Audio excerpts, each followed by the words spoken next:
Listen, brother, everyone looks at you and thinks you're a tiny little boy. Posting on Twitter, it's the gayest soy thing you can do. Shut the fuck up, you little tater tot bitch. We are 2 minutes and 35 seconds into this video. I'm just as gay as the rest of us, motherfucker. Feels just the same. Another sunny day in LA. Everything is fucked, so they say. Wonder what the news is today. Cause I know that every day I'm at this fucking job. Hasan is streaming. Watch him on the cloud.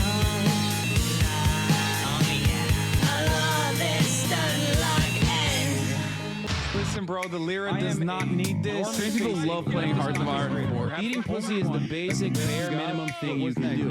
Where did they find these people, dude? And women want to have sex. Your job is posting. You're gay. Okay. God, I hate women so much. But is he really a socialist? He's such a himbo, I can't handle it. He's got a car and a house, and it's better than mine. Can I sit here like everything's fine? That's just me being a fucking hog. Hasan is streaming. Watch him on that club.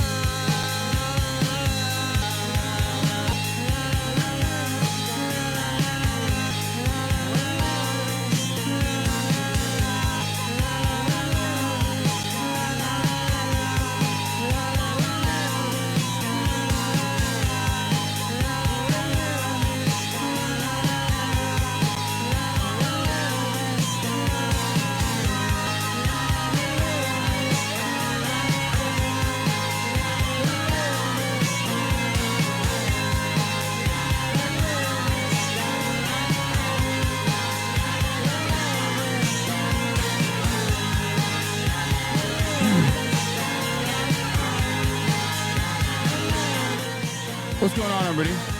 I hope everyone's having a fantastic evening, fantastic afternoon, fantastic pre-noon, no matter where you are in the world. I'm Hasan Piker, and this is the HasanAbi broadcast coming to you live from sunny California, Los Angeles, folks. We're live and alive, and I hope all the boys, girls, and MBs are having a fantastic one because today's a beautiful day. Today's a wonderful day. Today is Saturday.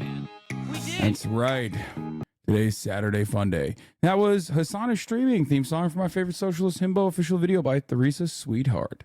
Criminally underrated, phenomenal banger intro song.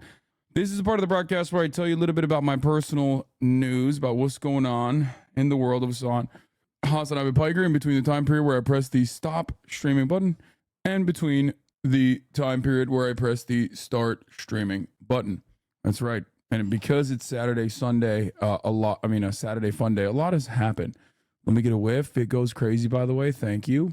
It's officially summer. I'm a summer boy. I'm summered out. As you can probably notice from my face, it's summertime, baby. Now, what do I mean by that? You probably noticed I'm getting freckly as hell. The freckles are out extra hard. Starting to get a little tan. Spending a lot of time outside. This is white boy summer. Now, let me tell you a little bit about what white boy summer entails. Well, I'll tell you that in a second. Let me tell you about my personal news in the world of HasanAbi Piker. Obviously, my family was chirping at me last night while I was trying to save my digital family, Clementine and Kate, and maybe even Labe. While I was trying to do that, my real family in the real world, yuck, was chirping at me because we had to do some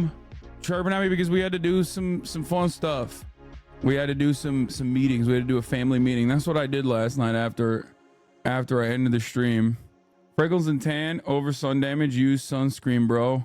I know. This is the time when everybody tells me this is also the time of the year when everyone's like, Hasan, you have to get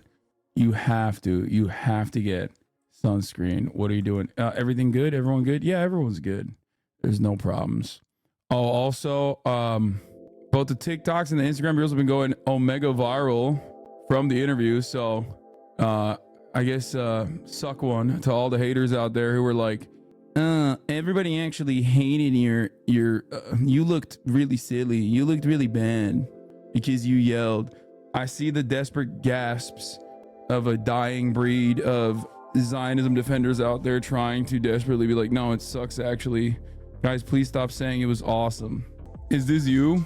What is this? Do your girl. Do a girl. Your man is a yapper. I mean, I'm a yapper too. Anyway, I'm about to head to a Palestine march in my city. Do you have any recommendations? I'm concerned safety wise. Yeah, wear your fucking drippiest HasanAbi shirt and you'll be fine. I'm shocked you're not part of the new FaZe clan. Yes, I am, brother. What do you mean? It's me, Yeezy, Brother Banks. We're phasing the fuck up. I'm actually a part of the new FaZe clan. What do you mean? Anyway, yeah, we did the family stuff. And then this morning I went to the park and I balled my fucking face off. And I actually won most of the games. And a couple things occurred at the park. So there was a father-son team. Okay.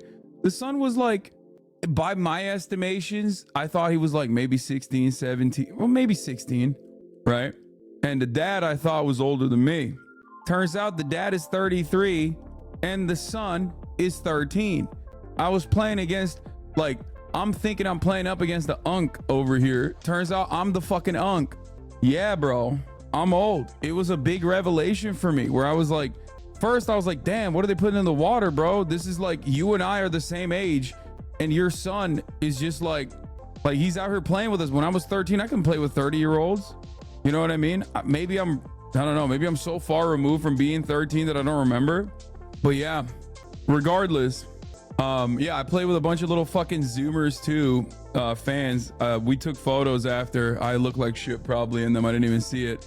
But yeah, one of them was like, oh, you're Hassan Piker. And as soon as someone says that to me in public, I can like suss out the vibes because of the demographic, like given the age range. I'm like, I can tell, is this like an Aiden Ross poster who has seen like a bunch of clips out of context and is gonna, but won't say anything to me directly because I'm, you know, I'm like a famous person in his eyes. So he's not gonna like say anything too rude. You know what I mean? Or if it's like a genuine fan. And he was literally like, I could tell that he was like, he was giving some vibes. We were on the same team. He was giving some vibes where it was like he's seen some stuff. The first thing he said is like, oh yeah, I've seen videos of yours. I've seen clips of yours, like the bare necessities budget. And I was like, oh my God, here we fucking go. Okay. But anyway, we cooked. I won both of the games that I played. And I realized that honestly, I like winning more than I hate losing. That's for sure. Like usually I just do copium big time and I'm like, well, I'm just still doing cardio. It's fine. But honestly, it feels so goddamn good. But anyway, his homies were actual fans. Did you debate the Zoomer? No, because I'm a normal person and not a fucking freak.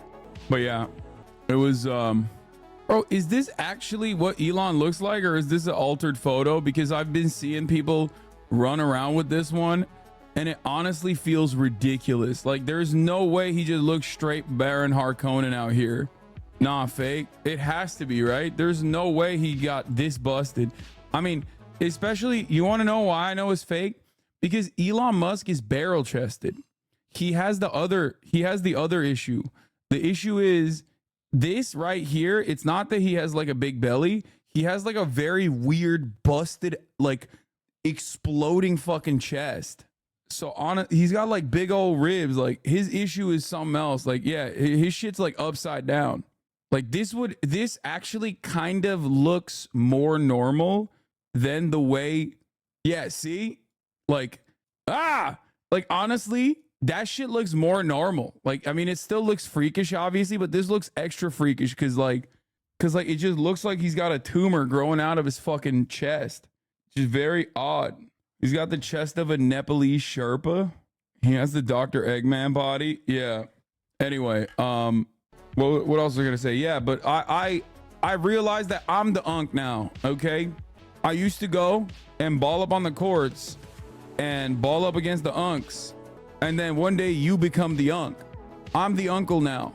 I used to be in a nephew position and now I straight up am in the uncle position. I'm playing against these kids, beating their asses. Turns out, HasanAbi, dude. Honestly, HasanAbi, or rather Hasan Amja. Instead of HasanAbi, I should change my name to Hasan Amja. Amja means uncle. Did you yell Jokic when you hit the step back? I did. I literally did. I've been, oh, that's the other thing. I've been watching too many Jokic TikToks. It's just like always on my timeline. So now it's not when I do a step back shot. It's not when I have a super ugly fucking step back shot, which I do have one. You got to have that. That's like the typical bulk and tall guy maneuver. But it's when I make plays from the post. I swear to God, watching Jokic TikToks have made me a better ball player. It has literally improved my passing capabilities, like without even realizing. I just watch TikToks of him, compilations of him making like insane passes over and over and over again. And it's just like, I guess, lasered into my fucking mind. So I'll just do one of those like no look passes and shit. It's so sick. It's awesome. And I think that's why an entire generation was ruined by Steph Curry, because of TikTok. That's why everybody thinks they can be a 3-point shooter and shoot all the way from the fucking half court. I'm not even kidding. You're sounding like the average sports fan. All I'm saying is watching so many TikToks of Jokic with these fucking crazy passes has made me into a better passer. I'm not even kidding. Back in the day, I would just straight up drive it all the way. When I'm on the post, I would drive it all the way. I'd get a fucking ugly ass shot off, okay, with a step back, or I would drive it all the way to the basket. However, now I'm open-minded. I'm looking around. I'm like, can I get a sick ass pass off? That's what I'm looking for. Could have went D1, brother. No, I couldn't have. No, there's no way. Look here. Bro, this is what he does all the time, bro. Look at this. I mean, that's a good pass too, but oh my God. Okay. He's a playmaker, dude. Take Unk to TikTok with some really dumb but funny advice for Alpha Gen, a silly outreach account. In another timeline, you're signed to a team in Japan. Oh my God, that'd be so sick. Glazing Jokic on the day he's going to commit a hate crime on my Lakers. I can't support this. Listen, in the words of LeBron Jebediah James, okay? It's just basketball. It's just basketball. Mic drop. A lot of people were very mad at LeBron James. I can't believe I'm doing sports. What's happening? Am I doing sports stuff now? Why am I talking about fucking sports drama? Oh my God. Everyone is such a relentless white supremacist. I'll just say it. Everyone is so fucking racist.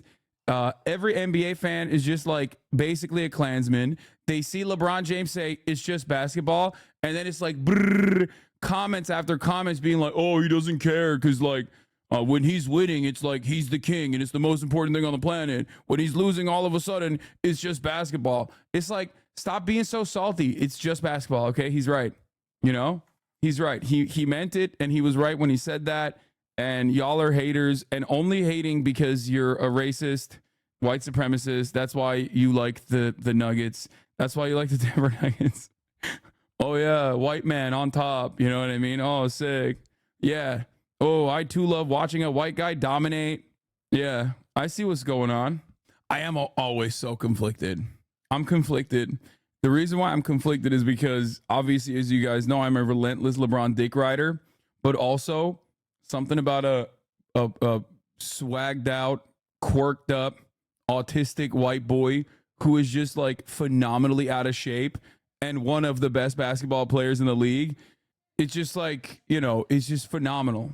It's phenomenal he's a horse girl too. Out of shape. Come on, bro. Look at him. You love calling him out of shape? Brother, guys, he has your body. Exactly. I am out of shape in comparison to fucking NBA players. Like, I am fat, okay? Literally. Y'all are crazy. The lightning is coming. Yeah. He has the weirdest, things that he does as well. Anyway, It's too funny how the Nuggets will never win another NBA Finals, not because of their talent, but because Nikola Jokic learned that when you go deeper in the playoffs, it means that you have to wait longer to go back to Serbia. Like, I have never seen someone care less about winning the NBA Finals, because when he was asked about it, he said this. Now you are an NBA champion, Nikola. How does that feel? It's good. It's good. The job is done. We can go home now. Like, bro didn't want to have a Game 6 in Miami because he just wants to go home. He was having zero fun, popping bottles. Yeah, bro, he's scouting horses. Okay? Yeah, what is this Game 6 nonsense? I'm scouting horses and I'm riding horses on the off season. So this is taken away from my horsey time. Do you think he's pro-Israel? Absolutely not. 0% chance. Are you fucking kidding me? He's Serbian. I don't think a single Serb is like even remotely on the side of anything even a little bit NATO adjacent. It doesn't matter what their political ideology is. There's no fucking shot. Yeah. You kidding me? He's anti-Israel for the wrong reasons? No, I don't think it's not even like the wrong reason. I think they hate Arabs more. Serbs? I mean, they definitely don't like Muslims, but no, I think they hate NATO more than they hate Muslims. I'm not even kidding. Also, they're in Europe. What are we talking about? They're in fucking Europe, dude. Of course they hate Muslims. What do you mean? Hello? It's like the number one group to hate. There's no better group to hate in the entirety of Europe than Muslims. Nah, man, we Serbs love all people. That's literally not true. Anyway, I'd say Serbs dislike Muslims extra hard, to be honest. Oh, well, I don't know why we're talking about this. He's great. Roma are hated more. Fair. The one group. Okay, fair. I will admit that. The one group that they hate is the Roma people. For sure. That's true. They hate him so much I forgot about it. Anyway, you're Turkish. Fuck you. Now being used as a meme. Oh yeah, I saw the official. The fuck are you saying? Get the fuck out of here for people trying to both sides this shit. I hate linking this, but Dick Cerdo on PR year. Holy shit! Look at that. Hasan's fans revealed that they've been able to pay for their pay part of their cost tuition by streaming Hasan clips on Twitch. Since Hasan doesn't copyright his videos, viewers and fans are able to monetize them. This feels like a pay post by Hasan to make him look good. Not gonna lie. Okay, bro. So bent. What? Breaking. Hasan does 95% of Twitch creators also do. He's just getting recognized to do it from distract from really bad. Okay, what am I doing? Fuck these people. Fuck the comments. It's true. Anyway, what is this? You had a reputation of being a twink destroyer before Look the around, recent twink. tutors? Everything in this office is dead or dying. Even the therapy dog killed itself. Look around, twink. Everything in this office is dead or dying. Even the therapy dog killed itself. Look What is around, Hasan twink. Piker doing here? Wait, what? All right. It makes me so happy that guy got to pay part of his tuition because of the stream. So lovely. Yeah, there's a lot more. Did you reinstall Twitter? I saw your ass up way too early / late the other day. No, I did not reinstall Twitter on my phone. I just look at it on my computer, as you guys know. So if you see me posting when I'm not live, on Twitter, that means that I am probably sitting in front of my desktop or my laptop. The other night, though, the reason why I posted on Twitter was because I wanted to post my positive feelings. Like I was elated. I felt joy. I felt hope for the first time in a very long time, which is why after the stream, I wanted to post something nice in the moment because I felt good. I felt great about the situation. But yeah, do not install it on your phone. We will riot. No, I won't. I won't. I am in a much better mood overall since I got off the hellish website on my phone. Like not having relentless, not having unrestricted access to like so much hateful content was legitimately breaking my brain. It was causing harm in irreparable ways. So of course I chose to, not do that. Proud of you for not reinstalling it, King. Yeah, I'm good. What about TikTok? I love TikTok. TikTok is great. TikTok is great because like it's just like what you see is what you get, I saw this. This is awesome.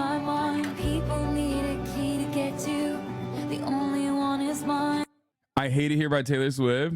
That's it, dude. We're doing an all cutie episode. Absolutely no one. Hasan liking tweets. I mean, yeah, that is me. She's throwing shots Taylor's way. TikTok got banned, y'all. Hate to break it, but it's no longer in the App Store. Winky face. Wait, what? The thing is, we'll talk about it. Yeah, I got Walter Masterson's new video. We're gonna do Hogwatch. Don't you worry about it, baby. Saturday fun day starting. Let me blast off real quick. Walter personally hits me up every time he has a new video. Okay, Hogwatch Saturday fun day edition.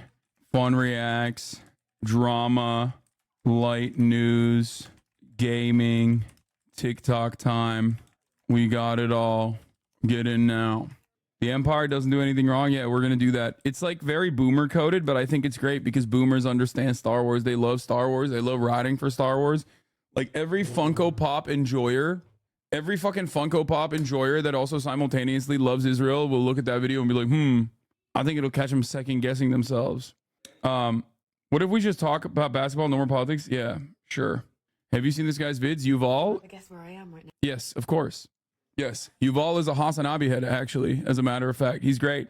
Yuval and many others like him give me hope that the next generation of content creators aren't all fucking brain broken, Aiden Ross loving the weirdos. You know what I mean?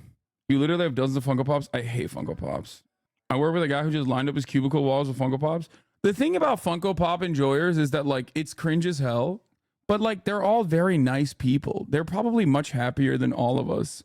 Let's be real. They enjoy like the normal shit. They enjoy Marvel Cinematic Universe. They enjoy Funko Pops. Like I think that they probably I think that they probably enjoy life a lot better than we do. You know what I mean? What up, Austin? Austin came in to grab his fucking stash of shit that he just stores in my house now, and he's leaving. What?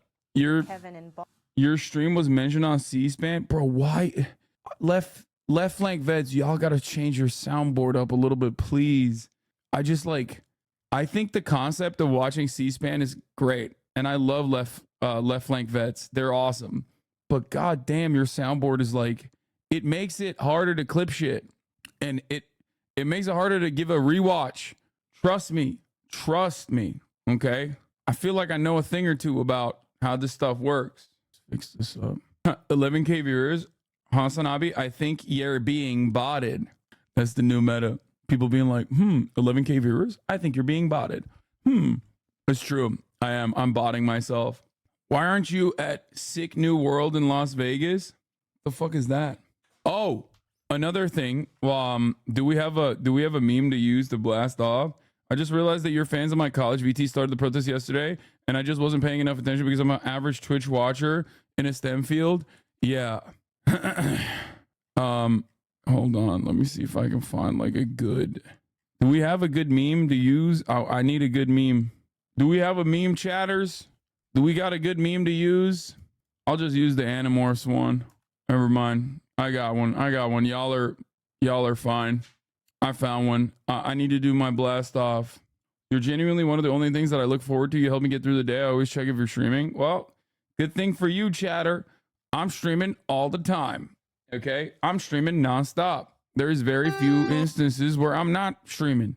So, yeah, we'll talk about the Palestinian encampments, the pro-Palestinian encampments happening a little bit as well. Hogwatch Saturday Fun Day Edition, fun reacts, drama, light news, gaming, TikTok time. We got it all. Get in now. No joke. You inspired me to get brolic. I was 250 in January. I'm down 35 pounds. Never felt so good and been so consistent with the gym in my life. Hell yeah, brother. I'm proud of you. Keep up the good work. Did you read about the Zionist professor who came to Malaysia and started praising Israel and got kicked out? That's awesome. Oh, the other thing I was going to say, and this is kind of gross, but whatever. I'll mention it. So I've talked about this before, but I have a problem with my toes, like with my toenails. I don't know what it is, but my like big toenail, my thumb, my toe thumb, I guess.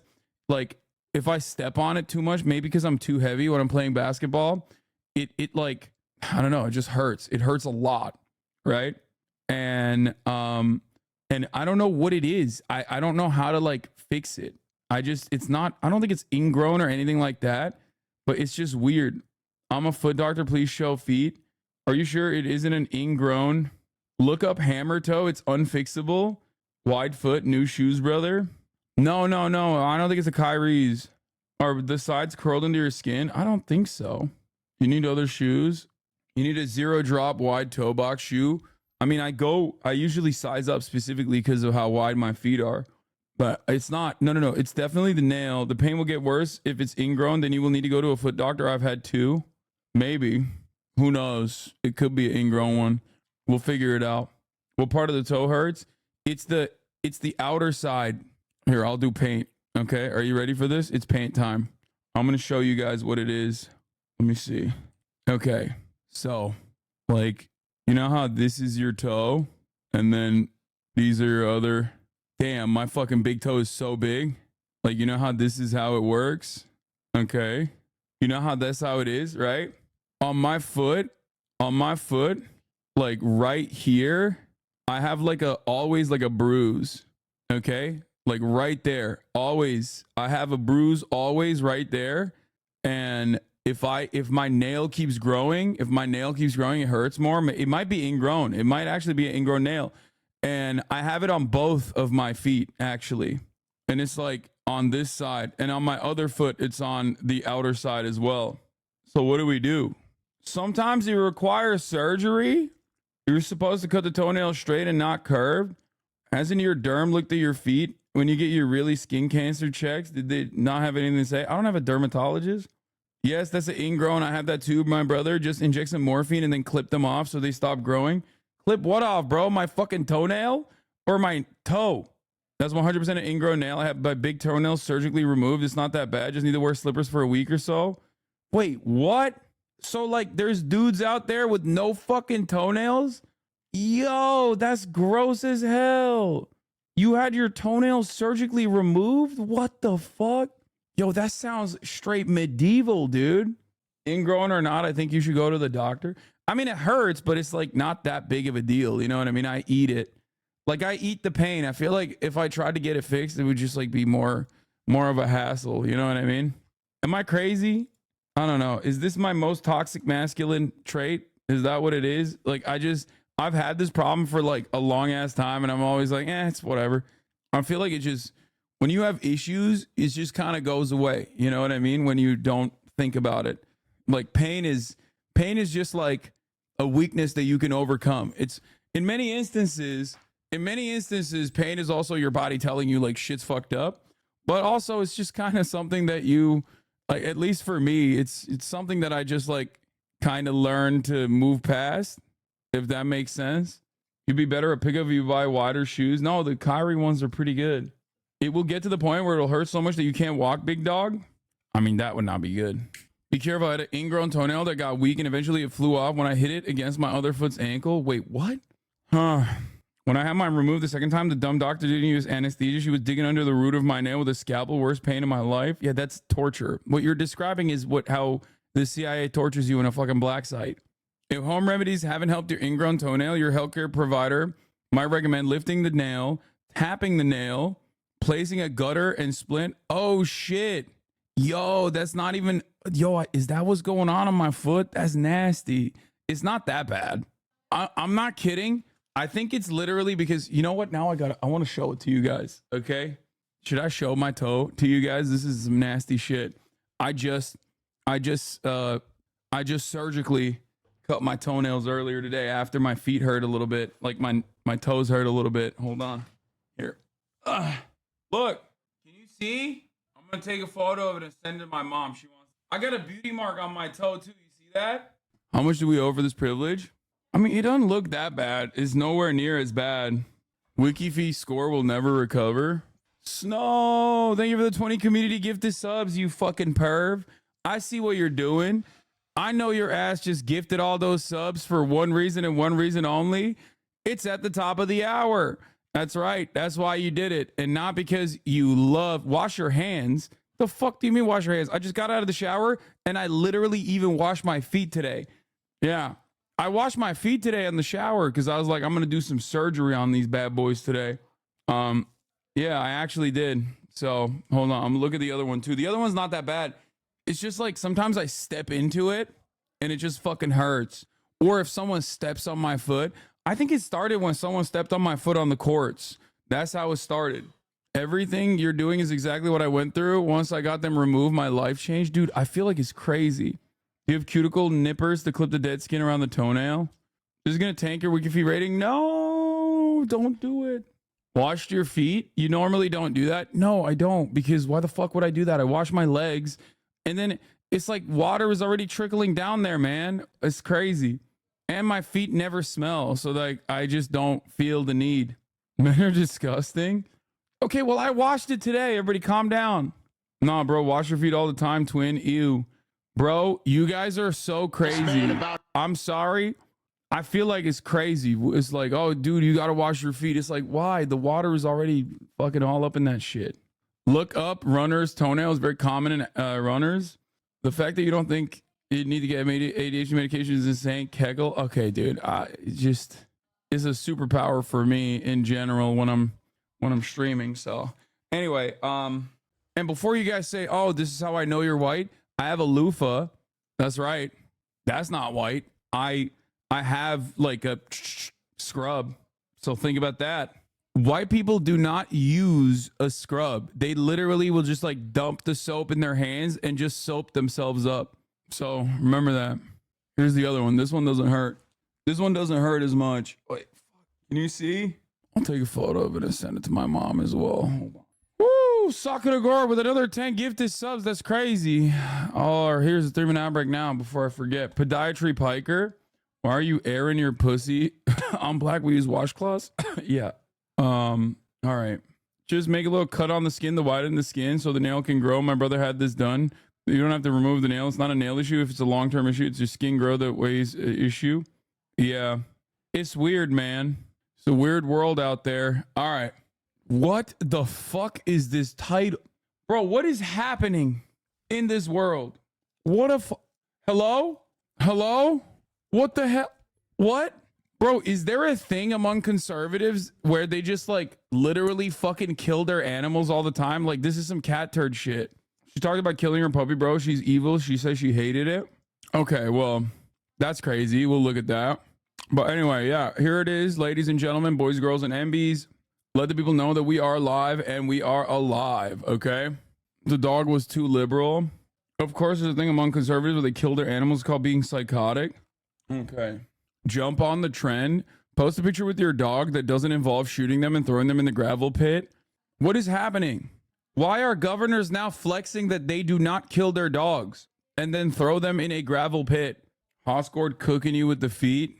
Samwise Gumby ass feet. I know, bro. I know. Whatever. You will never get to see them ever again. Keep this fucking energy. Keep this energy. You will never see those piggies, okay? I've been showing these bad boys for free for years, okay?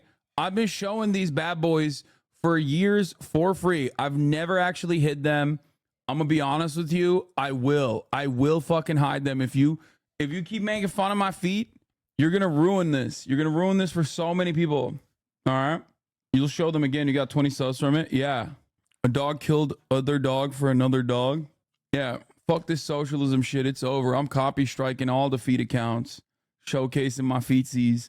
Anyway, where the fuck was I? What am I doing? I'm like clicking on every goddamn link that anybody has sent me today, which is dumb of me. Capitalism WXD. Oh yeah. Dude, someone needs to explain to me what's going on with this fucking Ryan Garcia fellow. I feel like he's not all right. Okay? He's not all right.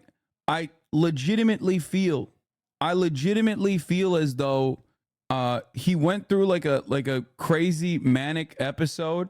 He went like hyper right wing on the crazy manic episode, but obviously like drugs make him better at boxing. We knew that though. Like if you're even an old school Joe Rogan fan, like you're aware that cocaine is awesome for fighting.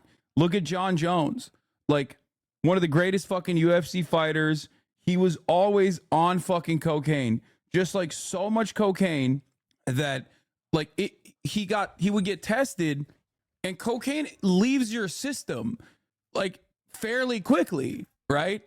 So it's probably one of the harder drugs to catch on a drug test, unless you're literally just like high in the process, or you literally were high in a 24-hour time frame. So the fact that you get busted by USADA for being on coke is just like, is impressive in and of itself. This has happened to two people that I love, John Jones and Hunter Biden. And I've talked about this quite a bit. Like, you literally, like I said, you have to straight up be on crack, like very close to the actual drug test, right? And even then you have to do like a lot of it. So for me, Ryan Garcia sealed the deal. Like, just doing a shit ton of coke, it makes you a better fighter. Someone should check that Japanese boxer guy that everybody glazes up and says is the greatest, is the GOAT, whatever, Oneda. Maybe he likes doing coke too. Who knows? Just kidding. He's just running on Inoue, not Oneda. Inoue, Naoya Inoue. That guy. Let them do drugs. If they're going to sacrifice their brain, I will stand by this forever. I agree. Dude, what is happening right now? Why am I doing so much sports coverage? John Jones was high every fight. It wasn't illegal then to fight on it. Fuck you. Didn't slander Naoya Inoue. No, I'm kidding. He's not. Inoue's not. Come on, bro. I'm a weeb. I'm a fucking otaku. Okay. You know I love that the greatest boxer right now is a Japanese dude. Can you grade all the team drafts just playing? Yeah, no, that's so boring. You were a good sports commentator during dodgeball. Ryan Garcia is not all right, and people are just letting him have a manic episode because it fuels their conspiracies. It makes them feel validated in their dumbassery. There's just something so crazy about the fact that, like, when you experience mental illness, it almost always goes in one direction. Obviously, there are instances where, like, the mental illness can lead you down the conspiracy pipeline that's, like, kind of left adjacent. Like the dude who was a fan of myself, TrueAnon, and Chapo, who lit himself on fire outside the Trump court proceedings, who literally was, like, very much mentally ill and thought a whole litany of different, like, unhinged conspiracies about, like, the NYU and the mob and blah, blah, blah, blah, blah, and cryptocurrency. But that's very rare. You know what I mean? That's like a super fucking rare instance. It's almost always like, all right, I'm manic now, and I think, like, Jews control the media, and Donald Trump is the fucking legend and runs and should be the God King. And I don't know how, or I don't know why CTE and just, like, getting your head busted, breaking your skull, having a stroke, just, like, cutting off oxygen from your brain makes you so much, makes you more likely to be conservative. Let's see what you got, fast hands.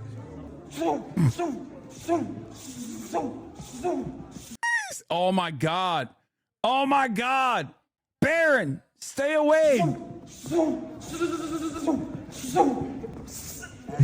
Trump 2024. I love the idea of shadowboxing in front of someone when you meet them for the first time. I wonder if other people do stuff like this when they meet Trump. I'd probably show them how long I could hold my breath or how low my resting heart rate is, honestly. This is the kind of thing a guy with Down syndrome would do for his hero. That's why combat sports are so great. All the stuff that the athletes do is only acceptable because of how great at fighting they are. They are only the people we could permit to act this way. I mean, I get what that person is saying. Bro, they trot him out like he's Hezbollah. I know. Except Hezbollah is, like, more cognizant of what's going on than this guy. He just doesn't fucking speak the language and never cared to learn. You know what I mean? Hezbollah just looks like a baby because of his condition, but he's like an adult. You know what I mean? He has an adult brain. He likes driving fast cars and reading the Quran. Ryan Garcia does have the straight up baby brain. Like, he is stunted. This is what your nephews do after saying, watch this. It's just funny because he is very good from what I understand. Like, I've seen a lot of clips of him. He's just very good.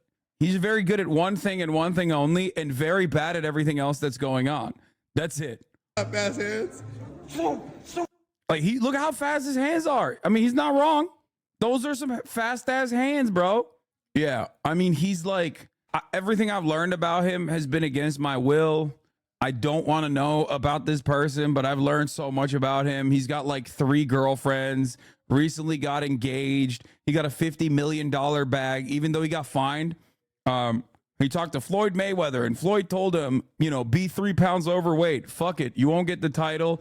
You won't get the belt, but it doesn't matter. You'll get a massive advantage. Plus, you'll feel better, and you'll get a little bit of a fine, but you'll definitely win the fight. And then he got a $50 million bag. He put, $2 million on himself. So then he actually added on to that. He gave 20 million to Gaza, or that's what he said. Bro, I do not believe that for a second. Okay. I will believe it when I see it. Okay. Yeah, he bet 2 million on himself and won 12 million as a consequence of that. But you know, who knows? Who knows? Maybe he did, and I fucking doubt it. Dude is so good, but he's completely compromised. I hope he gets out. Lol, your anger is popular. Yeah, I know. We saw this already. Chat said you can take him boxing. What? Take him where? Take him to a boxing ring where he will kill me? Are you guys crazy? He will literally murder me, chat. You are out of your mind. Listen, I think people don't understand the difference between someone who is a professional and someone who maybe even might even train enthusiastically for many, many years. I don't have any fight fucking training. I don't have any fight training at all. Okay? That's why the whole like Bradley Martin, I'm 260, brother, stuff is hilarious, where he just constantly talks to like actual killers and is like, would you beat me in a street fight? And it's like, no, they would kill you, Bradley. They would fucking kill you. They would gouge your eyeballs out and feast on your intestines. Okay? In a street fight, maybe you survive. Doubtful though. No, I do not survive. I do not survive. You want to know why? Because I have no fucking footwork. Okay? You know how easily someone could overwhelm you? Here's why I know this. Because when I was at Rutgers, the motherfucking wrestling team was comprised of the angriest cauliflower ear having 4'7" motherfuckers you've ever seen. And when you see a dude that's like 5'1" go straight horizontal with like a Superman punch, okay? Just because he fucking felt like it, your attitude shifts dramatically about how you can maybe take on a person who is much smaller than you. You can't, okay? I've seen dudes do anime shit, okay? I've seen dudes do stuff that you're not supposed to see in the real world. You guys are out of your mind. It's inexperience that makes you feel like you could take on a person who has professionally trained pretty much their whole fucking lives. You can't do it to them, okay? Floyd knocked out Logan and held him up to elongated the fight, and Logan actually boxed before. Size doesn't matter versus pros. That's wrestling, though, and Ryan is a boxer and way undersized compared to you. He would win, but you wouldn't die. Yes, he would kill me. You guys are crazy. He would kill me. I'm sorry. I don't know why we always have this conversation. He would kill me. Most professional fighters would be able to kill me. Okay? If it was like that. And you too, for the record. Like, this is not a diss. I don't really understand. So humble.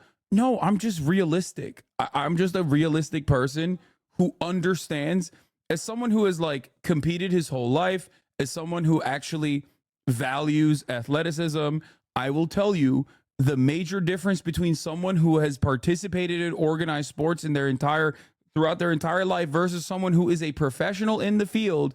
The fucking skill gap is so massive. Many of you don't understand this reality because either A, you're too young and you haven't seen or experienced the difference, or B, you just have not done any organized sports.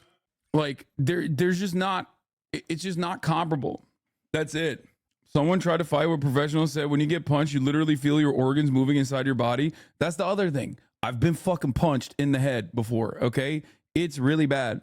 So I guess you think bears have bad footwork? I never said I would defeat a bear in hand-to-hand combat. I just simply stated that a bear would suss out my vibes and then would literally not attack me because he would know I'm chill.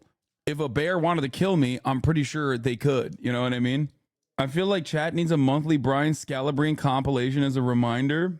The only time where this is like a real one-to-one type situation is if your opponent also is not like a professionally trained fighter.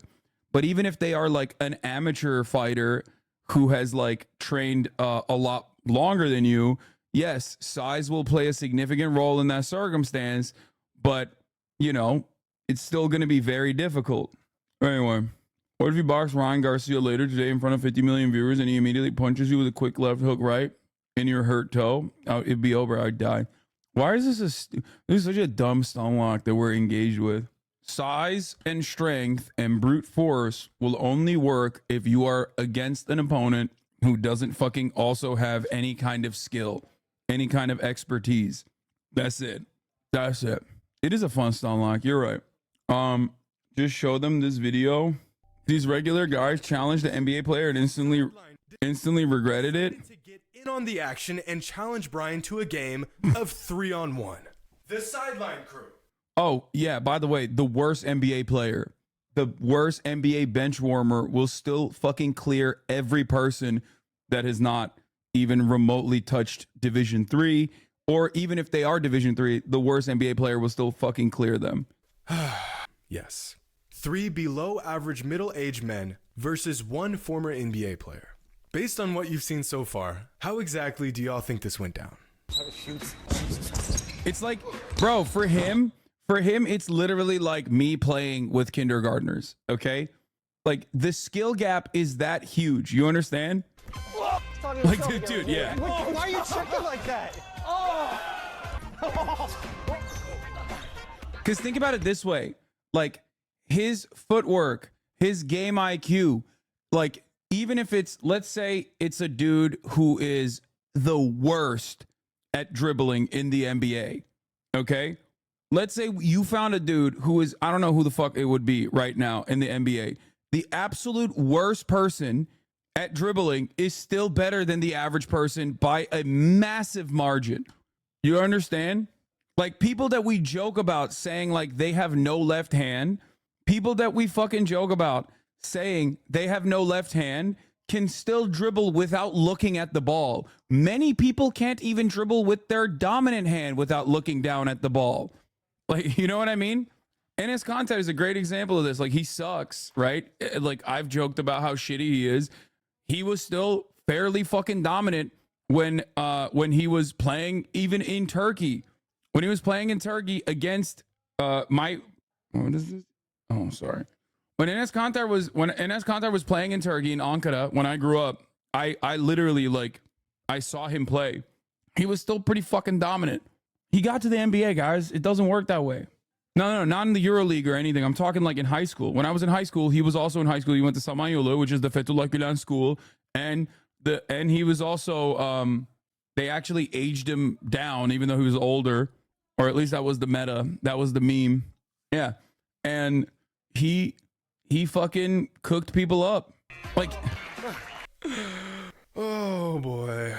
I mean, I would really like to say that these guys put up a decent fight. But, yeah.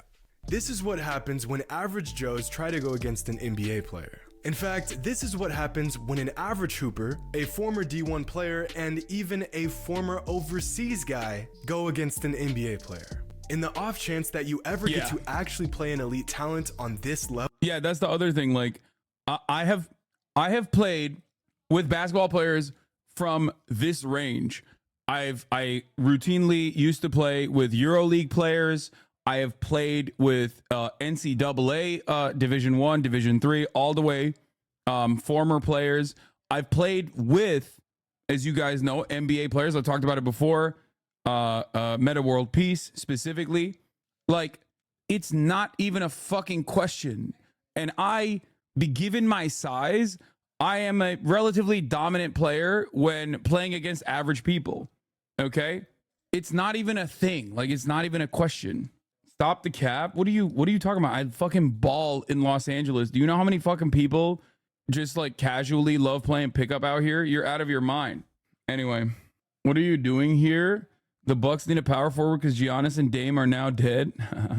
Anyway, stop being humble. You said you cooked earlier. Yeah, I mean, I cooked fucking normal dudes who don't play, who have never really played organized sports at all. Anyway, you are definitely a paint camper, 3-second rule violator. No, you're wrong. You want to know why? Because I shoot. I got my busted ass step back shoot. I'm a classic big Mena Balkan boy, big white guy who loves shooting. How close are you to dunking? I posted it yesterday. I'm sure someone saved it. What? Breaking Israeli media reports that the Israeli minister in the Ministry of Education, Haim Bitan, has flipped over and occupied Jerusalem, resulting in serious injuries to his father. Bro, what's going on right now? God is punishing Israel? What's happening? I can't see your tab titles, but I assume you'll cover this thread. I know it's light news, but it's actually wild. What is this? I did hear killed the Jews, saved by a counter-protester holding an Israeli flag, seemingly as a provocative joke in response to the group's pro-Palestine chants. Not sure if that's the specific incident Northeastern leadership is referring to. Oh, classic. That's awesome, dude. Classic. So it's the Israeli side that says kill the Jews, and then the school's like, nah, we don't care. Nice. Here, someone saved it, as you said. Yeah, of course they saved it. Pretty close, chat. Look, like, I'm above it. I haven't tried it in a while. Feel like you're an inch away from dunking. I feel like you need to work on your explosiveness and you get there. Yeah. Do it be farting? That's not your takeaway. That should not be your takeaway from this story, from this photo. Stop looking at my cheeks. Why do you have a muscle growing on your tricep? What do you mean? That's just my tricep. That is my tricep, chatter. You are looking at my tricep and saying, why do you have a muscle growing on it? Not bad, right? Not bad vertical wise. Clippers, it says Clippers because like every I think Clippers donated all of the, like they donated money to all the fucking WeHo parks. That's why. Get those legs bigger. Bro, are you insane? Do you see how big my fucking legs are? You're out of your mind. So when you become a celebrity, do you all get access to secret physique drugs or something? Brother, you have seen my fitness journey over the course of these past couple of years. If I was tapped into some secret fucking celebrity drugs, do you think it would take this long? You need bigger calves? That's genetics. Delts looking good, us natural, fats, got to put that work in to make those pop. It's called a personal trainer and nutritionist. Yeah, I mean, I do have a personal trainer, as you guys know, but I don't have a nutritionist. I am my own nutritionist. Oh, it was after former Clippers owner Donald Sterling got caught being racist. The Clippers built a bunch of basketball courts around LA to do damage control. That's so funny. That makes a lot of sense. That's when they popped up. The Zionist harassment accounts are going after UCLA protesters, lying that they were preventing Jews from entering campus when there were so many Jews in the encampment. They just blocked someone trying to cause trouble, and it wasn't from campus. It literally was just from the encampment, which doesn't block any buildings. UCLA Jewish student barred by fellow classmates from campus on Shabbat. Why is UCLA Chancellor Gene Block allowing this? Let's see. So I'm going to enter right now. You pay tuition, right? I do pay tuition. This is I believe this is our campus. Absolutely. Now, if you excuse me. Thank you. Excuse me. I'm trying to enter. Don't try to push it. I'm here to enter. Bro, he's literally putting his hands on another student. Like, he's in the wrong. It's the actor from yesterday. Break into the encampment. Protesters. That account is a sussy following far-right people. Yeah, stop anti-Semitism, I know. I went to this encampment. This account is obviously lying. You can see in the video that the counter-protesters clearly trying to break into the encampment so they can agitate and possibly harm the protesters. There are Jewish anti-Zionists in the encampment. There are Jewish anti-Zionist students in the encampment. Yeah, what I've noticed recently is that pro-Zionists will harass pro-Palestine protesters and accuse them of harassment and scream anti-Semitism. Are you kidding me? First of all, UCLA is huge. You're telling me these students are blocking all entrances? They're not. They have set up an encampment in the middle of a plaza in a wide open field. That's it. They're not blocking anything else. They're just trying to make sure that they keep the other students safe. That's it. But these freaks delete Self-Control King. No, I only deleted it. I don't have any issue calling the Stop Anti-Semitism account freakazoids. Okay, I don't have any issue with that. It's just I didn't have enough space in there. I hate doing like a long tweet. If I had more room, I would have fucking called them way worse shit. Are you kidding me? You're gonna get a lot of protest haters today. Why? What happened? Did someone talk about how like the protests are bad and wrong or some shit? They're off work. Is Saturday. Yeah. Anyway, it's actually insane that we have watched your hours-long unfiltered stream from the encampment and then see these dumbass accounts posting shitty phone video clips trying to push a misleading narrative, and that's what all our parents and grandparents are consuming on Facebook and alike. Yeah. Ladies and gentlemen, they're not letting me. Ladies and gentlemen, shut the fuck up. University of California statement on divestment. This from April 26. The University of California has consistently opposed calls for boycott against and divestment from Israel, while the university affirms the right of our community members to express diverse viewpoints. A boycott of the sort impinges on the academic freedom of our students. Why? And faculty and the unfettered exchange of ideas on our campuses. Why? Why does it? UC tuition and fees are primary funding source for the university's core operations. None of these funds are used for investment purposes. Through careful management of the university's retirement endowment funds, UC Investments provides a stable and growing revenue stream that benefits current and retired employees and supports the university's education, research, and public service mission. Why would that impose? I feel I like that the story, the woman vetting stabbed in the eye just silently disappeared. Yeah, because it served its purpose. Its purpose literally was to just like create a narrative that these guys, these Palestinian protesters are violent. And that's it. That's why the media can get away with, that's why so many fucking Zionists can get away with just like literally going there, agitating, doing a counter protest, even saying kill the Jews themselves, and then have the fucking university go, I can't believe the pro-Palestinian student said this. And then all of a sudden, that's what drives the discourse. It's really fucked up. It's really, really, really fucked up. And it wouldn't work if mainstream media and local media did not just so aggressively dick ride Israel. Okay? But they do. There is no, like, these students have basically, in all of my experience, these students have basically perfected how to organize. Okay? There is literally nothing more you can do. At this stage, the UCLA campus is the one I can speak on because I personally saw it with my own two eyes, and you did too. I filmed the entire process. There is literally physically nothing more that they could do that would make their protests better. Okay? They have media training. They have messaging discipline. They don't let random fucking dickheads speak on the microphone. They don't let in press unless they are vetted. All of this is great. They form a human chain. When counter-protesters try to literally storm the encampment and set up their own fucking encampment, which is crazy. They're incredibly well organized, and they are right. They are in the right. They're well organized. They have police liaisons. Exactly. They have it. They have all of it. They're doing all of the right things. And yet it still doesn't matter because this drives clicks, because a lot of people are personally invested in trying to make Israel look good. I mean, because they can't make Israel look good because Israel is doing a whole bunch of bad shit. Well, what do they get away with? Just by claiming that the pro-Palestinian students are bad, actually. Wouldn't it be much easier if we just focused on how bad the pro-Palestinian students are and how scared Jewish students are as a consequence of this? That's it. I don't want to do just America bad meme, but I've never seen such visceral media response to pro-Palestine protests, so much that it's taken precedent in discussion over the actual destruction of Gaza. Yeah. Be sure to watch this video. Yeah, hold on. Oh, dude. Oh, no. Fuck this piece of shit. Oh, my God. It's going to make my blood boil, dude. Yeah, we covered this before. This American guy literally fucking is not even a part of the IDF, but enlisted and went to Gaza. New England Patriots pick. I am joined tonight by two special guests, Christian Harvey. The sex criminal Robert Kraft paid for this. And Emma Freeze, seniors from Morehouse College and Emory University. Christian and Emma are examples of individuals who are working to rebuild bridges between the Black and Jewish communities. Both groups have been subject to vicious hate. To fight it together, tonight they are representing Robert Kraft's foundation to combat anti-Semitism, whose mission is to fight. It's just so cynical and disgusting, and I think a lot of people see it. A lot of people know exactly what's going on. Bro, here's the difference, okay? Here's the thing. When reactionaries do this for like white people being under attack or heterophobia being the major problem, everybody understands that that's laughable, right? But anti-Semitism is a real form of bigotry, okay? So it's valid to have initiatives to combat that.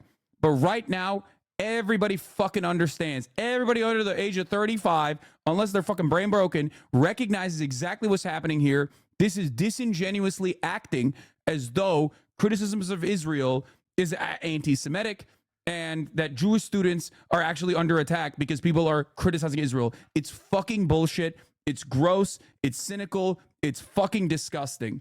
And I think because of the nearsightedness and the short-term approach that so many people have in this space across the board, they cannot see the long-term consequences. They do not understand what this does to the discourse. They do not understand that most people's capacity is very stunted. They see people constantly, they see people saying that defend Israel saying, we're doing this for Judaism. They see people cynically say, oh, if you criticize the Israeli state, you're anti-Semitic. Why wouldn't they fucking develop anti-Semitic feelings as a consequence of this? This is what's so fucking frustrating on top of everything else. And obviously, growing anti-Semitism in the Western world benefits Zionists in general because they want all the Jews to fucking go to Israel anyway, and they want Israel to be super militant. It's crazy. It's so frustrating. You're not going to convince people of the real rise of anti-Semitism with shit like this, except here's the thing, okay? Here's the thing. Real anti-Semitism also does rise because of what I just mentioned. Real anti-Semitism, when Israel does some fuck shit, anti-Semitic incidents, like real ones, not the fucking like, oh, you said free Palestine, that's anti-Semitic, it hurt my feelings. I'm talking real anti-Semitism, you know, fucking drawing a swastika outside of a synagogue. You know what I mean? Like shit like that. And attacking Jewish institutions like the Yiddish school in Brooklyn or whatever. That stuff does happen. Okay? It does. Absolutely. And a part of the reason why that stuff happens, those real anti-Semitic incidents happen, is because people do not have the wherewithal and the critical thinking skills to literally look at that and go, I am unmarrying Israel's actions from Judaism because Israel keeps saying we're doing this for Judaism. Like, there is definitely real existing anti-Semitism way before Israel's actions, of course. And it would not go away if Israel was not an apartheid state. But Israel doesn't help, and Zionists don't help by both marrying the actions of this violent apartheid genocidal state with Judaism when it is literally antithetical to Jewish culture, Jewish history of revolutionary radical actions against oppressive structures, okay? And it doubly doesn't help when these institutions that are tasked with a very important job, which is supposed to combat anti-Semitism, turn around and fucking very openly and very cynically rely on all of the backing that they get from their own state, from Israel, and also the American state to say anything and everything that offends my sensibilities, any criticisms of Israel's violent actions is anti-fucking Semitic. I mean, you know how unserious these fucking psychopathic accounts like Stop Anti-Semitism are? Because they made me anti-Semite of the fucking week, okay? Me. The amount of death threats that I have gotten from Nazis, specifically because I have dealt and combated anti-Semitism for my entire fucking public political career. And then you have StopAntisemitism.org making me the anti-Semite of the week. It's fucking ridiculous. It's ridiculous. You are an unserious charlatan. It's so obvious what the fuck you're doing. You are flinging desperately because you recognize that Israel's actions are unconscionable to the broader public, and you are weaponizing serious accusations. You're weaponizing something that is incredibly harmful, not just to Jewish people, but across the board. There was a time and place a while ago in public discourse where I used to say that anti-Semitism is one of the clear markers, a canary in the coal mine. Something that Benjamin Netanyahu also mentioned when he was talking about 20,000 Hamas students, okay? Anti-Semitism is the clearest indication in perpetuity of someone's fascist tendencies, okay? There was a time and place when people that were being anti-Semitic were literally the people that were doing the racism theory, you know what I mean? They had done the reading. They had been on the fucking 4chan threads. Those were the guys who you could immediately be like, oh, that's a fucking Nazi. That's a neo-Nazi. Like, he's a red-pilled neo-Nazi. Nowadays, you can have fucking even normal dudes genuinely channel without a single fucking thought in their minds about like fascism or the theories behind it. Just literally be like, yeah, this is all Jews. All the Jews are doing this. And look how much control they have over the fucking media. It is literally a promotion of anti-Semitism. It's a gift to the fucking fascists and the opportunist pieces of shit. The opportunist neo-Nazis love it. They love taking advantage of the public discourse, and they love hiding amongst like valid criticisms of Israel to be like, yeah, look at these Zios, look at all these Zionists, right? Think about all these Zionists, like all this shit. The very same people that attended the fucking Charlottesville rally and the very same people that were defending the freedom to protest and free speech that have turned around and been like, yeah, these guys are all super fucking yet to meet a Muslim who is okay with Jews. Brother, you are a 33-month subscriber. You are trying to serve a 3-minute ad break right now. I'm going to serve it instead. Don't fucking come in here and try to do a debate like that at the top of the hour. Do not come into my fucking space like that. Are the majority of Jews Zionist? The majority of people are Zionists in this country, unless they're under the age of 35. Then that calculation changes dramatically. Yeah, I'll fucking parry you so hard, dude. At the top of the hour, there's a 3-minute ad break. And if you no longer want to see those ads, all you need to do is subscribe for $5 or for free with a Twitch Prime by connecting your Amazon Prime account to your Twitch account. There has been evidence of anti-Semitic chants, though. What do you mean? Sakura Gore, thank you for the 10 tier 1 gifted subs, allowing 10 people to no longer see the ads at the top of the hour. Here is the 3-minute ad break. Now it's coming to you. Now that I have your attention, please skip Bill Maher. It's the same dumb talking points. Not worth it, please. Bungalow Bill, thank you for the 10 gifted. Allowing 20 total people to no longer see Motorface. Thank you for the 5. 25 people no longer see the ads at the top of the hour. Let's finish this. The rising hate happening across the United States to educate those sitting on the sidelines to stand up to Jewish hate and all hate through the Blue Square campaign. I am thrilled to have these tremendous... Oh my God. Oh no, this is a 33-month subscriber who wasn't debating. He's just like, Mo was 54 and had a wife who was 4 years old. He conceived her at the age of 10. It's in the Quran. They are the problem in general. Oh my God. No, this is a fucking long-term community guy who is a 10-7er who came back. October 7 guy who came back who's just fucking insane. Oh my Lord. He was literally, holy moly. That's actually a fucking, how can you have this level of like unrestricted, people hate facts? Bro, you're looking at your assessment of the Quran and saying that this is how Islam is. There is no remotely factual statement that you just made. Your facts are just pure, unfiltered Islamophobia. You've subscribed to a Muslim dude whose name is Hasan for 33 months, and you came in here and said, yet to meet a Muslim who is okay with Jews. So what the fuck were you doing for 33 months? Were you giving subscriptions to a Muslim who hates Jews then? Is that what you think? You were like, man, you know, I can get over this fucking psychopathic Muslim dude and his fucking rabid anti-Jew hatred. People hate facts. I haven't, lol. People pay. What?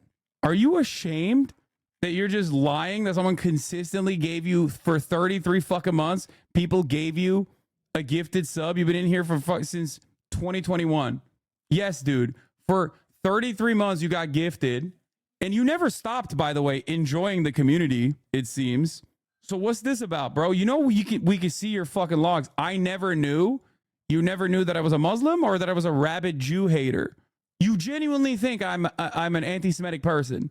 You've been in here since 2021, actively chatting, and you have now arrived at the conclusion, did not know what, that I was Muslim or that I was, like what? That you could not suss out that I was anti-Semitic? Is that what you're trying to say here? This is fucking insane. Chatter, you are a fascinating study in cognitive biases. I genuinely thought I was being charitable, and I legitimately thought that you were fucking normal. Turns out your brain is broken, big dog. It's crazy. It's crazy. Stop crying. No, I never paid for a sub, man. Brother. We can see your fucking chats. Fuck boys and much more mods, but I love you. Look at you saying you love me. You hate the mods, but you love me. What happened? We can see you chatting in here, chatting it up. Chat, what car did he get? Tell him to get a V6, lasts longer than 4 cylinders. You get a new whip or clickbait. Buy a V6 over a 4-cylinder. I feel bad for Ukraine getting sucked into loans from the West, and exactly what you're saying about the West. fucking agreeing with me about like Western involvement. The brain dead is real. Brain dead is real is a trash game. Get him. Fucking watching fucking gaming. What are you doing? Oh, you need what? No. Wait, I mean, you can if you want. Here, I thought you needed my phone to order food or something. Oh, okay. This man is lost in the Reddit sauce. There's no way back. The more you correct them, the more entrenched they become. Islamophobes like them have circular logic that doesn't. I did like you, but you sold out, went to America, then talked shit about them. Previously sold for 33 months. 33 months ago today would be July 27, 2021. Following since August 30. Yeah, dude, this is fascinating. I think this chatter got the Fetterman syndrome. Chatter, I would love to interview you if you would want. I would love to invite you for a guest star just to pick apart your brain a little bit. Not in like a antagonistic way, but like I am legitimately fucking fascinated. Like either your account got hacked or something, like did you fall on your head or something? Like what happened? Did he think you were in Turkey at some point? Yeah, I don't know what he believes. How much did America pay you, Lamau? Yeah, he's like upset.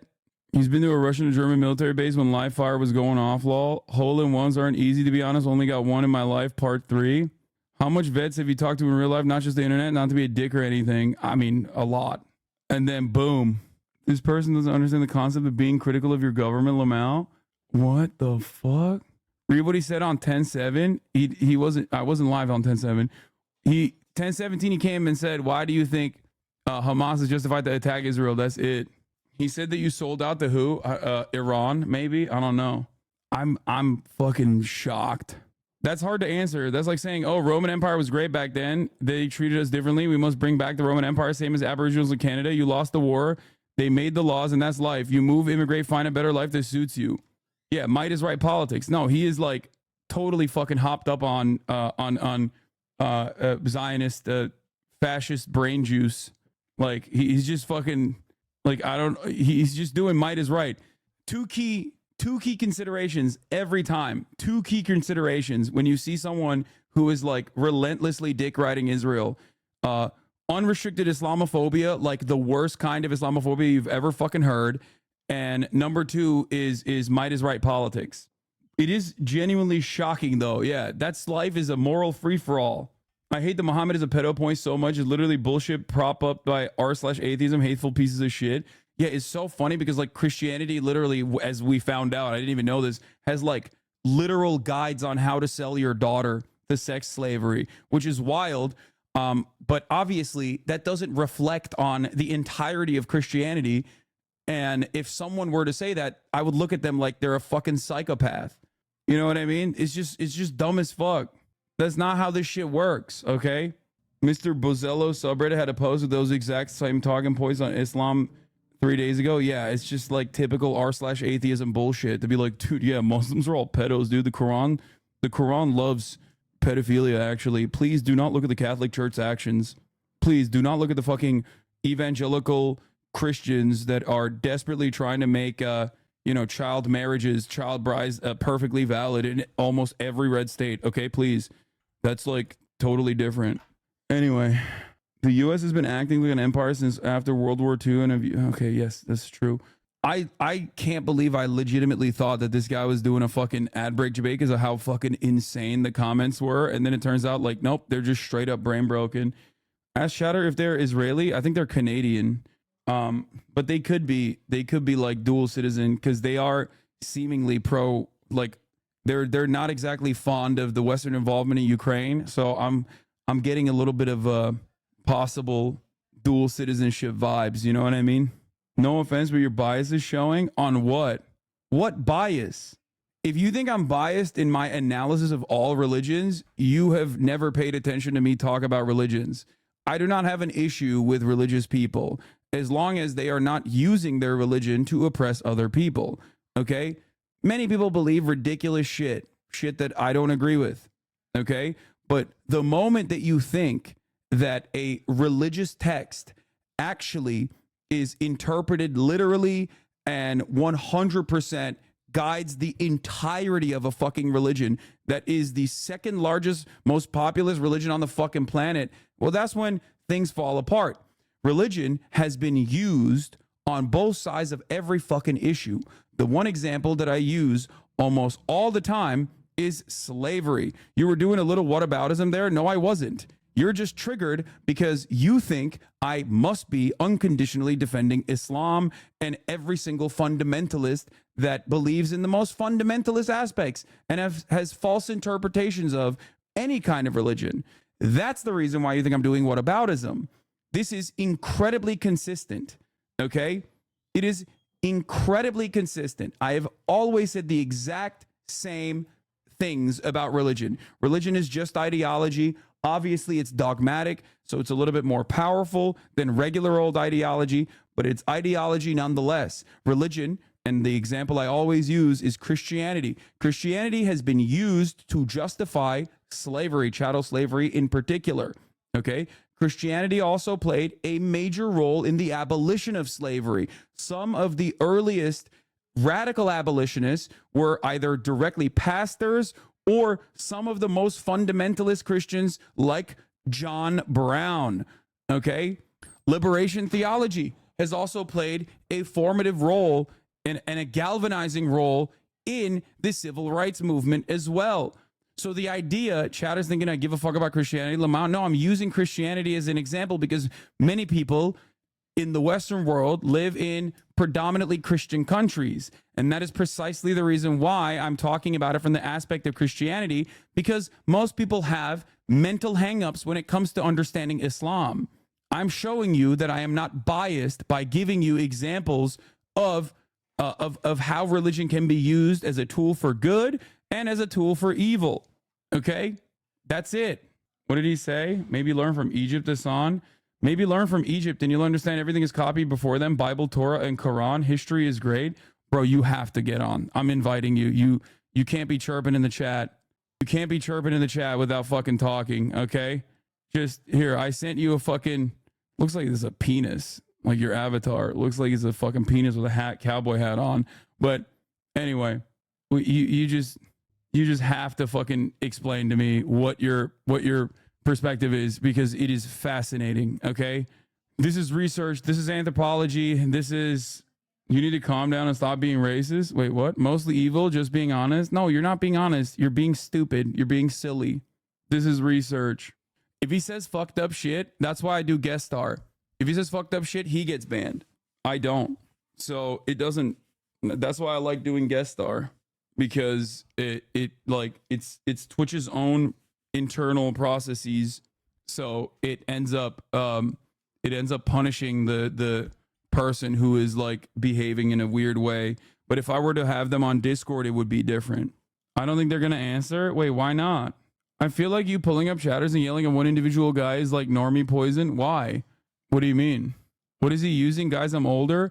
I am using a Twitch thing called guest star where I can directly call you using Twitch.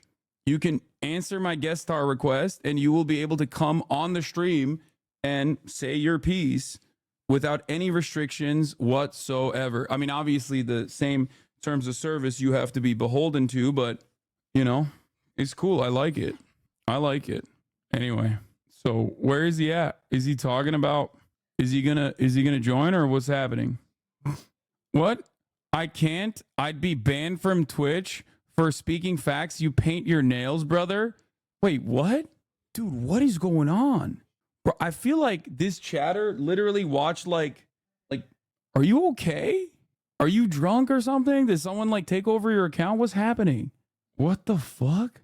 No, this is who they always were. Wake up, man. It just like doesn't make sense that someone could be supportive and an active chatter for like 3 fucking years, and then October 7 just like flips a script in their brain so hard that they just literally now don't believe any of the things that they believed for the past 3 years. You know what I mean?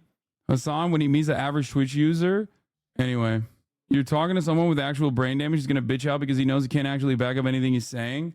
Anyway, October 7 just fucking activated like some kind of Manchurian candidate style shit in his fucking brain. Yeah. Brain broken Reddit Islamophobes believe all Muslims are a caricature of those bearded imams that call for the death of infidels, when in reality, many people, even some of those fundy imams, are regular people who just live regular lives, who just want to make ends meet. They think Muslims are hive mind and sleeper agents. Yeah, I know. It's just Islamophobia. That's all it is. He's something more dangerous than a religious extremist. He's a kick viewer in his 30s. Yeah, I know. It's kind of a sad... It's sad to fucking recognize that, like, you lose chatters like this, though. You know what I mean? Like, I feel like a little bit like a failure. Like, everything I do is geared towards ensuring that that doesn't happen. And the exact opposite happens when someone who has opinions like this,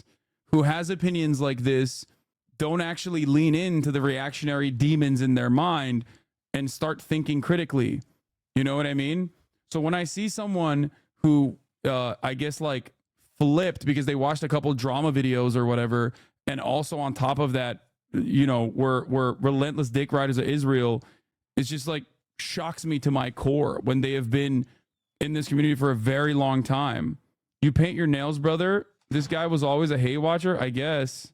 Anyway, something probably happened in their life that has affected their ability to understand. Yeah, bro. I don't think a hate watcher would be in the chat saying he loves me but hates the mods. You know what I mean? That's like a very normal position of the average normie watcher. I think something crazy happened. He's stopped generating Overwatch porno on CART AI. We can see you. And that probably uses like 30 gallons of water per titty. Oh my God. No. Oh no. Oh no. Jesus Christ, dude. I had to fucking take a breather after that one. Fuck. Where's that jacket from? It's ASOS. And I got it like fucking 10 years ago. Sometimes fast fashion can go a long way. Actually, the Pepsi shirt that I'm wearing is also like, I think that's also Forever 21 or H&M or something. And also got it 10 years ago. He didn't. His porno name was related to his Overwatch name from when he was a CDN, the third viewer, like 6 years ago. Jesus Christ, M-Hunt, how the fuck did you find all this shit? That's crazy. Wait, does it still say I'm like streaming with him? Because I ended the guest stream, like the guest call or whatever. So I don't think I'm... Is M-HUD short for Mohammed? Is he Muslim? Yes. Okay, wait, maybe how do I fucking go to my guest star to like end it? I'm sure it'll end on its own. I don't know. Wait, reopen the tab and hang up. I did that. It just ended. Yeah, I just restarted it and it ended. Aisha's age at the time of marriage has been a source of ideological friction. Classical sources generally converge on being 6 or 7 years old in the time of marriage and 9 at consummation. Bro, I don't think you understand. I don't give a shit. Just like, how old do you think Jesus's mom was? Okay, when God fucked her. What are you talking about? Like, I don't think you understand. I don't care. Okay, this is entirely irrelevant. Jesus' mom was 13 when God had sex with her. Okay, the fuck? Do you think that bears any weight in this discourse at all? No, of course not. Yeah, go cancel the Prophet Muhammad. Okay, peace be upon him. So funny, bro. Tapped out of chat 5 minutes to Google more facts about Islam. Yeah, meanwhile we Googled some facts about him and his proclivity to generate Overwatch porn on CART AI. Would you like more facts? Yeah, give us more facts, dumbass. Brother, if you want to give me facts, you can give it to me directly, okay? But you're too much of a fucking coward. I invited you on the stream to talk your piece. And it's so odd that you only feel comfortable being able to Google. You can Google in real time. I'll give you the opportunity to Google, okay? In real time. But this way, at least we don't have to fucking chat in like weird increments. I invited you 30 minutes ago. Jokes aside, it's genuinely amusing how Islamophobia is such a normalized form of racism, even in progressive circles. Yes, because the war on terror had to be justified somehow. That's it. Anyway, all right, we're moving away from this fucking loser, desperate for attention. I wanted to understand what went wrong. That's all this was. And I think that can be sometimes informative for other people who are on the edge to see someone who has similar opinions to them look so fucking stupid on broad display. If the conversation goes in that direction, of course, not saying that it would have, but if it went in that direction, then there's still a productive outcome off of all of this. Anyway, say, brother, you paint your nails. Here. Kill the Jews. Anybody on board? Anybody on board? You just chanted for it. You just chanted We're gonna let them lead. We're gonna give them a... We're gonna give them a pass. We're gonna let them lead. All hail, honorable Qatari government. Who's paying our bills? Qatari government. All hail the Qatari government. So that's the reason why they arrested all the protesters, not the protesters. This is my school. So the counter protesters came in. One of them yelled, "Kill the Jews." This is a video from the incident I mentioned, provided by an organizer with Huskies for a Free Palestine. The student in the greenish blue sweater holding the Israeli flag is a counter protester. And Northeastern spokesperson responded and said, the fact that the phrase "kill the Jews" was shouted on our campus is not in dispute. The Boston Globe, a trusted news organization, reported it as fact. There's also substantial video evidence. Any suggestion that repulsive anti-Semitic comments are sometimes acceptable depending on the context is reprehensible. That language has no place on any university campus. This is so fucking funny to say. Nobody is saying that "kill the Jews" is an appropriate thing to say, dumbass. They're saying the people that said "kill the Jews" were not the pro-Palestinian protesters, but instead the counter-protesters rocking the fucking Israeli flag while saying that because they were there to agitate. I've been a professional flag for a decade. This is among the worst spin misdirection attempts I've ever seen. Tell me you're going to follow up here, lol. It's great. It's so great, dude. I did hear "kill the Jews" said by a counter-protester holding an Israeli flag, seemingly as a provocative joke in response to the group's pro-Palestine chants. Not sure if that is the specific incident Northeastern leadership is referring to, because Huntington News and the Boston Globe reported that on the Northeastern University campus, someone said "kill the Jews" in the pro-Palestinian side, it seems. Breaking. Northeastern Vice President of Communications Renata Newell has released the university's first statement since the police started clearing the encampment. Earlier this morning, the Northeastern University Police Department, in cooperation with local law enforcement partners, began clearing an unauthorized encampment on the university's Boston campus. What began as a student demonstration 2 days ago was infiltrated by professional organizers with no affiliation to Northeastern. Last night, the use of virulent anti-Semitic slurs, including "kill the Jews," crossed the line. We cannot tolerate this kind of hate on our campus. So that's great. That's a great fucking way to pack all this shit up. Great way to pack all this shit up. Anytime there's a fucking pro-Palestinian encampment, just get a bunch of counter-protesters to go and say unhinged anti-Semitic shit, and then go, well, the campus is unsafe now. It's disgusting. Students at Northeastern University in Boston blocked police vans from leaving the premises with arrested students after trying to break up the Gaza Solidarity encampment. You support genocide.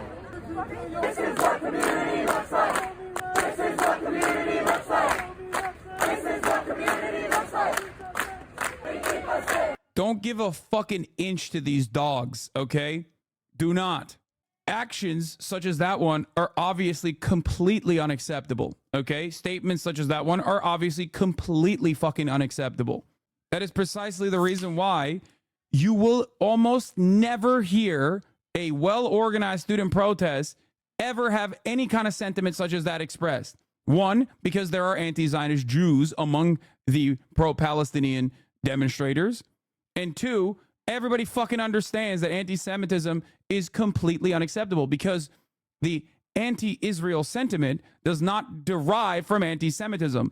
It's always the other side that claims it does. This does not mean that there won't be opportunists, opportunistic charlatans that fucking try to take advantage of a pro-Palestinian demonstration to sneak anti-Semitic sentiment. This does not also mean that there won't be counter-protesters and agitators who deliberately say shit like that, infiltrate a protest and say shit like that. The students, the student organizers, literally know when that happens. They know how to deal with it. They immediately will swarm that agitator and kick them out of the encampment. I have an important question. What's the best way to help these protests? I do not want to participate in the protest because I don't want to get arrested because I'm a 40-year-old man and I have kids, but I do want to help any way I can. A lot of the student protesters will have like an organization. You can find their Instagram pages usually. Like Students for Justice for Palestine is one of the groups that's very active in creating these protests and these encampments on all the college campuses. You can donate to the bail funds, and Jewish Voice for Peace is another one. You can donate to the bail funds. You can also donate to the student protesters directly so they can purchase food and supplies like tents and whatnot. I'm not rich. I'm an artist, but thanks. Here's the video, by the way. It clearly shows the agitator saying "kill the Jews." Kill the Jews. Yeah, I mean, dude, that's it. That's literally video proof. An agitator, a Zionist, and yet acted like it was the... A Zionist agitator, counter-protester holding an Israeli flag is the only person who says kill the Jews, and yet the university acted like it was the pro-Palestinian side. How gross. Yeah. I mean, it's not really that ironic that the only anti-Semite there is the relentless dick rider of Israel holding the Israeli flag. They are...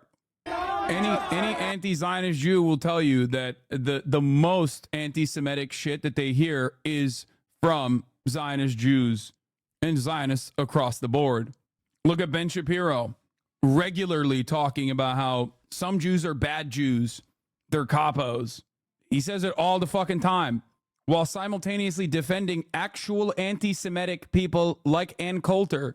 Why? I mean, you can ask him. He'll tell you. It's because she's pro-Israel, so he does not care about her anti-Semitism. He has said this. He's openly tweeted this before. It's ridiculous. Did you see the same guy that passed you while you had the pallet was the same guy that pushed down the pro-Palestinian protester? Yes, I did. He's the Pope of the Jews. There's nothing we can do. Yeah. Why is the right so insistent on supporting Israel, especially non-Jewish ones? Brother, many different reasons. Okay? Reason number one being it's American imperialism, the American State Department. Since Northeastern is telling easily disproven lies about what happened last night, I want to provide a detailed timeline on what I saw the counter-protesters do tonight at the encampment. 2 counter-protesters arrived sometime before 11:15 p.m. and climbed on the chairs they were using as a barricade. They held up an Israeli flag and reportedly harassed and provoked people in the encampment. Here's a video of it. How can someone be a Zionist but anti-Semitic simultaneously, though? Hello? Have you ever met a fucking Christian evangelical in the South? Go deep South to a mega church and hear what they have to say about the Jews, and then hear what they have to say about the state of Israel and how it must be preserved and how all the Jews need to go to the state of Israel so that Jesus Christ can return, fight the devil in Megiddo, and the rapture will happen. And then all the Jews that don't convert to evangelical Christianity will, of course, burn in eternal hellfire. It is actually, ironically, the most common Zionist. The most common type of Zionist in the Western world is an evangelical Christian Zionist, not a Jewish Zionist. There aren't that many Jews in general. Something to remember. There are more evangelical Christian Zionists in this country than there are Jews, both Zionist and anti-Zionist. That's it. It's literally straight up fucking Nazis. Here's an example of that. Yeah, here. Millions of Muslims around the world fast, not only from material sustenance, not only from material sustenance. We have attorneys. We have attorneys. Okay, you don't have to get aggressive. Please leave our house. You are guests at our house. This is our First Amendment right. No, this is my house. A Berkeley law professor assaulted a law student as she was speaking up about UC Berkeley's ties to Israel's genocide at a dinner on the final night of Ramadan. The institution has over $2 million invested in weapons companies that supply Israel. Has informed us this is our First Amendment right. The funniest part is that so many Christians think supporting a genocide won't send them to hell. Yeah. That professor is not evangelical. Yeah, I don't know why you sent me this professor. To be fair, I grew up in a Christian Zionist evangelical end times cult and never ever heard anything anti-Semitic said out loud until I traveled to the Northeast. It's not quite the marriage of neo-Nazis and evangelical Christianity that you're imagining. No, but what I do know is that in the South, especially in areas where there aren't that many Jews to begin with, a lot of people have like the regular anti-Semitic tendencies, like that go even to nutty extremes, like people that think, you know, Jews are always scheming, that sort of shit. It's not like the overt anti-Semitism that you hear from a Nazi. When you talk about like the Northeastern type of anti-Semite, you're talking about the fucking groypers who have done the theory, you know what I mean? Who have like read Culture of Critique and like a whole bunch of fucking Nazi books and shit. But if you think that those like, first of all, remember the end times Christian cultists literally still believe Jews are going to burn in hell. Like that entire theological justification for why they defend Israel is inherently anti-Semitic. They still think that like Jews are non-believers who are going to burn in fucking hell. They just think that like for the time being, you know, we need to send them to Israel so that Jesus comes back. Yeah, it is just like definitionally anti-Semitic. I've also had Jewish friends talk to me about, like, you know, their visits in the South where people unironically have asked them if they have fucking horns and shit. So I don't know if it's like a microaggression at that point or if it's a fucking major anti-Semitic thing to say. People thinking that, like, people that have never met Jewish people thinking that they have tails and that they, the classic anti-Semitic thing is saying that, oh, Jews have horns, that's why they wear the yarmulke. Like, that is a macro aggression stemming from a place of just like never meeting a Jewish person as well. Obviously, it's a major factor in it. Jesus did come back. We saw it last night when he helped liberate the Zionist fascist state of Richmond. True. There's also even anti-Semitism in our community related to white Ashkenazi centering and anti-blackness. What? Here's some psycho-Christian Zionists that were outside of Colombia. Yeah, I mean, we did this already, but here. Let the people know, Lord God, that this demonstration on Colombia's ground and all over America is being financed by Soros and other people that hate America. Yup. That's my favorite, dude. You know who's pulling the puppet strings behind these anti-Israel demonstrations? A Jew. Oh, it's so awesome. It's great, man. What do you say to these people? What do you say to these motherfuckers, bro? That's right. Those powerful shadowy Jews doing the thing again. Yeah, and this was on the New York Post. This was on Fox News. They're covering it. I joked about it, and then they actually started covering it as though it's real. George Soros, everybody. Anyway. Yep, that's right. It's great. Zionism sends the Jews to a place you don't have to be, where they will be eternally bogged down in a fight with the aggrieved locals is an anti-Semite dream. Oh, yeah, 100%. Oh, that's great, man. I'm glad that white supremacists are back. When actual anti-Semites cynically engage in opportunistic protest against Israel, it's fine. Also, you know why there's no police presence? Because the police are the ones that are in this group, okay? That's why there's no fucking police presence. They're the anti-Semites of next week. Oh, I think some police are very much in sight. Yeah. What? Is there anything to say to my debate lord mom who says it's okay that the protests are being arrested because it's a part of civil disobedience? Wait, what? Is she in support of the protest then? Like, I don't get it. God, dude, I don't know how people don't see this as fascist. This is some Boy Scout shit. No, this is objectively fascist. They are open fascists. They're not like hiding it. They're so openly fascist that like a lot of right wingers will call them feds, which, by the way, you know, it is kind of true. So, you know, that is, it is what it is. As well as the CCP. We're taking down the CCP. All of us have turned on, each one doing his own thing. I said, Leviticus 26 have been infiltration. Every wonder why. Listen, you want to keep killing our... Yeah, that's right. And you know who's pushing for that? The Jews. But also, that's why they should go to Israel. This is literally just unfiltered Nazi shit, okay? The notion that, like, Western civilization has fallen because of moral degeneracy is exactly what the Nazis said. Who's doing that? Shadowy Jews. That's what they think. You want to keep doing your drugs, everything else. Each school in the United States of America was created for the very purpose of the propagation of the gospel of Jesus Christ. They're also asking that the Jewish believer that is not sure go to a Messianic Jewish temple. They will have more to show you about Hashem and Mashiach. Jesus, help me with that. How do you say Jesus in Israel? Yeshua HaMashiach. Yeshua. My husband is Jewish, but he's a believer.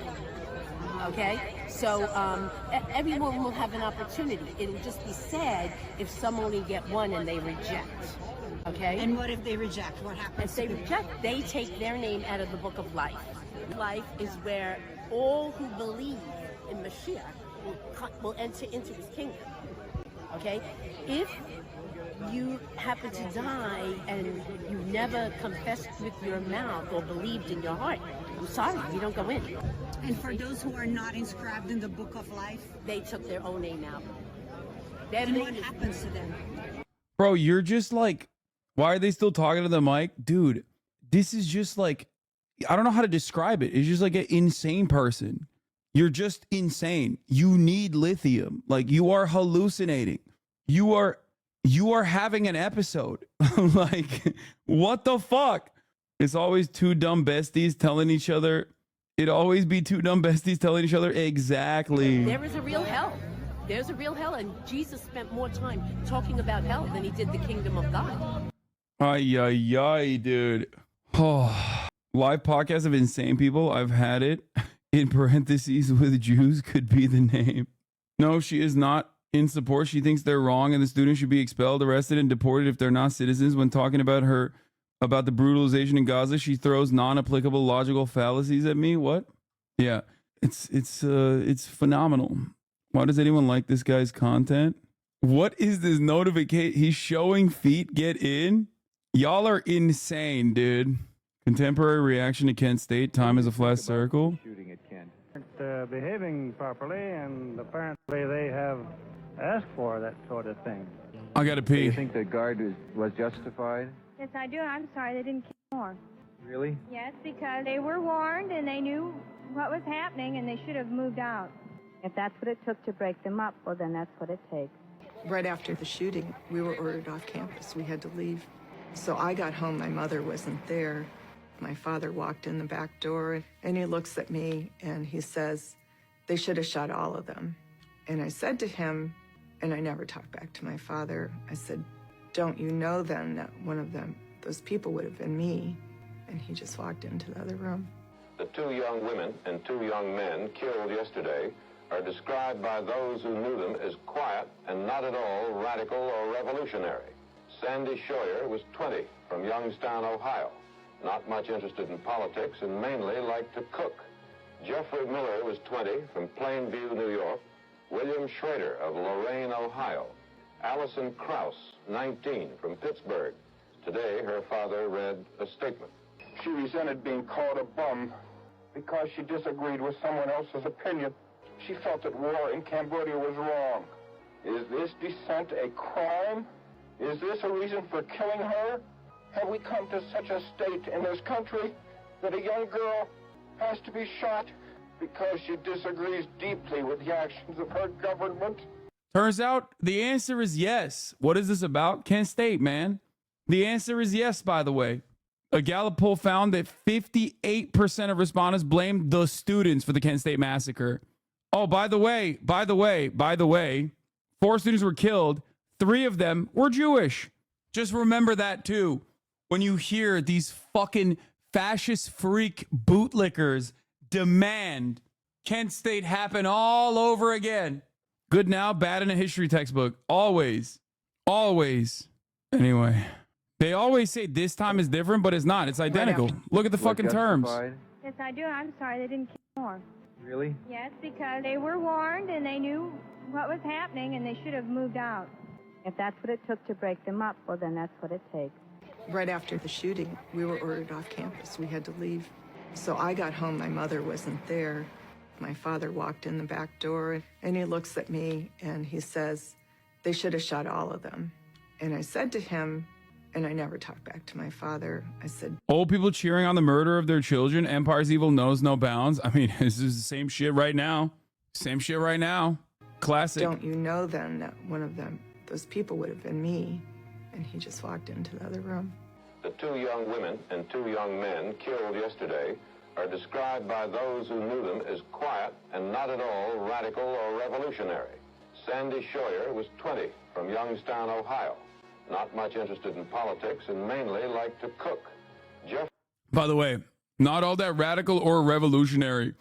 Like, as in, if they were radical or revolutionary, it would have been appropriate to shoot and kill them. Thanks, man. This is the in memoriam, by the way. So remember that. Like, this is when, at this point, they're saying, like, it was bad. Jeffrey Miller was 20 from Plainview, New York. William Schrader of Lorain, Ohio. Allison Krause, 19, from Pittsburgh. Today, her father read a statement. She resented being called a bum because she disagreed. Also, another glaringly obvious mainstream media special to the New York Times. Nixon puts bums label on some college radicals. They're still calling them radicals. Nixon's calling them bums. New York Times is reporting on the bums label while still calling them radicals. Because she disagreed with someone else's opinion. She felt that war in Cambodia was wrong. Is this dissent a crime? Is this a reason for killing her? Have we come to such a state in this country that a young girl has to be shot because she disagrees deeply with the actions of her government? It's a TikTok. What do you think about the shooting? It's a TikTok from Tess Said That. I suspect it's from like a documentary or something on the Kent State massacre. Who's the tweeter though? It's not a tweeter, man. It's fucking TikTok. Fuck. Oh. Anyway, didn't know they had TikTok back then? Yeah. Anyway, sometime before 11:29, NUPD escorted the Zionist counter-protesters off the chairs and away from the encampment. As far as I know, neither of the students faced criminal charges or academic sanctions. Less than half an hour later, 11:46 p.m., the counter-protesters returned. At about 11:56, they began saying, "Kill all Jews." During this whole exchange, protesters in the encampment remained nonviolent, chanted, and organizers actively discouraged protesters from engaging the Zionists. I am proud of everyone who refused to allow these provocations to distract us from our advocacy for Palestine. The counter-protesters finally left for a second time at 12:17 a.m. The police did not appear in the common to raid us until sunrise. Northeastern, retract the lies, drop the charges, and divest now. Here's a call to action. Email the NEU and Mayor Wu below if you think we shouldn't have been arrested because the Zionists came into our protest and was racist. One of the Zionist agitators told the police as they were harassing us at Northeastern that I'm here to antagonize them explicitly. They started trying to debate Lord, one of the professors, about the Nakba, Lamau. Yeah. They can get away with it. They got the backing of the state. Same way the fucking Nazis will always be able to get away with counter-protesting or even demonstrating on the streets. What is this? Breaking from Hümeyra Pamuk, our Turkish Reuters foreign policy reporter covering the U.S. State Department. She says, I reviewed an internal State Department memo, parts of which was classified, that include the most extensive and serious data warnings to Secretary Blinken over Israel's possible noncompliance with international humanitarian law. Here's what I learned. A joint submission from 4 bureaus, Democracy, Human Rights, and Labor, Population, Refugees and Migration, Global Criminal Justice, and International Organization Affairs, raised serious concern over noncompliance with international humanitarian law in Israel's conduct of the Gaza war. The assessment from the 4 bureaus said Israel's assurances were neither credible nor reliable. It cited 8 examples of Israeli military actions that the officials said raised serious questions about potential violations of international humanitarian law. These included repeatedly striking protected sites and civilian infrastructure, unconscionably high levels of civilian harm to military advantage, taking little action to investigate violations or to hold to account those responsible for significant civilian harm and killing humanitarian workers and journalists at an unprecedented rate. The assessment from the 4 bureaus also cited 11 instances of Israeli military actions the officials said arbitrarily restrict humanitarian aid, including rejecting entire trucks of aid due to a single dual-use item. Remember, I've told you guys about this. If I know about this, and you, as a consequence of being in this community, know about what they were doing, the dual-use item, you want to know what it was? Scissors. Medical scissors to cut gauze. If the entire truck had one singular medical scissor in it, they would just stop the entire truck from moving in. Artificial limitations on inspections, as well as repeated attacks on humanitarian sites that should not be hit. Another submission to the memo reviewed by Reuters from the Bureau of Political and Military Affairs, which deals with U.S. military assistance and arm transfers, warned Blinken that suspending U.S. weapons would limit Israel's ability to meet potential threats outside its airspace and require Washington to reevaluate all ongoing and future sales to other countries in the region.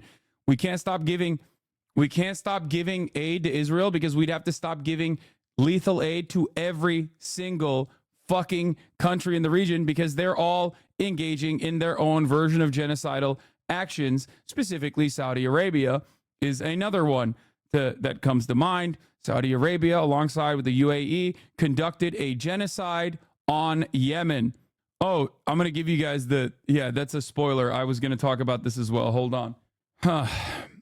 Any suspension of U.S. arms sales would invite provocations by Iran and aligned militias, the Bureau said in its submission, illustrating the push and pull inside the department as it prepares the report to Congress. The submission did not directly address Israel's assurances. Inputs to the memo from the Office of the Special Envoy to Monitor and Combat Anti-Semitism and the U.S. Ambassador to Israel, Jack Lew, said they assessed Israel's assurances as credible and reliable.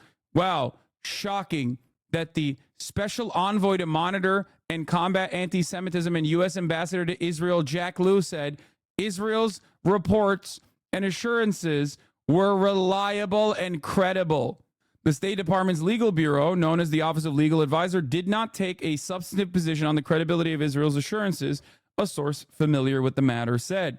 USAID also provided input to the memo. The killing of nearly 32,000 people, of which the government of Israel itself assesses roughly 2/3 are civilian, may well amount to a violation of the international humanitarian law requirement, USAID officials wrote in the submission. USAID is literally CIA. USAID is an organ of the State Department. You are watching literal active CIA members be like, yeah, Israel is kind of going a bit too far by their own accounts.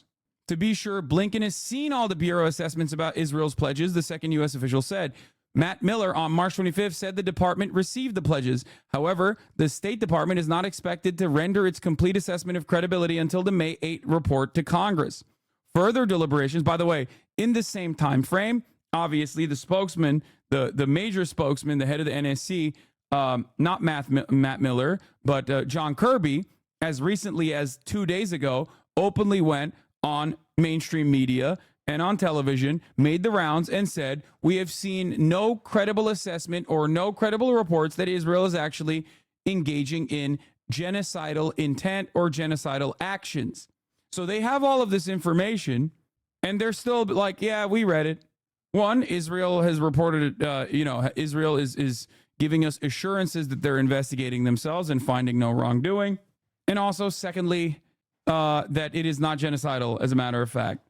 Further deliberations between the department bureaus are underway ahead of the report's deadline, a U.S. official told me. When asked about the memo, an Israeli official said Israel is fully committed to its commitments and its implementation. Among them are assurances given to the U.S. government.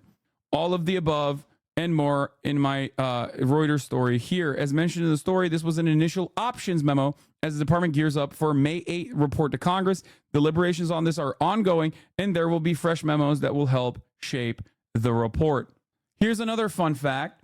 As you guys recall, yesterday, I think it was either Matt Miller or I forget the other dude, the chubby dude, that said, it was the chubby dude. A couple days back, we covered the other State Department spokesperson, Patel. I forget what his first name is. Anyway, he came up and he was saying that Israel is going to give us, Israel's giving us assurances and they're investigating themselves, assurances that they are investigating themselves specifically on the mass graves in Khan Yunis. Okay? That's what Patel said. Remember, that's what he said. The chubby one, the spokesperson. He said, we are waiting on more investigations from Israel into the mass graves in Khan Yunis. Well, Matt Berg, who is the national security daily anchor for Politico, who used to work for the New York Times, Boston Globe, among others, turned around and did some journalism. For Politico, he went and he asked an IDF spokesman if Israel plans to investigate the mass graves in Khan Yunis. The reply from Israel was, investigate what? And then he called the reports fake news. Israel's military says the Biden administration's call for an investigation into reports of mass graves near a major hospital in Gaza don't make sense because they already looked into it.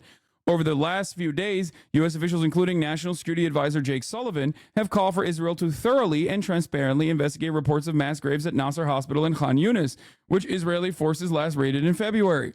The State Department came under fire from reporters and advocates for refusing to call for an independent investigation, instead saying the U.S. will press Israel for information. Remember, they threw the investigation back to Israel.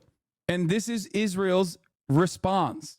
When NatSec Daily asked Israel Defense Forces spokesperson Nadav Shoshani whether Israel plans on investigating, he at first waved off the question, calling the reports fake news. Asked if that means Israel won't investigate the mass grave reports, Shoshani said, investigate what? He then added that Israel has already looked into the matter and found that there was no wrongdoing. We gave answers. We don't bury people in mass graves, not something we do. Shoshani didn't provide details of the investigation or who Israel provided answers to specifically. The Israelis have told us privately what they've said publicly, that they totally reject the allegations, a U.S. official told NatSec Daily, granted anonymity to detail private conversations. We are in a position to validate that and would like a thorough and transparent investigation into the reports. We can't even get Israel to fucking investigate itself, like do a fake investigation. That's how much of a fucking flex position they have. At least 2 of the 3 burial sites were dug prior to Israeli troops arriving, the New York Times reports, but the Gaza Civil Defense said only about 100 people were buried in the graves before the IDF raid, and a total of 392 bodies were recovered. Israel also simultaneously said that they dug up some of those graves specifically so they could investigate whether or not there were actually any Israeli hostages in the graves. They desecrated the graves that were opened up by Palestinians, and then while the graves were opened up, dumped, triple the fucking number of bodies into it. So how did that happen? It's great. If there are mass graves with bound bodies in it, don't you think leadership would know about it, right? Like, is the assumption it was genocidal IDF soldiers? Wait, what? Are you saying that you don't think that there are mass graves with bound bodies? Is that what's going on? Because I 100% believe that Israeli soldiers would absolutely fucking execute people after binding them. Yes. It's pretty funny how Israel as a state has worse messaging discipline than the pro-Palestinian student protest. Doesn't stop people from chirping about the latter, though. Yes, because people are fucking incredibly biased in the direction of defending Israel. This is how it always works with every single fucking State Department affiliated Western aligned country. What? No, not at all. I'm asking you honestly if this was something done by leadership or genocidal soldiers. Brother, that's how a genocide works. This is what the question you're asking me is literally directly at the heart of the active court case at the International Criminal Justice Court. The case that South Africa brought forward in the ICJ is directly what you are asking me about. It's both. Genocidal intent comes from the top down. The reason why there are kill zones, basically killing fields, and seemingly so much chaos that ends up triple tapping the World Central Kitchen aid workers, for example, white guys, is because the disorder that you see among the ranks in the IDF is by design. The leaders are genocidal. The soldiers are genocidal. They're shooting whoever the fuck they want. They're bombing whoever the fuck they want because their goal is not to kill Hamas. Their goal is to kill everyone. Their ultimate goal is to make the lives of Palestinians so unlivable that they have no other option but once they do open a humanitarian corridor, as they call it, they can engage in the mass removal and displacement of the indigenous population that were already internal colonies displaced from their ancestral homes a couple fucking miles away into the Gaza Strip. This piece of the story I wrote earlier, yes, the value of an Ivy League degree is going to be affected if people start to associate your school with political activism instead of academic rigor. Why am I looking at Nate Silver? I don't give a shit what he has to say about anything. He's a fucking irrelevant, washed up loser, dude. Anyway, Israel apparently is open to discussing sustainable calm in Gaza after initial hostage release, says officials. This is from 55 minutes ago from Barak Ravid. It is the first time since October 7 on October 7 attack on Israel by Hamas that Israeli leaders have suggested they are open to discussing an end to the war in Gaza as a part of the hostage deal. I mean, it's really grim to fucking think about it on these terms, but it does seem like it does seem like they are finally budging a little bit in the, I guess, right direction. But I don't know. I don't know how valid, how legitimate their interest is. Ally Cat, thank you for the 100 gifted subs, allowing 100 people to no longer see the ads at the top of the hour. Okay, we're going to move on from this stuff.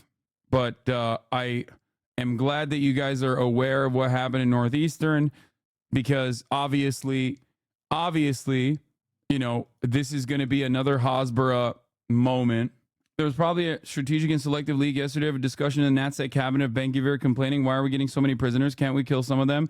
And then Hersey and Halevi and Avi Dichter saying, no, when people surrender, we arrest them, not kill them. We would never. Probably someone trying to internally clear Likudnik's name. Oh, this is from, just saw a clip from the documentary, The Day the 60s Died, about the students killed at Kent State, and God, speechless and horrified. One of our comrades has a severe banana allergy, so Zionists decided to bring bananas. The security have already said not to do this. This person can go into shock. Look at him smiling, too. Ally Cat with another 100 gifted subs. What the hell's going on? God damn. 200 people will no longer see the ads at the fucking top of the hour, baby. Let's go. Hamas just dropped a vid of Israeli hostages. Do you have the link? We'll look at that.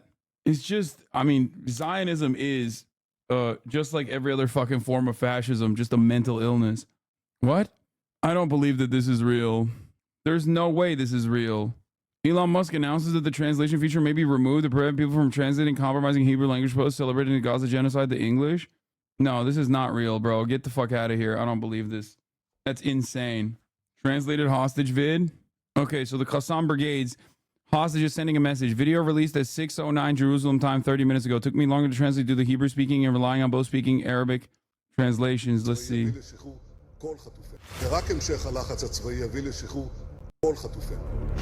ככל שיגבר הלחץ הצבאי, כך גדל הסיכוי את ההגעה אל יקיריכם. Your loved ones is not pleasant. There are a lot of bombings. Military pressure has failed to liberate your hostage children. Kill tens of them and deprive the rest from celebrating Easter with their dear ones. My name is Mickey Siegel. I am 64 years old from Kfar Aza, Omri Miran. I'm 47 years old from Kibbutz Nahal Oz. I want to give it to my family, that I love you very much. Dear family, I miss you all. My father, my brothers, my sister, my beloved Shai. Yeah, when they say Easter, I think they meant Passover. My daughters, my dearest, I want you to know that I'm okay. Very much. I very much hope you are too. This year we couldn't celebrate any holiday together because of the ugly war. I have very, very beautiful memories of Passover. Last year we all celebrated together. And I very much hope so. May we all have a surprise. The best it could be. There's 0% chance that, I mean, considering how much pressure increases internally in Israel anytime there's like a hostage video that is released, considering how much the pressure mounts against the war cabinet demanding ceasefire, very rarely do they actually show these videos. As Time Without an OVO said, the only channels that showed the Israeli American hostage that lost his arm, I believe, throwing back a grenade, was the only channels that showed that was 12 and 14. They did not show it. They did not show it on any of the other major channels. They one of the articles written about it was saying that it was like propaganda. The attitude from those who support the war cabinet, or rather those who support Benjamin Netanyahu, is that these hostages are fucking up the bag. Like that they're ruining the overarching goals by making a big stink about the forever bombing campaigns that are unironically killing some of these hostages. They've killed many of these hostages. This was actually shown on channel 12 this time, if I recall correctly, but not channel 14. The last hostage deal wasn't shown on channel 14 and channel 12 until the government channel, and the government channel 11 called it psychological terror. Yeah. Tel Aviv tonight, as we speak, from a couple hours ago, tens of thousands of anti-government protesters are once again in the streets calling for the immediate ousting of Netanyahu and his inept, corrupt, and messianic clan. Yeah. Jerusalem Post covered it as well. In the video, two hostages say it was filmed 2 days ago. They also talk about not being able to celebrate Passover this year. Hamas publishes video of hostages Omri Miran and Keith Siegel. No, these guys that are protesting in the streets are not anti-Zionist Jews, chat. Make no mistake. there aren't this many anti-Zionist Jews in Israel. These people are immediate family members of the hostages, friends, people who want a ceasefire specifically because they understand, because rationally they recognize that Israel's bombing campaign is only putting hostages in harm's way. Not in harm's way because of Hamas, in direct fire, in the direct line of fire by Israel. Israel has killed every single fucking hostage so far. Like every single hostage has died, as far as we understand, is dying as a consequence of Israel's bombing campaigns. Israel's also directly shot hostages that were trying to escape, that were trying to literally go up to the soldiers and be like, we're Israeli, we're Israeli. They shot them directly with ammunition. Many of the people that are protesting also openly say that they want the bombings to continue. They just want to extract the hostages first. I don't doubt that fact. However, how are you so certain of that? Well, because I believe in the rational actor principle. And the rational actor principle in this circumstance implies that I know you meant that Israel killed the hostages. I'm telling you, we already have direct evidence of Israel shooting hostages. We have direct evidence of Israel blowing up hostages that they have retrieved, the dead bodies of the hostages that they've retrieved, specifically around the Al-Shifa hospital. But not only that, but also, like I said, the speculative aspect of this is motivated by the fact that people, Palestinian resistance groups, are not going to conduct a military operation to extract hostages from Israel proper and make no demands with them. Why the fuck would they kill them? Not to say that Hamas or anyone would never kill a hostage, but if they would, and I've said this since October 7, if they were to kill a hostage, you would know about it, because they would do it in an effort to create even more pressure against the Israeli state. They would do it publicly. They would do it on camera. There is no world in which the militants would just like secretly for funsies kill a fucking hostage. Like, even if they were to kill a hostage because they like wanted to silence them, let's think about the absolute worst case scenario that like one of the fucking dudes wanted to rape a hostage, right? And there has been one credible report so far of sexual assault, and that came from the hostages, okay? Among many other hostages who believe that like the Hamas the Hamas command structure would punish the person, so that if they were to report that one of the hostages had been sexually assaulted. Both of these things come directly from the hostages that were released. You can go back and read it in The Guardian. But overall, let's say that happened, right? Let's say that happened. Let's say that there was a dude who raped one of the hostages, and then in order to silence them, they killed the hostage. Even in that circumstance, even in the most extreme circumstance like that, they would still make propaganda off of it, because their goal is to mount pressure with the hostages to force the Israeli government's hands into facilitating a ceasefire.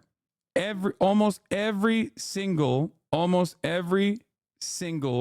firsthand account from the hostages that we've heard of, even from those who like understandably are not exactly fond of Hamas at all, and have reported that they were, under brutal conditions, usually say two things. One, the militants took every step they possibly could, all things considered, to at least protect their bodies, sometimes directly putting their bodies in the line of fire underneath mattresses that they placed on top of the hostages when a house they were in was being directly bombed by Israel.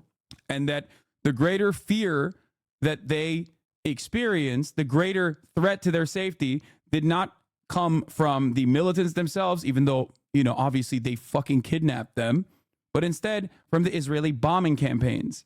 This kind of information is readily accessible. However, it doesn't get a lot of play in Western media, and it certainly gets very little coverage in Israeli media, because it creates a pressure point for the Israeli war cabinet.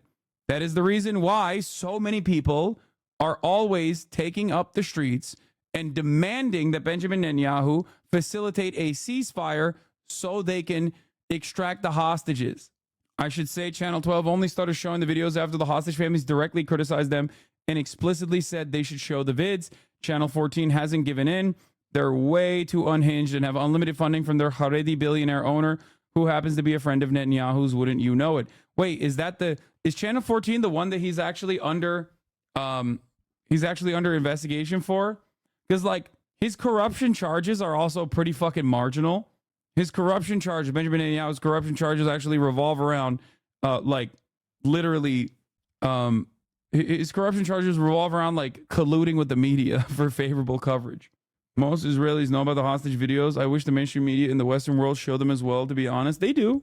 They definitely do every now and then. Anyway, let's continue. And I hope that at least the next holiday, Independence Day, we can all celebrate together. Oh, his corruption is related to a website named Walla in Israel that gave him favorable coverage. Been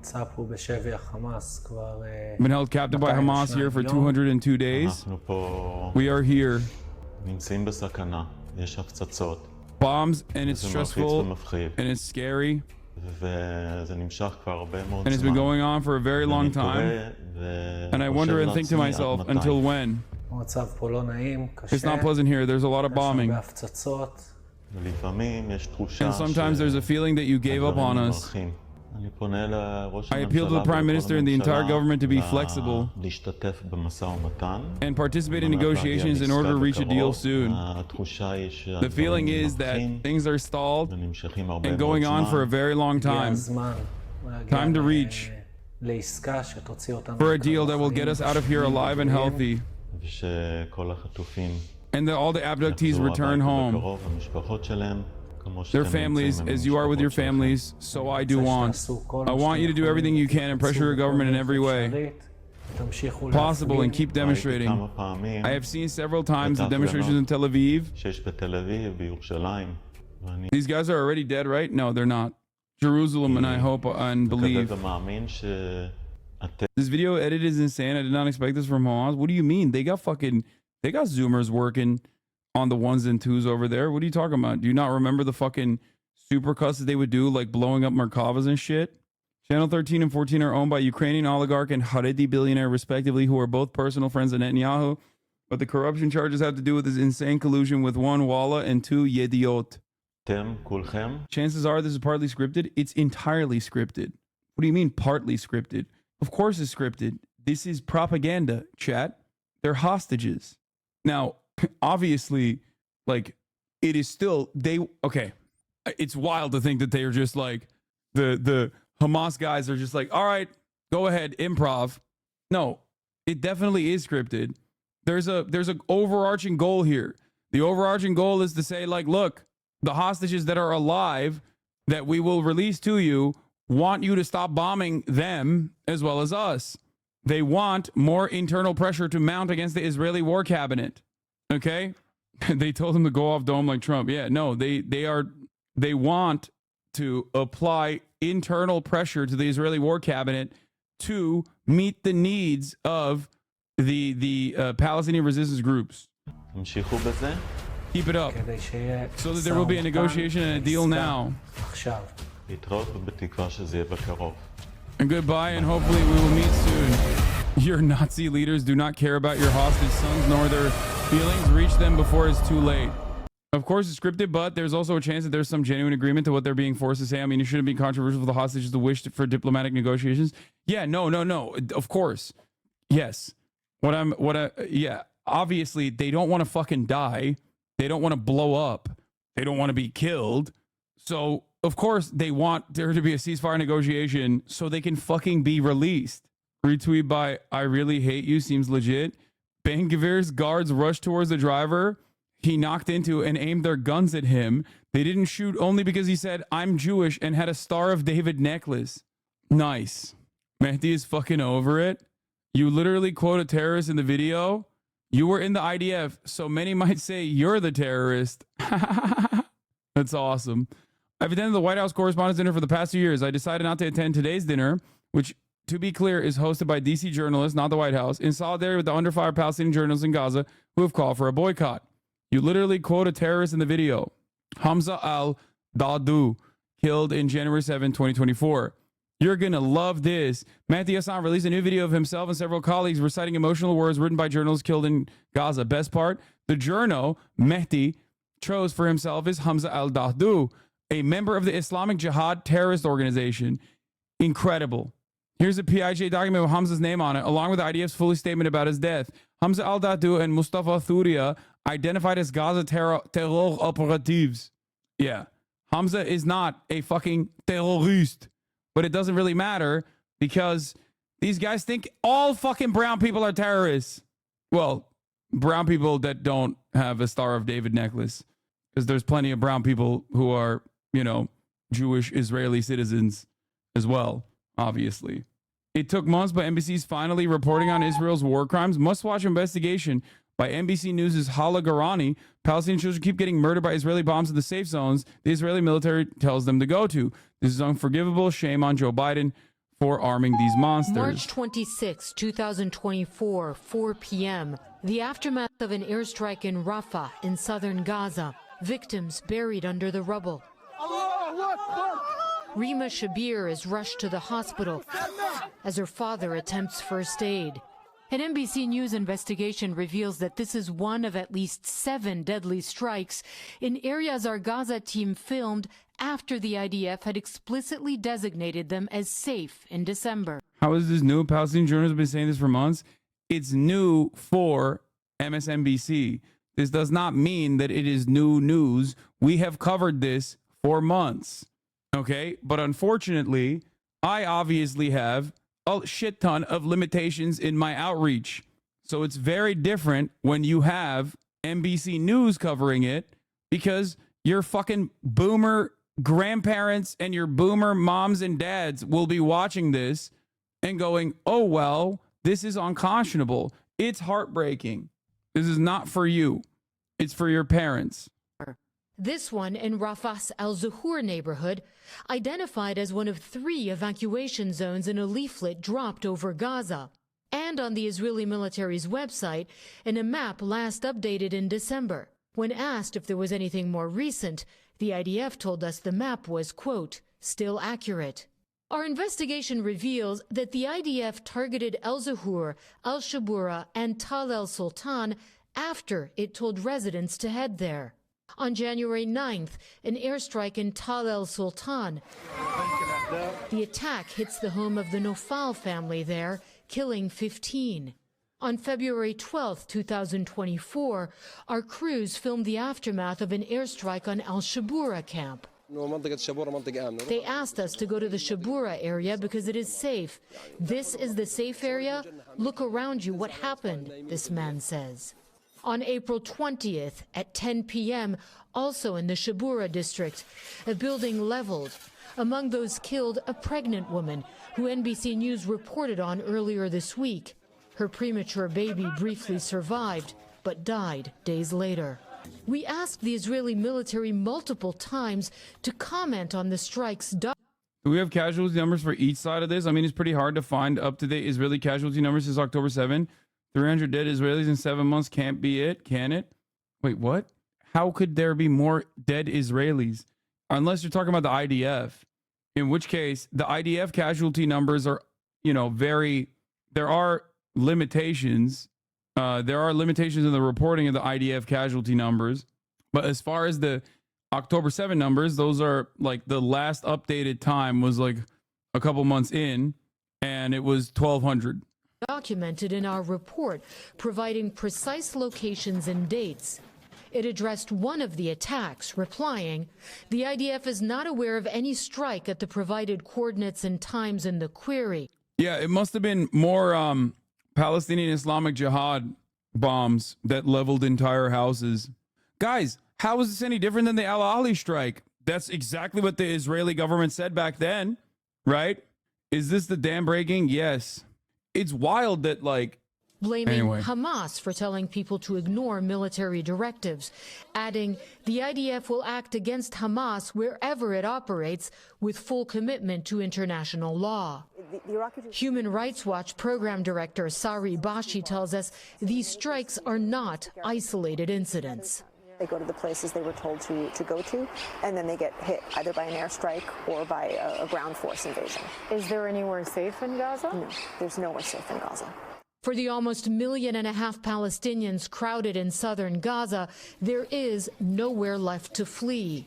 And for Rima Shabir, the girl whose father's blood-stained T-shirt told of his frantic attempt to revive his child, it was too late. Rima died in a place where she and others were told they would be safe from harm. Hala Gorani, NBC News, Tel Aviv. Terrorists. That's it. Can you guys stop fucking crying about what happened to FUNDAY? I said that there would be light news, okay? It's ridiculous. Calm the fuck down, okay? We're gonna move on now. But y'all are being fucking hella annoying. What is this? Students that are in the encampment. I think it is really unfortunate that people don't care about the fact that all Jewish kids should be kept safe and that we should not have to tolerate anti-Semitism or bigotry for all Jewish students, whether they are pro-genocide or anti-genocide. Daniel Katz. Wait, what's the problem? Why are people saying, girl, what? No, she's saying she's not wrong. She's literally, what is confusing about this statement? It's clip from 2002 or something? No. She's literally saying everybody only cares about the pro-genocide students, the pro-genocide Jewish students and their feelings, when in fact, there should be no double standard. Anti-Semitism is unacceptable across the board. The pro-genocide part, but she's not wrong. I mean, they are pro-genocide. The good ones and the bad ones, that's how it starts. She needs to go ASAP. Okay. Brother, you can't be fucking pro-genocide and expect people not to notice that you are pro-genocide while you are actively agitating at the behest of a genocidal regime, a genocidal state. It's fucking ridiculous. It is absolutely ridiculous that liberals go, I can't believe these pro-genocide counter-protesters are being called pro-genocide counter-protesters. That's what they're doing. That's who you are, you shit-lip fucks. Embrace it. Case 4000 deals with the billionaires Alovich couple. Okay. I don't care about the cases with Benjamin Netanyahu. Norm tried to tell the Columbia encampment not to say from the river to the sea. I don't care. I disagree with Norm on this. It doesn't matter. Wait. One has to exercise not in a conservative sense, but in a radical sense. One has to exercise in a moment like this, if for no other reason than for the people of Gaza, one has to exercise maximum responsibility. Maximum responsibility to get out of one's navel, to crawl out of one's ego, and to always keep in mind the question, what are we trying to accomplish?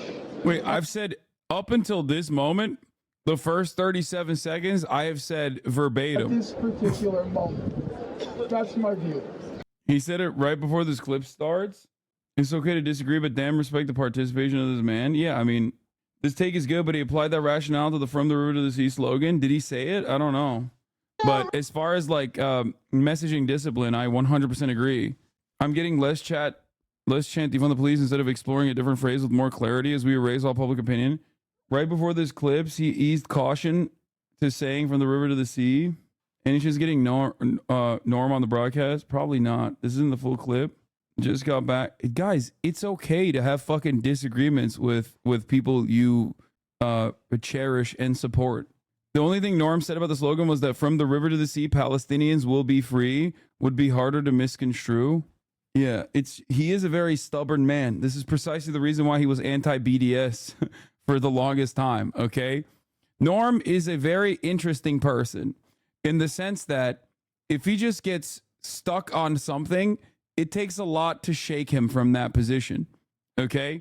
You just need to understand. He's brilliant. He's a chronicler. He is probably the best chronicler of one of the best chroniclers of all of the things that have occurred in Gaza, all of the plight that has that the Palestinians have withstood. Okay, but sometimes he gets stuck on certain things. I have you know, I've talked about this many years ago when people would criticize BDS. I've been, you know, openly pro BDS. Norm, on the other hand, used to say that he doesn't agree with BDS. I don't think he has that position any longer, but it took a very long time. Norm actually used to talk about how he like lost everything as a consequence of his anti-BDS stance. Okay, it's all good. It's normal and, dare I say, healthy to disagree with people that you otherwise agree with overall. Why was he anti-BDS? I believe he thought that BDS would, I mean, it's the common things. Like, remember, I talked to Ofer Kasif about this as well. Ofer Kasif is an anti-Zionist Jewish Knesset member. He's a communist, anti-Zionist. He's a radical. And when I talked to him about boycott, divestments, and sanctions, not substitute, boycott, divestments, and sanctions on the state of Israel, the movement that was very active against apartheid South Africa. It was tailored around resisting the South African apartheid, as a matter of fact. Okay. Many of the concerns, especially from Jewish anti-Zionists, is that some of the fear is that like BDS will be broad. BDS can be too broad in its application and end up broaching anti-Semitic territory, like thinking that any kind of Jewish-owned business is automatically in support of Israel. Okay, and the other criticism is that he was very critical of being a one-stater. He was not a one-stater for the longest time. I don't even know if he's changed his mind on that as well. But his argument was that BDS should be honest that the full right to return demanded by BDS would lead to the end of a Jewish state. To the end of a Jewish state, not necessarily that would mean the end of Israel.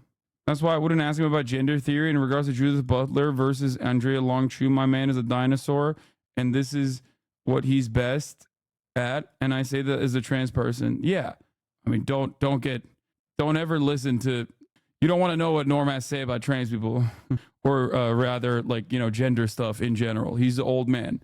Like he definitely has a hyperfixation on identity politics and the Gaza stuff post October 7. He just shut the fuck up about that, luckily. But overall, his criticism of BDS is that like he does not think it's, or originally his criticism of BDS was that it is not effective. It's the same principle behind why he's careful about the optics surrounding saying from the river to the sea. This was funny. This image is fucking killing me. The shirt does not specify if he's against these things or not. 69,000 likes. Hasan, if you see this, I love you. I'm not a hater. List of hyperfixations. He just needs a new wardrobe. Man, that's a photo from, but he's a champagne socialist scumbag. That's a photo from, why do you hate Norm so much? Yeah, you're right. I do. I hate him. What is this? You've been caught in 4K. Can she back it up a bit? Oh my God. Where are all these Dua Lipa posts coming from? Isn't it concerning that some viewers rely solely on your words for their worldview, lacking critical thinking and open-mindedness, particularly on Israel-Palestine? Please tell me you're trying to do a fucking ad break debate and this is not another fucking October 7 lever that came back just to fucking chirp in the chat and he's going to have a whole bunch of unhinged opinions. Please, I can't do this again for another 30 fucking minutes, okay? Because at the top of the hour, there's a 3-minute ad break and you guys are hurting me. You're hurting my feelings by doing this, okay? No, lol. Oh my God. Oh no. Oh, what is happening today? What the fuck? Why did so many people choose to come back recently? I guess the Piers Morgan thing. What is the mod? Unbanned through reg mail. What is the mod note? Hello, I was banned in chat almost 8 months ago for making some pretty insane and dumb comments related to the vaccine, and I regret making those comments. Anyway, the 3-minute ad break is still here. They were talking about your chat hating on Norm for being different from your opinion. Yeah, except it's very vague and broad in the way that he's not an October 7 lever. He's not. A nice thread about the early May Day activities in Nazareth by the Palestinian Israeli left. Okay, we're done with the Israel stuff. You've had too much good publicity lately and it's bringing some people out of the background to yap. Simple as. I think could be the reason, but I don't I don't know. All right. We're gonna watch the Walter Masterson video at the protest. Here's the 3-minute ad break now. Please play games or you will break. I know. I think a lot of people are also coming. This chatter is not one of them, but a lot of people are also coming back because, like, you know, they are much more amicable to my positions now. You know what I mean? Than they were in the immediate aftermath of October 7. Law tip: I've interviewed with multiple outlets about my arrest now, all of which have clip-chimped the word genocide out of the interview. Looking forward to gaming. Nice. Yes, it's going to be season 4 time in a little bit. Norm Finkelstein: the content of we support the IDF slogan is 10,000 times more offensive and outrageous to any civilized mind and civilized heart than from the river to the sea slogan. Wait, did Hutch? As provocative, we support the IDF, but the content is 10,000 times more offensive and outrageous to any, so to speak, civilized mind and civilized heart than the from the river to the sea slogan. And the only reason there is an argument about that slogan, even though, as I said, I disagree with it, that's a separate matter, whether I agree or disagree with it. The only reason there's an argument about that slogan is because we have legitimized this notion that hurt feelings are grounds for stifling speech.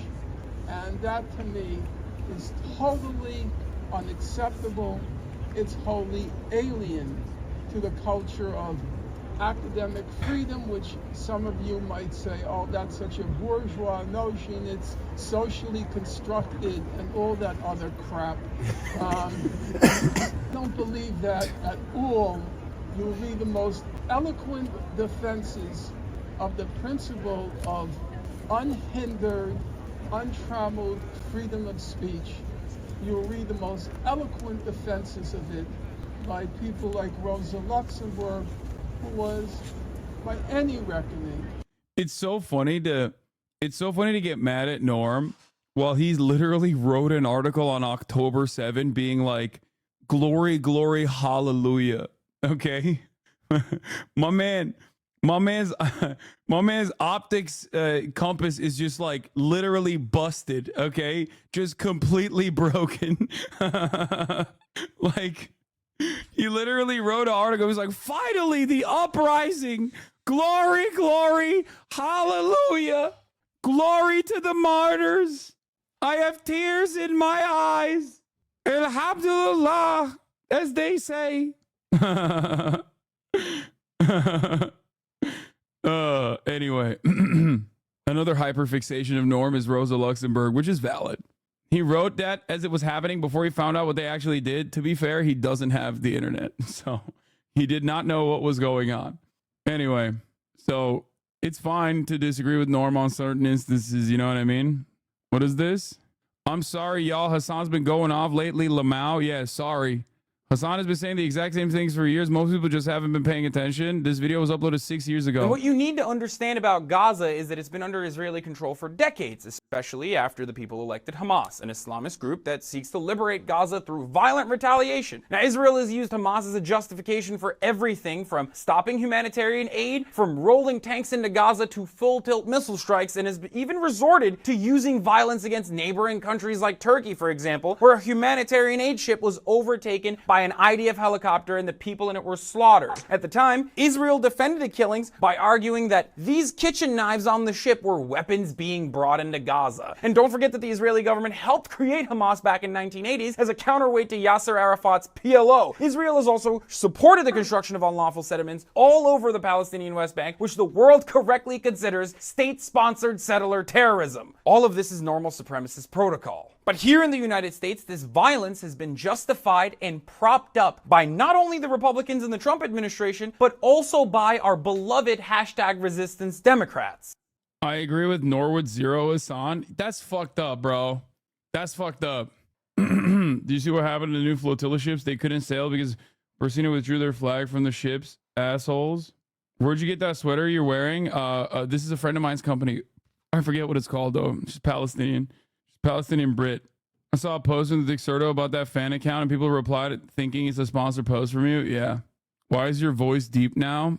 I hit puberty a third time. Imagine telling yourself in that vid 6 years ago about what the pro-Palestinian movement would look like today. Exactly. It's unimaginable. It's unimaginable. No, I have puberty 3. I had my second puberty in college. Hey. Don't bite your nails. That's crazy. That's crazy that she's doing that. Yeah, I hit the second puberty.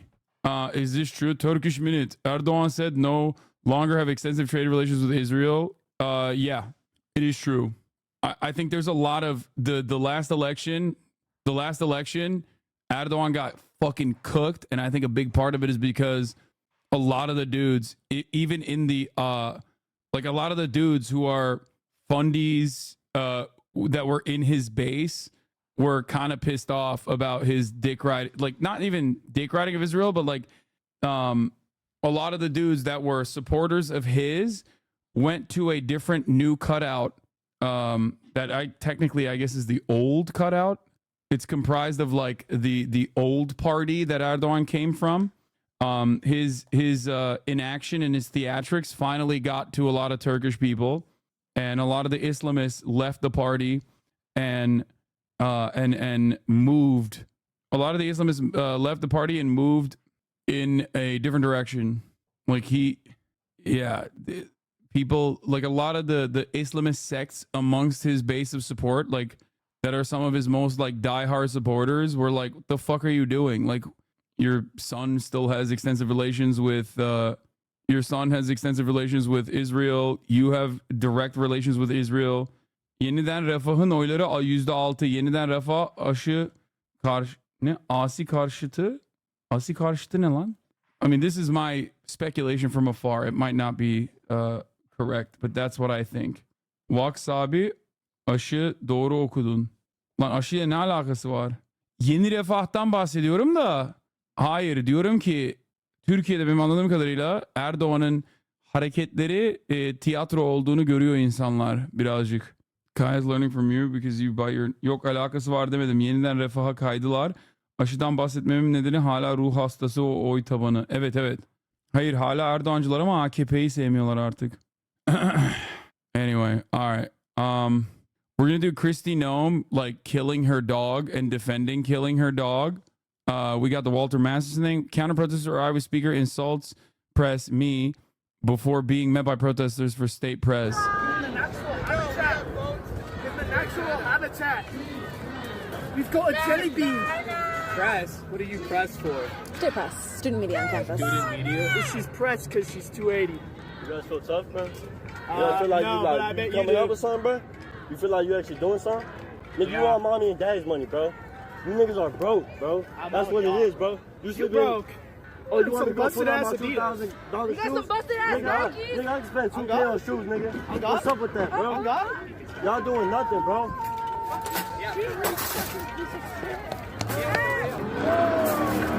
Fellas, in the natural habitat. In the natural habitat. We've got a jelly bean. A jelly bean. Oh my god, they're doing fake British accents. That's awesome. Türkçe öğren. How can she say she killed her dog? It is beyond the statute of limitations. But it's a dog, chatter. Pretty sure you can fucking put down your pet without legal scrutiny. This is a perfect microcosm of how Zionism operates. Dude, don't hit me with your fucking flag. Hey, false accusations. Hit me with that. Dude, don't hit me with your fucking flag. Bro, they literally, this did happen, by the way. This actually happened. So, not exactly far-fetched, because it did happen, and the New York Post wrote about it. Motherfuckers flopping harder than Cristiano Ronaldo, you know what I'm saying? Just kidding. We learned that Cristiano Ronaldo, not the best guy, but is pro-Palestine, whereas Messi might be a Zionist. So, who's the GOAT now? I don't know, to be fair, because I don't know. Because that's just what I heard from the UCLA campus student protesters. I will not allow hate speech in the chat. If you say flopping like Le Zionist, I personally consider that to be hate speech, and I will ban you for it. This is racism. Karen Zionist kidnapped herself. What? At Northwest, an average Karen tried to walk her dog to the encampment and called the police. Although she was there voluntarily and always free to leave, she clearly weaponized her Jewish identity to make a mockery of actual victims of anti-Semitism. Nobody is going to attack them. Bro, what the fuck? What is happening, dude? This person is not in harm's way. They are free to leave. Nobody is going to hurt them. Nobody is going to attack them. I'm like, this person is... Yes, they're right in front of me right now. They're not in harm's way. Genocide. I need help. I know that, but they're all... I need help. Someone quick, get the New York Post. Oh, they're surrounding me. Yeah, she does need help, but not in the way that she thinks. No, you are free to move. You are free to move. She is free to move. She's free to move. Literally next to a placard that says Jews call for divestment. She's like, I'm surrounded by these anti-Semitic self-hating Jews. Please save me. She's free to move. She's free to leave. She is free to leave. No one is surrounding her. She is free to leave. Poor dog. Northwestern University, these are students. They're surrounding me. I can take a picture. She's free to leave. No one is surrounding her. Did you see this one pop off on TikTok? No one is surrounding her. I'm just walking. Oh, yeah. I need help. She's free to leave. I'm a Jewish American. I need help. Please come and help me. I'm wearing a white Adidas shirt. I have a dog with me. Walking a dog. I need help. like old man walking casually behind. This video's got it all, baby. Oh, that's so sick. It's always so telling. You have to see stuff like this because they drag their dogs around like they forget they have a dog. Remember that lady who called the cops in a New York City park? Was just dragging the dog around on his collar. So sad. Yeah, exactly. This is hilarious. The woman says she's free to leave. She's also free to walk her dog at Northwestern and free to call the police if her freedom is violated. What are you saying? What do you mean? You can't call the fucking cops because, like, there's no world in which this is valid. What is the fucking violation? No, you want to know what the actual crime is? Calling 911 and demanding cops come in this circumstance. That is the only illegal thing that you are watching. What the fuck? You're holding up emergency services. What the fuck? Holy moly. That's awesome. Oh, Israel is the most Karen ass fucking nation too, so it makes sense. The NUPD told her to leave because the NUPD also is Hamas.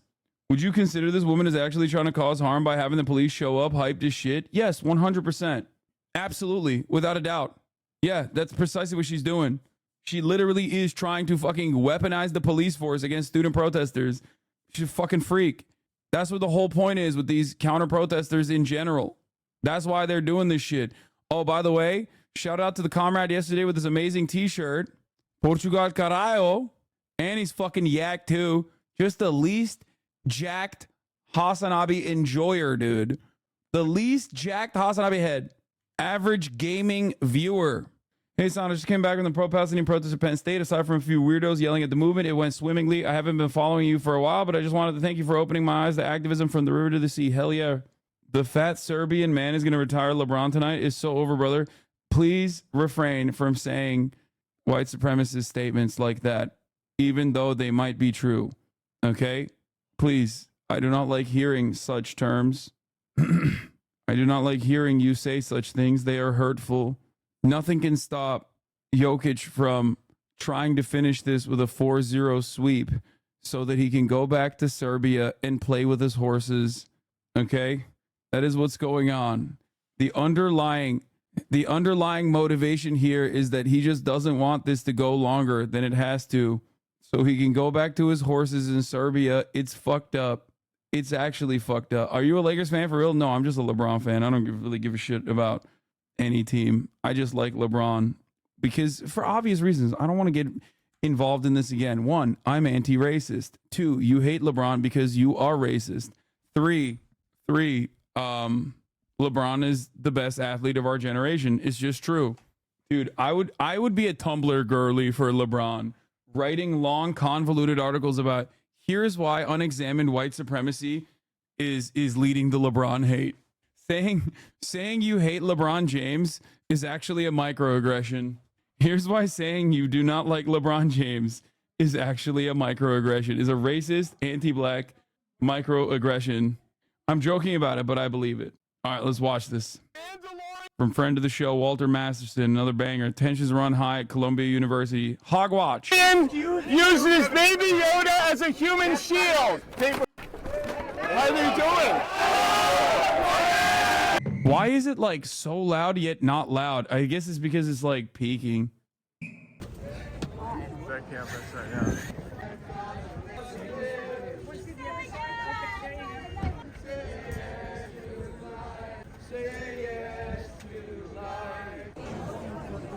The Empire did nothing wrong if Tarkin blew up Alderaan. The liberal media is not going to tell you that. The Rebel Alliance kidnaps children and they indoctrinate them. You're going to talk about Star Wars. Wait, is there a Star Wars area? Wait, there's a special area to talk about Star Wars. The Mandalorian uses Baby Yoda as a human shield. How are they doing? Don't want to talk about Star Wars. I was talking about Star Wars. You know, say what you want about the Empire, but they brought unemployment on Alderaan down to 0. That was scary being eaten. These they people, were scary. These people, they hate the galaxy. You know, it's like, I'm sorry you hate the galaxy so much, right? We're scary. I'm scared.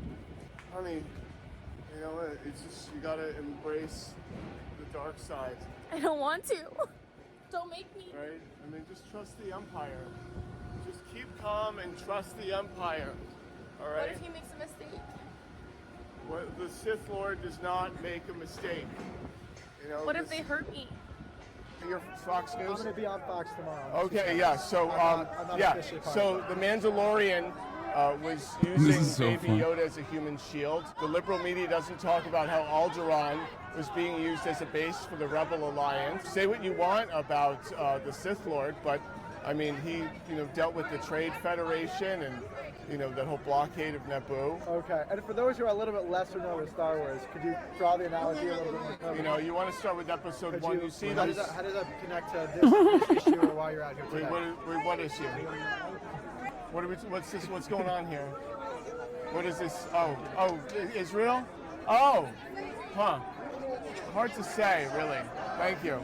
The Empire did nothing wrong. Alderaan was being used as a base for the Rebel Alliance. Hard to say, really. The Sith Lord got the Hutts to start paying taxes. Han Solo was a human trafficker, all right? The Death Star has a right to defend itself. We are calling today for the resignation of the anti-Semitic president of the University of Columbia. So funny that these guys are literal Nazis. And they're like, yeah, we hate the anti-Semitism. Like, it's wild, dude. Fucking shameless, okay? Catch these guys off camera and see what they really think about the Jews, okay? Well, actually, on camera, too, they very openly will be like, no, like, the Jews that don't convert to Christianity will die in the rapture. Anyway. Fucked and the other guy.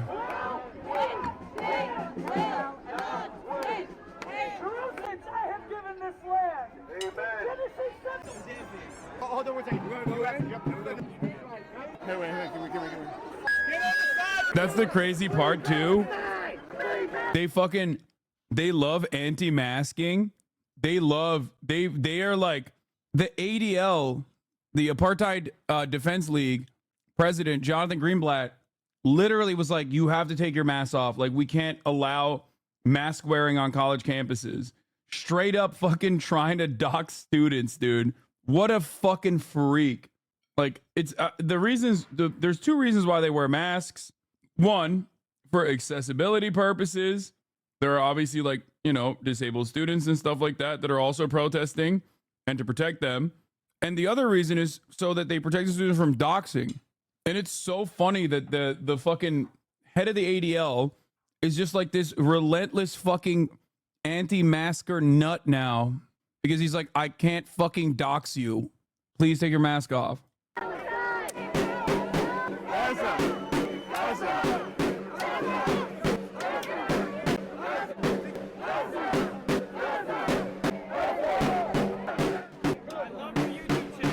Thank you. Very good. Never getting a job. None of you are ever getting a job. You will all be living together for the rest of your life. All of you are on welfare. You are losers. None of you matter. Your lives don't matter. Yeah, that's awesome.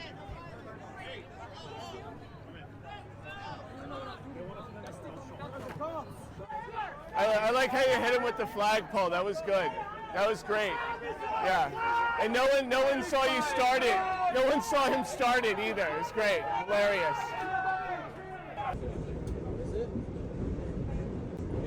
We are Zionist agitators. We are colonists. What? See this? This is the face of colonialism. Maybe I should go back to Poland. Maybe I should go back to Africa, Algeria, Morocco.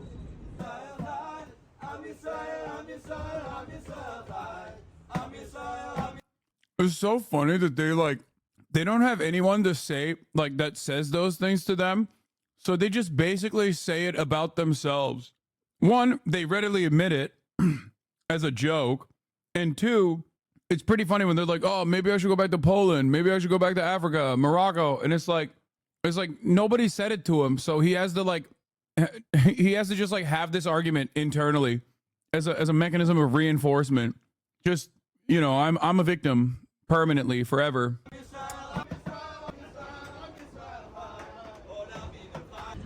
We both just got emails from Barnard saying that we are interim suspended. And for what? What's the charge? I mean, yesterday they came in, a few Barnard administrators came in and warned everybody, saying that if we didn't disperse, they would, what was it? That we would be interim suspended. They would deactivate our IDs by 9 p.m., which didn't happen. I was able to use my ID this morning, but I guess it kicked in just now. Yeah, I guess they decided to go through with it, but I thought they were bluffing actually, because this morning when my ID worked, I was like, okay. But you guys are still staying. Oh no, we're gonna stay. Yeah, we're staying. Bro, they can expel me and I'll stay. They can suspend every single one of us and we'll still be here. They can put us in jail, we'll come back to tent again. Like, yeah, we're not leaving. I heard this is also like the designated protest, like this is where people go to protest on campus. Yeah, but we didn't book the designated demonstration zone, so... So that warrants suspension? Yes. Yeah. Come have some matzah, come have some matzo ball soup. We're having a great time. We got plenty to go for everyone. And we'll be out here having a really lovely holiday. Columbia University has been at the centre of pro-Palestinian protests for more than a week. Safety concerns have been raised by Jewish students on campus, but as Passover week begins, a group of Jewish and non-Jewish protesters have gathered at the university. Chat, they would not have fucking let them book the place anyway. They don't want the protest to happen, so they're using like minutia. The point isn't that they didn't book the protest space. The point is that they don't want that protest to happen. God damn. Look at that. Hasan, but could you please provide me the resource and article or investigation that accurately points out the truth about the ADL? Google ADL South African apartheid. Or, I mean, I'm sure there's a YouTube video that I've done. I'm pretty sure I did a YouTube video on it as well. To celebrate. There is nowhere else I should be for Passover besides here on campus.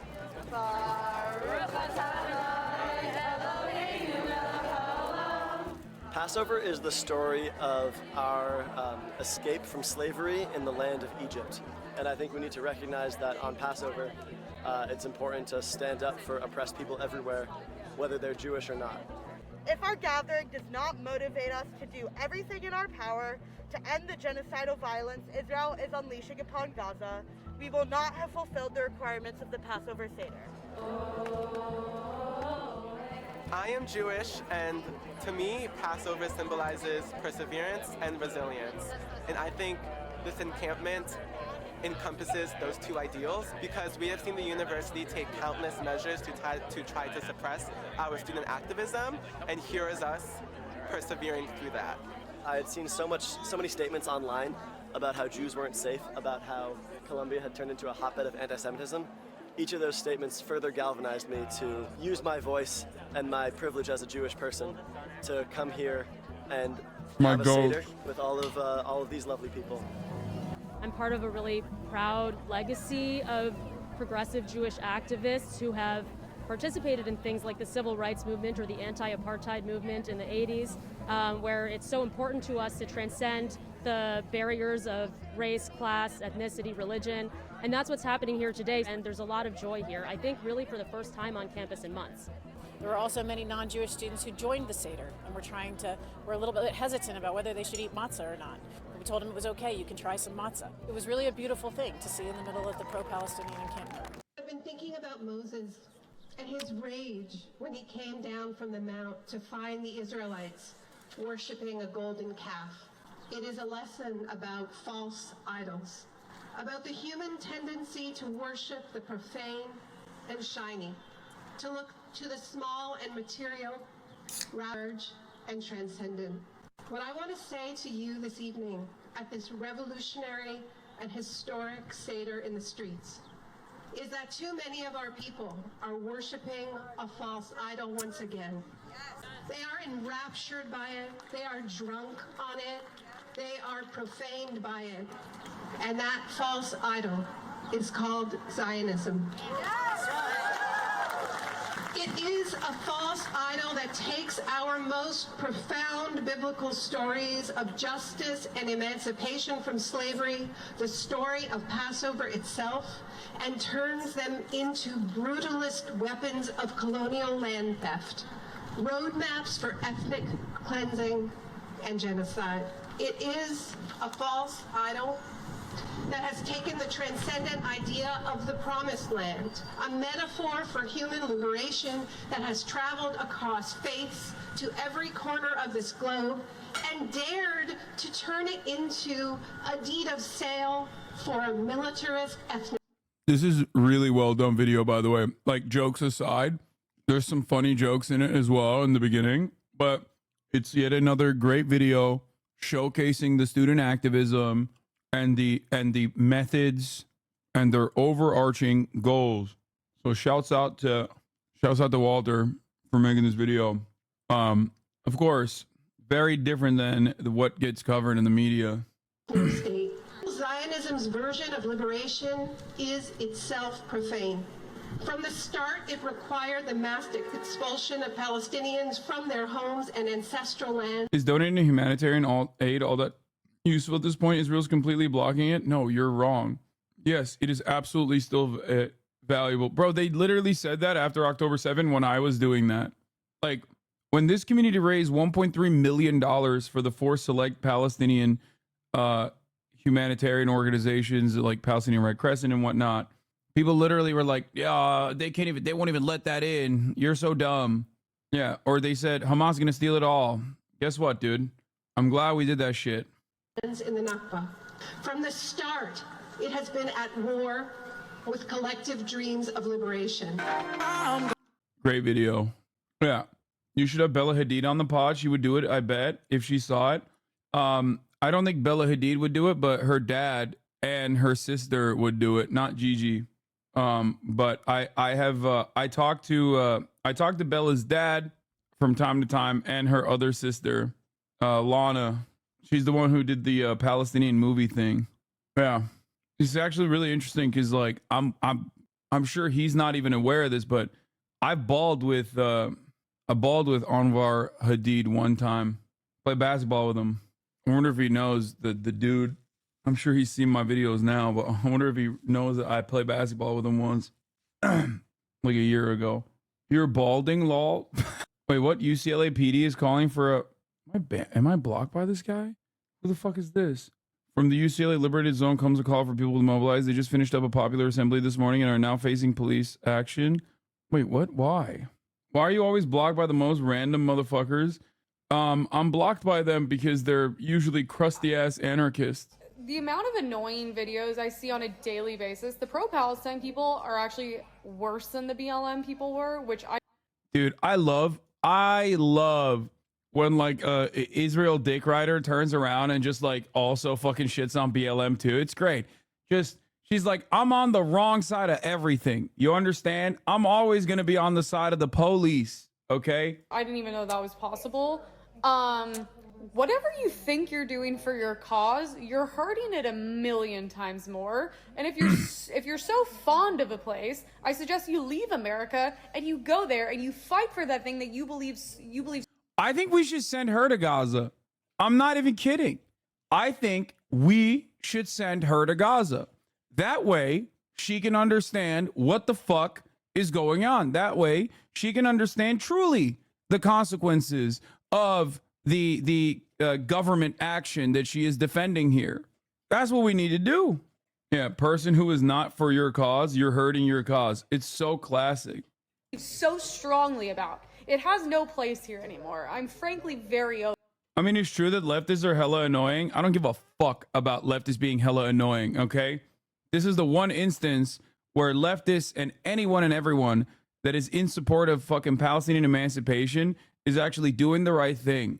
And they're brave, their cause is just, and they're fucking putting their bodies on the line. And if it wasn't actually legitimately successful in moving the needle, these fucking dumbasses wouldn't be chirping. Leftists are annoying. Okay, dude, tell me how cool you are. You're so cool, dude. You call yourself a leftist, but you don't ever fucking do anything. You know, I'm so cool. I'm so edgy. Ooh, I'm so far removed from all the danger. Look at me. Over it. This is a subject I don't even like and I don't even talk about because I don't agree with a lot of shit on both sides. But these people are like actually the worst. America's so bad. On your Whittle College campus, your parents paid for. The worst. Oh, and ready for this. This is a kicker. You're not gonna like this one. You know who's not blocking airports? You know who's not blocking me from getting inside a coffee shop? Is you gonna say Israelis? Because they block ambulances on a regular basis. If she says pro-Israel protesters are not doing that, it's like, yeah, why would they? They're getting everything they want. But if you're talking about Israelis, let me tell you, you don't know anything. When the Israeli government is not busy bombing ambulances, the IDF is blocking ambulances from rendering aid. And sometimes bombing them anyway. Dumbass. My Jewish friends, because they're all at work making money. Because they're smart. Freak. Emily Save America, just because you took off the costume doesn't mean you can fool me. Comments cooked their racist ass too. She deserved it, honestly. Hey, Emily Wilson, you basically say, I don't care if the country I'm living in is funding the Holocaust. Doesn't affect me. Shut up about it. Thanks for understanding. I will personally pay for a ticket to Palestine. Email me. No, I'm telling you. Okay. We need to do a swap. The amount of... What? Oh, my Jewish friends. Her saying my Jewish friends are rich. They love money. Yeah. My rich Jewish friends, they love working and controlling the media. Yeah. Oh, that's fucking so dumb. Ay. Anyway. Look. I'm telling you, we should take all of these people and do a swap with the Gazans. Okay? Take all these people who are like, Israel is awesome. You don't understand. Israel is so great. Israel's not doing anything wrong. Fucking swap these people. If Gaza is so good, go fucking live there under the oppressive thumb of the Israeli apartheid regime. Okay? Take the Palestinians out for a little bit. Let's do a population swap. Send her ass down there. Now, obviously, you know, many Palestinians don't want to leave. That's kind of the whole point. Once Israel kills all of you, because that will inevitably happen because they're fucking psychos, okay? Then we can bring the Palestinians back in. Can you watch the Drew Gooden video about the Tesla Cybertruck? Sure. It's so weird because it's like people will be like, oh, you don't love this country? Leave. And it's like, dude, what are you talking about? You're literally dick riding another country. A whole ass other country, bro. What? Should I do this? Should I watch this? Hey, guy, I want to start this video. Someone needs to tell the people who block traffic in the name of a cause, no one likes you. And you're probably hurting your cause. In case you haven't seen what's going on lately, activists for ending the war in Gaza have taken to gathering on roads and bridges and stopping commuters from crossing. It happened last week in New York and San Francisco. I'm not going to watch it. I just hate him. I hate him so much. I just fucking despise Bill Maher. I can't do it. He is so gross. He invokes a reaction in me that is like animalistic. I become like a chimpanzee. I start thumping my chest like a fucking baboon when I hear him screech. That's right. Guess what? If you like Gaza so much, why don't you go there and fucking die with the fucking bombs that we're dropping? Like, yeah, everybody knows it sucks there, dumbass. It's your fault. It's the dumbest fucking argument of all time. You don't like that there's a Holocaust? Why don't you go live in Nazi Germany then and fucking die in the concentration camps? That's what you're saying. That's literally what you're saying. That is all you said. You didn't make a point. See, I saw his fucking annoying, arrogant, shit-lipped face for literally half a second. Emma, I'm already chirping. I'm already fucking chirping. By telling you about something very dumb that I did recently, and I'm going to preface. Yeah, this is like when Destiny told me to go to Yemen while telling his chat to join the Navy to bomb me.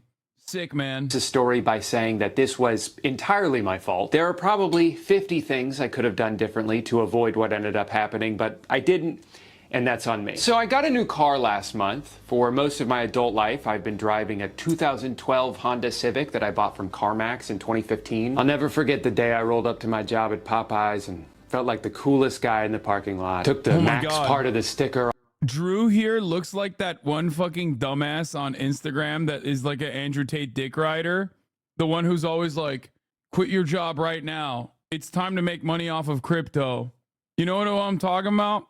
It's like one of my favorite guys that me and my buddies always share. He's like Luke Belmar. Yes, someone in the chat knew immediately. Dude, this guy, Luke Belmar. Dude, he is so sick. He's also like weirdly fucking, I think, yeah, this is the guy. Hold on. He's so dope. I love him. Where are his fucking videos though? These are all photos. Why doesn't he post any of his fucking videos on his channel? Parking lot. Took the max part of the sticker off so it just said car on the back. Had a lot of fun back then. And even though this car was very reliable for pretty much the entire time I had it, it was starting to show its age, and I got to a point where I kind of just wanted something that felt nicer to be in. So I splurged a little bit, traded it in for one of the coolest sports cars on the market right now, a 2021 Hyundai Sonata. Now that's not the dumb part. There are so many things about this car that are massive upgrades over what I had before. There's a rear view camera, there's blind spot indicators, I don't have to plug my phone in anymore to play music, it beeps at me if I move 1 inch in either direction on the highway. It's a great car. But there are also things about cars made in the past decade that aren't necessarily better, they're just different. For one, why as a society did we get rid of the Prindle? I have spent the past 15 years of my life building the muscle memory of yanking around my car's joystick to tell it where to go, and now it's just buttons? And I don't have the muscle memory for that. I'm starting to develop some due to time passing, but for the first couple weeks I owned this car, I would have to stop looking this way so I could look down and see where the backwards button is. So that brings me to my story. I agree. 6 days after I bought this car, I was leaving a U-Haul storage facility and the exit gate was open. Now I've been there enough to know that Luke Belmar video. What do you think about a gold standard? I mean, how much gold is there in the world? It's limited supply. Who told you that? Well, what do you mean? Who told you that does this guy think there's an unlimited supply of gold in the world? Did he just say gold is an infinite resource? God, I love him so much. He's so fucking stupid. All right, anyway, let's continue. Even though the exit gate is supposed to close, it'll just not. So I gave it a couple seconds, decided, yeah, it's gonna stay open, and started driving forward. And you will never guess what happened the exact moment I made that decision. Yeah, gate started closing. So naturally, I'm like, uh-oh, this gate is going to hit my new used car. I should move out of the way. So I hit the reverse button, start accelerating, and my car moves forward. Now, if you've ever been operating a motor vehicle that starts moving in the opposite direction that you intended it to, you probably know about the panic that sets in. And I was running out of time. I could feel the gate inching nearer and nearer. So in the heat of the moment, I very wisely decided to do the exact same thing that didn't work the first time. I hit the reverse button, hit the gas pedal, and once again, my car moves forward. At this point, the only thing I've managed to do is get more in the path of the gate. And before I could try my foolproof strategy a third time, it crashed into the side of my car and the alarm went off and it made a big old scratch that'll probably cost a couple $100 to get buffed out and repainted. I don't know the exact amount yet because I'm too embarrassed to tell anyone what happened. Anyway, I've had about a month now to process this and I'm of two minds. On one hand, it is kind of hilarious that I waited 9 years to buy a new car and I couldn't even get through one full week without fucking it up. I would love to see the security footage of me stopping in front of a closing gate, quickly accelerating, stopping, accelerating again, stopping again, before getting out and yelling, "God damn it!" It probably looked really fun. But then, on the other hand, I am kind of like, well, what the fuck happened? Because, like, I know that I hit the reverse button 2 separate times, and both times my car just decided not to do it. I tried recreating this exact scenario in a parking lot to pinpoint exactly where I went wrong, and my best guess is just that I hit the accelerator and the reverse button at the same time, which triggered the car's computer to be like, hey, you can't do that. You're gonna hurt the transmission. Let's hurt the side of the car instead. And like, it's a good thing that there's a mechanism in place to prevent the car from changing gears when you're moving too quickly. If I hit the reverse button while driving 70 miles per hour down the highway, I actually would want my car to ignore that. I'm pretty sure there was a similar mechanism in my old car. The difference is, though, that if this exact scenario happened while I was driving that one, there would have been physical feedback to tell me it was still in drive, and maybe I would have been less likely to floor it twice. In order to get the same confirmation from a button, you have to press it, look down at the dashboard, find the part that indicates what gear the car is in, process that information, and then react accordingly. And even if you can do all that very quickly, it still takes longer to send that information to your brain. I mean, he's literally correct, 100%. And there's a reason why haptic feedback or tactile feedback, is that what it is? Like, is a necessity for a lot of these fucking for a very long time.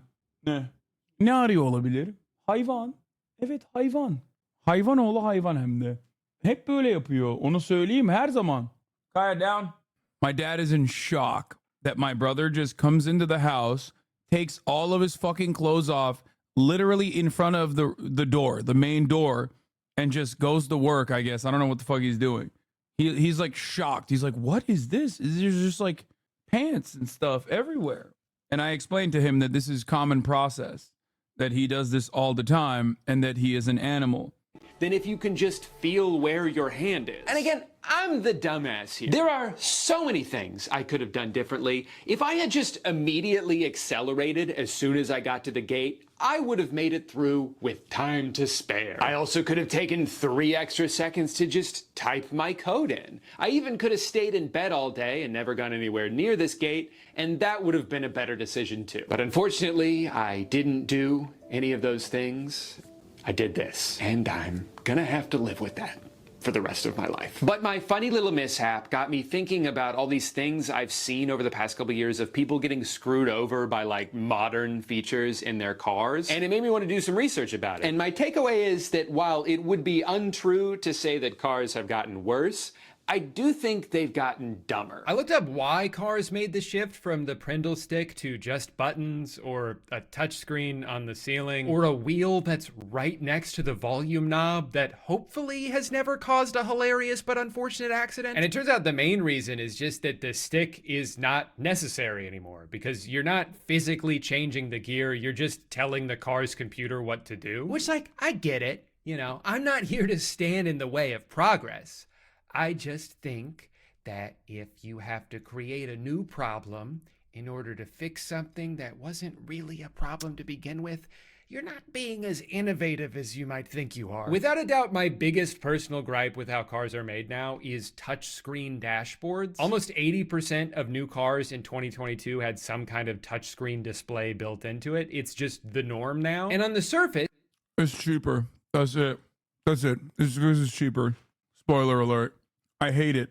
I hate it so much. I hate it more than I hate the top of the hour ad break. And I really hate the top of the hour ad break.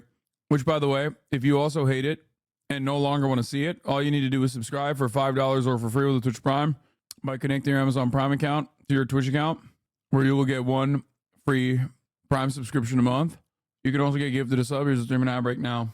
it seems like an improvement. I mean, obviously this is more advanced technology than this. Gross. I bet this one doesn't even have 12 different menus I can flip through to try to figure out how to get my turn signals on. It just doesn't make much sense to me when there's already such a massive increase in distracted driving and accidents and deaths that happen because of it, that they're adding this thing into cars that you literally have to look at to be able to use. There's a Swedish magazine that ran this test a couple years ago where they had people drive 12 different cars down the highway and timed how long it took for them to complete the same series of tasks in each of them. And the winner by far was a 2005 Volvo. Now, this doesn't mean that 2005 Volvo is the best car. It just means that for basic tasks like changing a radio station or turning the AC on, physical buttons that you can memorize the location of are the quickest and safest way to do those things. You don't have to look away from the road to be able to find where the button is. I think ideally modern cars are built with the right combination of actual buttons for basic tasks and the touchscreen for more advanced features, most of which you don't really need to use while driving anyway. And it does seem like some of the companies that maybe over-embraced this technology a few years ago have started to peel back and find a happy medium. But what absolutely drives me crazy is cars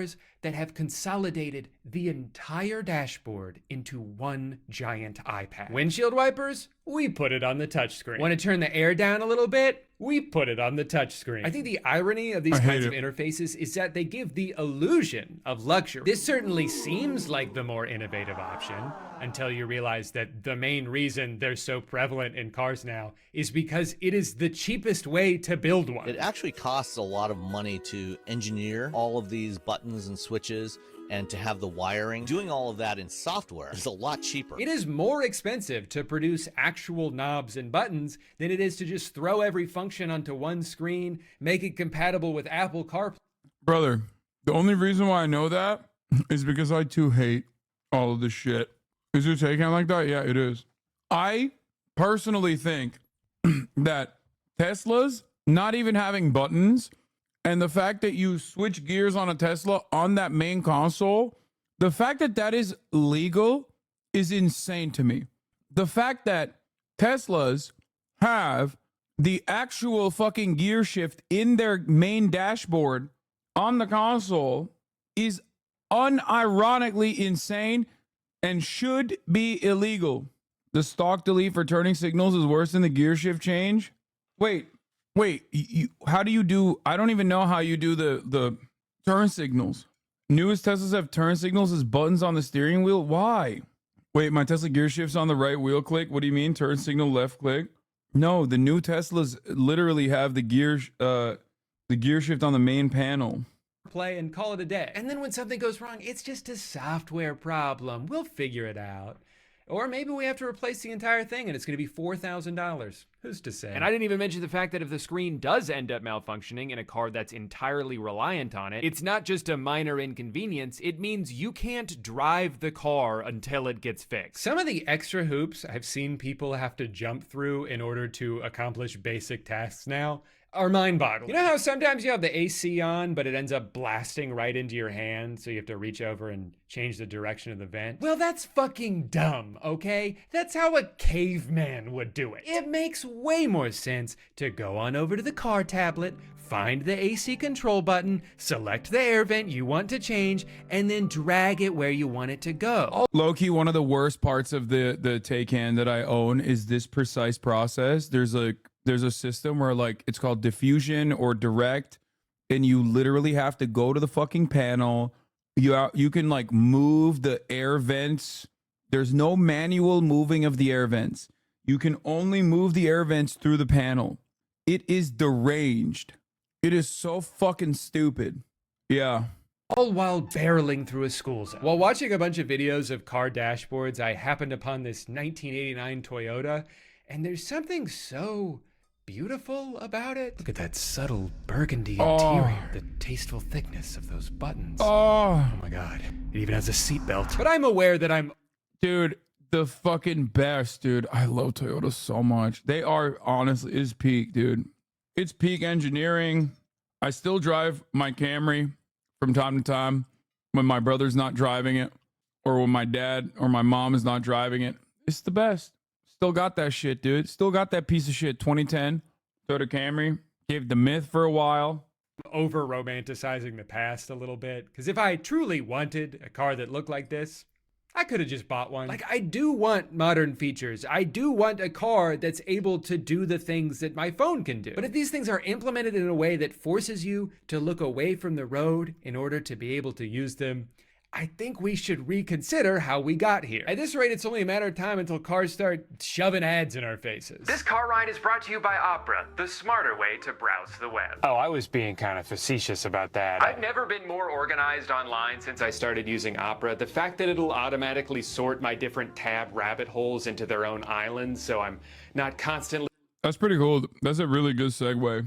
Respect. Overwhelmed by the uninhibited whims of my own brain has legitimately changed my life. Wait, can I really not skip this? Not only does Opera have a free ad blocker built directly into the browser, but they also have a free VPN included with no additional fees or extensions you need to download. I do hate Opera though, only because like they're one of the people on their social media team was literally trying to fucking do ads by shitting on me. And I will never forgive, nor will I ever forget. They can suck my dick. Fuck Opera. Never use Opera. Opera can suck my cock. You think you're slick, dude? Oh, look at me. I'm memeing. I'm so edgy. Ooh, fuck you. Dog shit. Go use Firefox. I'm a Chrome user myself. Don't fucking ever use Opera.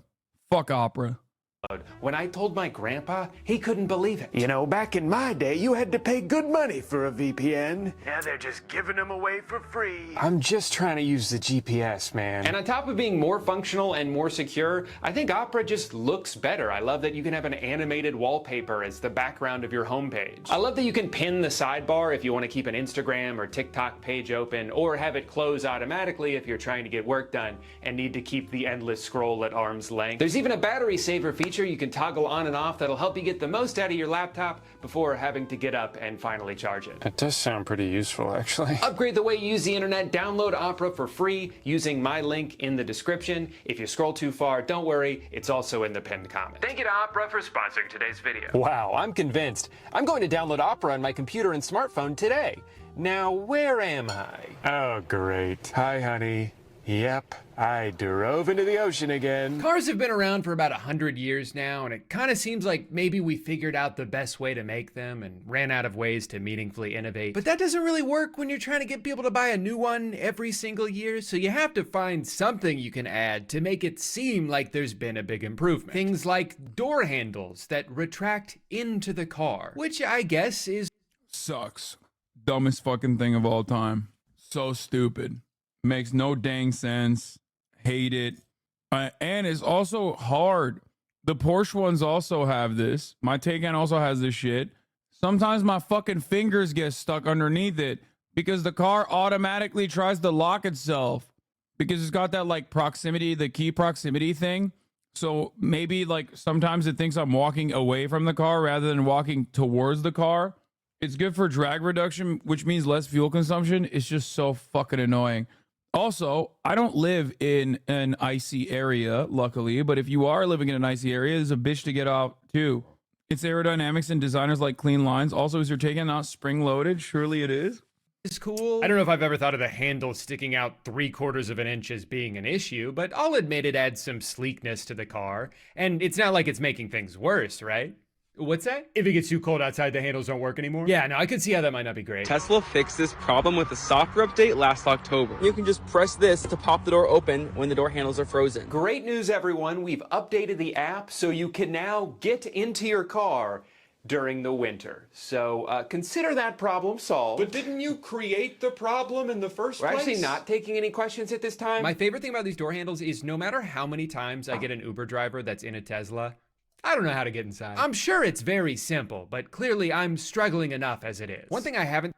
Chatters are so funny about the fuel consumption thing because you're like, you literally get, like, I assume $10 to $20 in fuel consumption, but in the wintertime, you just can't fucking get in your car without an update from your phone.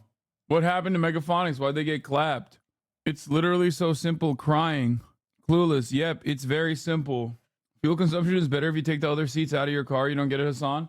I think Megaphonics just gets like really horned up because we're talking about Tesla and he just posts way too hard and Fossabot auto claps him. Haven't seen as many people talk about, but has driven me crazy for the past few years is headlights are getting brighter, right? No, Megaphonics sold his Tesla. He's no longer a Tesla owner, if I remember correctly. Like, that's not just me. I cannot tell you how many times I've been driving down a 2-lane road at night and a car passes me with headlights so unbelievably bright, I cannot see anything for like 10 seconds. I hate that shit. Another fucking annoying thing is trucks. They have blinding headlights and they're really high. So even if they're behind you, you're like, I can't see anything, man. What the fuck is going on?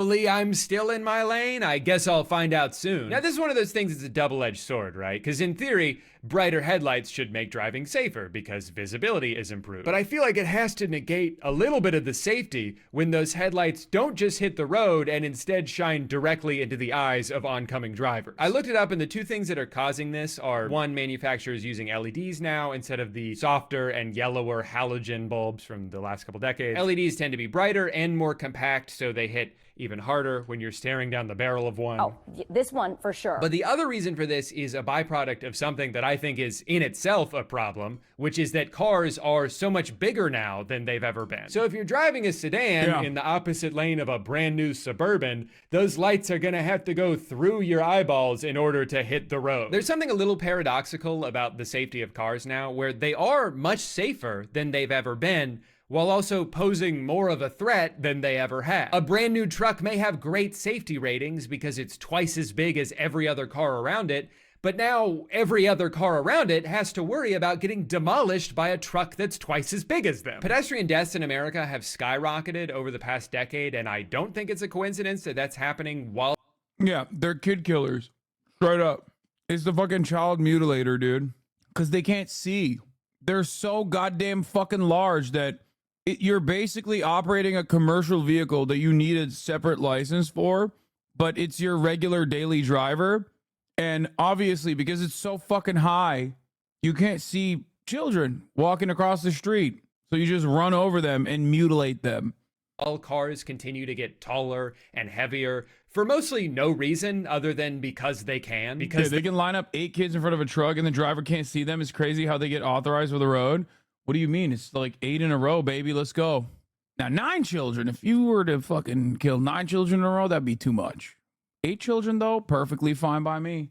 There's no regulations stopping them from doing it. And if a truck being way bigger than it needs to be is what convinces someone to sign up for a $1,200 a month car payment, why would those car companies have any incentive to stop? It's created this cycle where I think a lot of people feel like the only way forward is to fight fire with fire. Everyone else has a giant car? Well, I guess I need to get one for myself. I remember seeing this post a few months ago where this guy talked about how lucky he was to have been...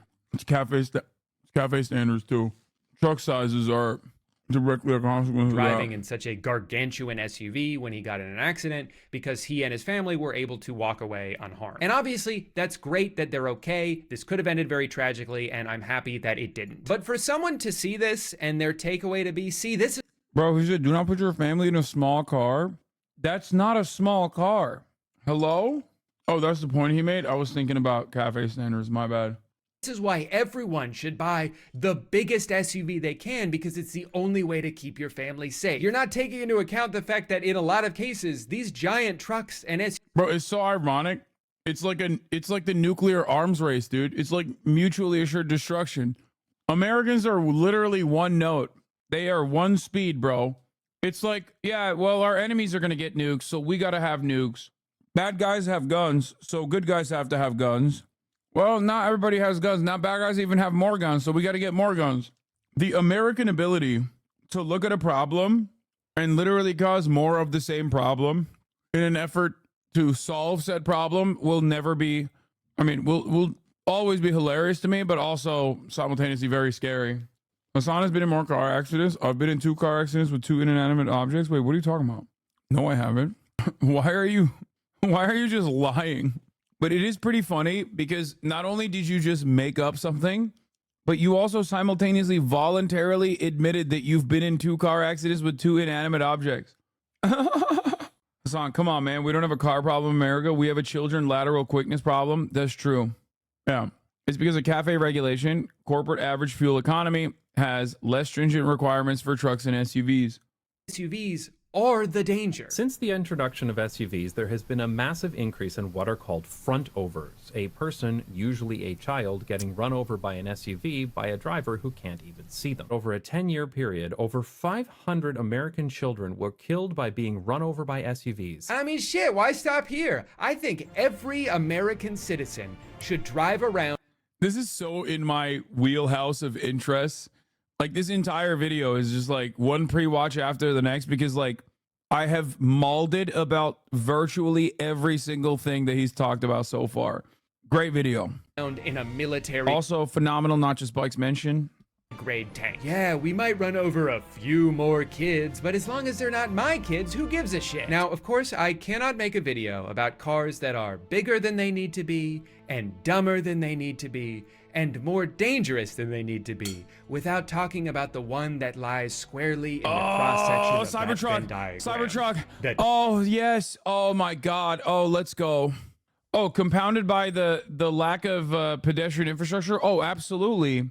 Absolutely. It's so American to consistently pile on to the existing problem and create additional problems in an effort to make sure that we never fix the underlying problem at all at the behest of capital interest. It's great. You're biased. If children had cars for themselves, they wouldn't die. True. Tesla Cybertruck. Welcome to the Cybertruck unveil. It is literally bulletproof. Ultra hard stainless steel. Really hard. Of course, it will come with autopilot standard. Franz, could you try to break this glass, please? Oh my fucking God. So this awesome car, which looks like when you first boot up a video game and not all of the textures have loaded in yet, was announced a couple years ago as starting at $40,000. Fast forward to today. Anyone who is driving one of these right now, the bare minimum that I've seen any of them spend 100 grand. One of the biggest reasons for this absolutely bonkers price jump is this $20,000 foundation fee. That's right. It's so awesome. They're so, like, they are brilliant. Why? Because they know it's fucking dumbasses that will go and buy it. So why shouldn't they get charged extra for, you know, openly? It literally is. They might as well have called it a dumbass tax. Okay.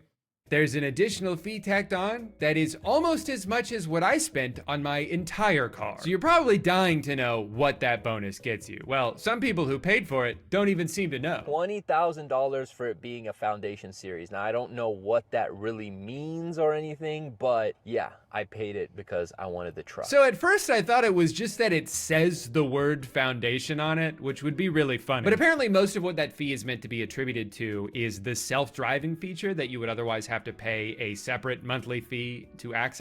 Except it doesn't have it.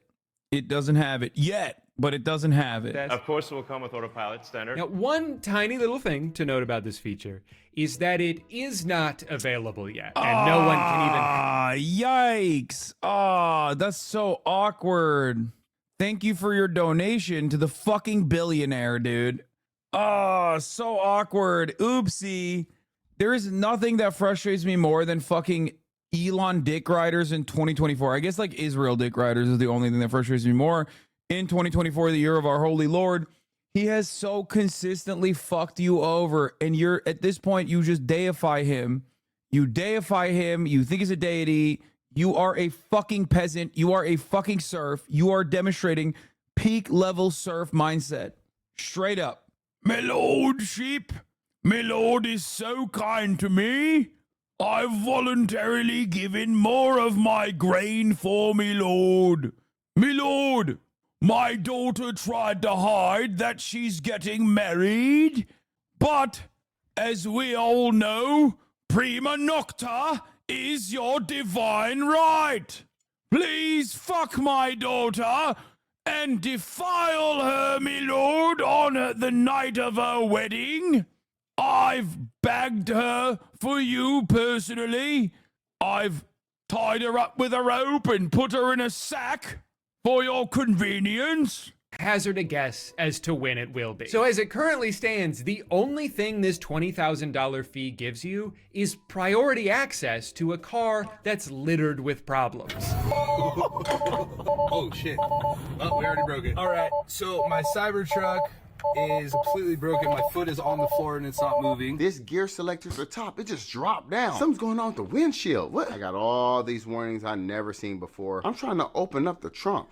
I have a speculation. I've brought this up before, and some people seem to agree with me. That bears repeating. I think nowadays, because of the concentration of wealth and the way that it works, nowadays I feel like people literally sell tech products to a group of early adopters that have a shit ton of disposable income. Half of them are literally just tech influencers in general. Like, I feel like a lot of companies are now just making stuff exclusively for early adopters because they're so stupid. They are so excited to be the first that they just voluntarily overlook so many of the issues. Basically beta testers, right? Like people who are like, no, I will buy into this specifically because I want to be the first to use it. Apple Vision is a great example of this. I think the Tesla Cybertruck is a great example of this. That fucking pin, the stupid fucking AI pin product is another great example of this. Half of the guys that are doing it are also like either up and coming or already well-established tech influencers too. And I think that's straight up who they're gearing their product towards. Not towards mass market consumption, but instead just towards people who want to just say, I'm the first to use this. I'm not even kidding. I think that they desperately, knowingly make shittier fucking products they get away with shilling at a much higher price point to the fucking clout sharks and those who are influencers and those who want to be the first. Now, having said that, are there people who get swept up in the excitement and still purchase it for honest reasons and most likely get fucked over? Of course, absolutely. Like, I'm not saying every single person that buys shit like this is doing it because of clout reasons or whatever. I'm sure that there are people who get swept up into it. Overall, though, I think the broader, like the real reasons why they make this kind of stuff is specifically because they think that these guys are great. These guys are great to sell to. Like, it's the early adopters are great. They have a lot of disposable income and they will voluntarily overlook many of the issues just to say that they're the first to use it. It won't respond. I'm going back and forth trying to close it. It won't close. It won't close. It won't close. When the tailgate's down, the camera's showing you the street. I have had enough. At this point, I think I know more about manufacturing than anyone currently alive on Earth. I have to say, I have really enjoyed watching videos lately from people who may or may not be in denial about the absurd amount of money wasted on this stupid car. They'll make these update videos where they complain about so many things they hate about it and then be like, and that's why it's a perfect car. And I see, that's what I mean. Early adopters have a tendency to literally overlook the failures simply because they're so caught up in the vibes of being like in this little insiders club.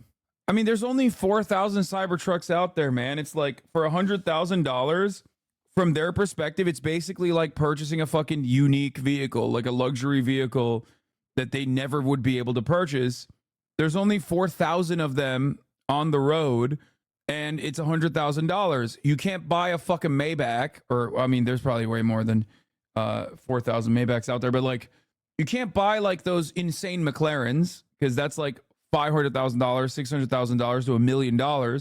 So from their perspective, it's like for $100,000, I get to have something exclusive. I have no regrets. This car is definitely worth the hype. This thing right here is a fingerprint magnet. I just got my car washed yesterday and there's still water spots. I noticed that my roof was starting to come off. Their navigation system sucks. It's rusting on the inside. It was like this when I picked it up. I definitely think it's worth $100,000. So included with the Foundation series, you get all weather floor mats. And if Has the Porsche had any of these problems? Fuck no. Are you kidding me? Like, there's definitely issues with the Porsche. There's like software issues from time to time. But because it's an electric vehicle, and also it's like, you know, this is how every fucking new car is. But no, the Porsche build quality is literally one of the most consistent and one of the best. Same with Toyotas. They happen to be the two cars that I obviously have driven and have owned for a long time. But yes, Porsche build quality is insane. It's people that love cars will almost always have a fucking Porsche, and that will usually be their daily drivers. Only Axis countries, bro, say what you want. They know how to make good cars, man. I'm sorry. Never buy a Hyundai or a Kia. They suck. I did used to have a Nissan, which is kind of in that same field. Wasn't great. Like I said, Toyota on top. The amount of brand loyalty I have for Toyota is unimaginable. Those things are fucking built to last. The Nissan Altima was like, all right. I mean, it was just like really shitty. It was a shitty car. It wasn't like the build quality didn't have issues with it. And Nissans are otherwise good cars. Remember, chat, I used to want a 350Z when I was younger. That was my goal car. Okay? Yeah. Embarrassing. I know. That was the car I liked to draw the most. That was the car I would draw all the time, as a matter of fact. And that was the car I wanted so bad. Now, yep, Need for Speed 2 Underground, Chad. Yeah, it was great. Anyway, having said that, however, Toyotas are the best. Undisputed champion. Undisputed champion vehicle. Every one of them is good. Toyotas from the fucking 80s and 90s still run perfectly. That is not an accident. That is by design. It's just the best. Do you like Japanese cars like Lexus? I mean, I don't really care. I don't really like Lexus that much. Like, I think the 4Runner is better than the Land Cruiser or whatever. Or which one is the Lexus version of it? It's the Land Cruiser versus the... I know Lexus is Toyota, chat. What the fuck are you talking about? I know. I don't like it that much. Guys, why are you... I'm a Toyota fanboy. I know Lexus is Toyota. Shut the fuck up. My brother had a Lexus that he got as a hand-me-down from his fucking grandfather. My grandfather. Our grandfather. I tried killing my 97 Camry for 3 years by not changing the oil, but that motherfucker did not want to go. Is still out here driving. Murat has a Porsche now. He went and he got, I think it was like it's an old Porsche Cayenne. He got a Porsche before me. Really old one. And he fixed it up. And he's fucking constantly tweaking it and constantly building on it. I also gifted him a suspension package as well. GX460 is the Lexus upgraded version of the 4Runner. GX460 is also known as the discount Land Cruiser. Yeah, I think the Land Cruiser is infinitely better than the GX460. That's the one I was thinking of. Like, the Lexus version of the Land Cruiser is not as sick, in my opinion. You just spend money on your brother. How nice, Lamau. Of course. He's a real piece of shit, but I love him. Wrong. LX is the Land Cruiser equivalent. Whatever. Whichever one is the fucking... Lexus IS 300 is the poor man's Supra. No, his Porsche is not manual. Land Cruiser or G-Wagon? Land Cruiser. What? You know why they're called 911? To remind Americans who to call when they crash their Porsches?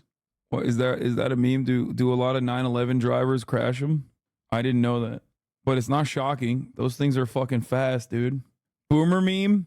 I mean, Fiat, fix it again, Tony. That's a boomer meme. Ford found... What was it? Found on the side of the road, dead. Found on road, dead. Ford. Jeep. Just expect every problem. Oh, another Ford meme is fix or repair daily. You could get the Boxster to scratch that Z itch? No. Why would I get a Boxster? What the fuck? I can't fit. If you look right up here, there's a little Cybertruck logo. Wait, did you... Hey, wait, there's a meme for Lotus. Lots of trouble, usually serious. Lotus is like... such a fucking marginal car that, like, I didn't even know there were people that knew what it was enough to make a meme about it. Like half of this chat probably does not know what a Lotus is. Lotus is Toyota? No, I don't know if they are now, but were they always Toyota? I thought they were like, no, I'm pretty sure they weren't Toyota owned. Acura, Asia's curse upon rural America. What the fuck? Most reliable car brand, most consistently reliable car brand is a Toyota, unless you get a Mirai, in which case, good luck finding a plutonium deposit or whatever the fuck it uses to fuel itself. What is it? What does he use? Like, it's a hydrogen car, right? So dumb.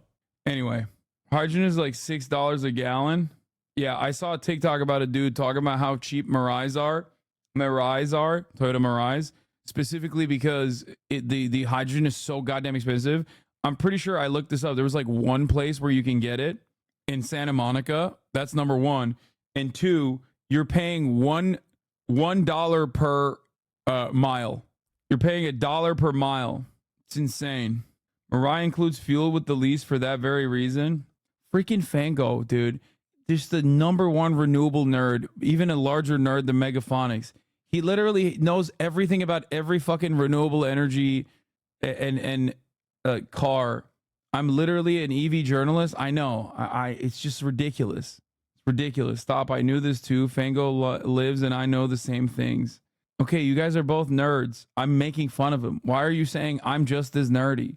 Did you say floor mats for all weather? Well, never mind then. They should have charged an extra $50,000. Sorry, I should be more sensitive. These people are going through enough right now. It's bad enough their car is falling apart, but they're also getting relentlessly bullied. Cyber clown trucks for stupid. Give it to the stupid clown to spend their life away. And this guy just said gay truck. That's like a truck owner's worst nightmare. No! Don't say my truck is gay. Fucking got him. I mean, destroyed. Actually destroyed. If you want a gay truck, get a fucking F-150 electric, dude. That shit will power your house for 3 full days. How American is that shit? Think about that. That's crazy. That the Ford F-150 electric has the capacity to be used as a generator to power your entire house for 3 whole days. That's so sick. Air. I will say one thing I do really love about this car. I mean, BYD does that too, of course. My Chinese chatter, Zyvixal, chirps in and immediately fucking has to defend BYD. We know, man. We know, okay? The BYD's sick. It's got the best. It's got the best, like, weird aesthetic package things, like the BYD. Like, I see the BYD TikToks all the time. I don't know why I have so many car-related TikToks on my For You page all the time, probably for this reason. But BYD has like these insane fucking specs. Like, for example, they can do a light show with their fucking the SUV one. The BYD SUV that came out recently has like the capacity to do a light show. BYD, bring your dollars. They can do that. They can, which is lame as fuck, by the way. Don't misunderstand me. I think it's lame as fuck. I'm not that big of a fucking China stan that I'm going to sit here and act like those things are sick. BYD unveils sleek new electric hatch and 1,000 horsepower tri-motor Denza Z9 GT EV. Oh, the BYD also can like go in the water. Cars on a TikTok For You page, fork found in kitchen. Yeah, it doubles as a boat. It has like this weird, it has this like weird sound barrier thing that you can, oh, I think this is the one, yeah. It has this weird sound barrier thing that you can use to like not allow your driver to hear you. Like, I don't even know how that works. It's just like very odd. No, not like it's not a wall like in a limousine. You just turn it on and it just like cancels the noise coming from the background. It's magic. Kenny would have loved this. Rest in peace, dude. Rest in power to Kenny. He would have loved seeing this car that doubles as a boat. Yeah, this is not funny, by the way. Cars only do this when they're in extreme distress. It's not funny, nor is it cute, okay? You guys think it's cool, but like, this car is actually under a great amount of distress right now. It doesn't know how to swim. Is this real? Yeah, it is. On September 20th, the Yangwang U8 EREV SUV was launched in China. It is Here. AWD with 4 While I electric pee, hold motors on. and a combined output of 880 kilo, 1,197 horsepower. U8 can perform 360-degree tank turn, wade, and float on water in emergencies. Yangwang is a premium brand under BYD. The U8 launched in 2 versions, Premium Edition and Off-Road Master Edition. The version that started pre-sales today was the Premium Edition, and it will begin deliveries in October. The Off-Road Master will hit the market later and has some extra off-road add-ons, like a tougher-looking front bumper that extends towards the bottom of the car to protect against collision in the wild. Yangwang U8 is a giant SUV with dimensions LWH 5319 2050 1930 mm and a wheelbase of 3050 mm. It is 502 mm longer, 137 mm narrower, and 39 mm lower than the Mercedes-Benz G-Class. As for the wheelbase, it is 160 mm longer. The car sits on an E4 platform and is equipped with a DSSP hydraulic body control system, which allows the vehicle to rise and lower up to 150 mm. Despite such enormous dimensions, it is only a 5-seater, not offering a third row option. The gross weight is 3,985 kilo, and the curb weight is 3,460 kilo based on MITE released data. Yangwang U8 is a giant SUV with dimensions LWH 5319 2050 1930 mm and a wheelbase of 3050 mm. It is 502 mm longer. What the fuck is a millimino? You're showing us car stuff is very similar to how my dad tries to bond with me, but he can't because I'm in uni, but you're close enough, so welcome back, Dad. It's ESL for millimeter? Bro, this car has so many millimino, it does not even matter. If only I knew what the fuck a millimino was, I would be so impressed by this AI narration. My whole TikTok feed has become retro racing set to house music. Mercedes just introduced a G-Class EV, which also does tank turns. That is what I was up in Beverly Hills for the other day. Only going to cost $200,000. Conspicuous consumption. Maybe I'll buy it. Maybe that'll be my next car. I'm going through all the nazi. And here it is, the Mercedes-Benz G580 with EQ technology. The very first all-electric G-Class. Dude, I hate Mercedes' electric vehicle cars are so busted. Like, they're so round. This one at least kind of looks like a G, like a G series. At least it still looks like a G-Wagon. But the other EVs are so fucking like ugly looking. The EQS goes hard. No, they don't, bro. They look hideous. We are looking forward to show you everything you need. No, the G-Wagon doesn't suck. I think the G-Wagon sucks because of like how abused it is by like, especially in like Los Angeles and shit. It's like the worst people have G-Wagons. But I still think it looks cool. Like I've always thought they looked cool. To know about like this the old ones car. are so My sick. name is Tony and I welcome you to join this exclusive walk around. Yeah, The G-Class has one of the most iconic silhouettes Mercedes-Benz has ever built. And as you can see with our Edition 1, the G580 is still very much a G-Class. It was important for us to keep what makes this model so unique, while also making it stand out from the combustion engine models. One of the big visual highlights is right here in the front with the new black panel grille that carries the G-Class specific radiator grille into the age of electromobility and ensures an unmistakable appearance. It is fitted with an LED strip that displays an amazing light animation. This brand new color, South Sea Blue... Dude, I fucking hate this shit.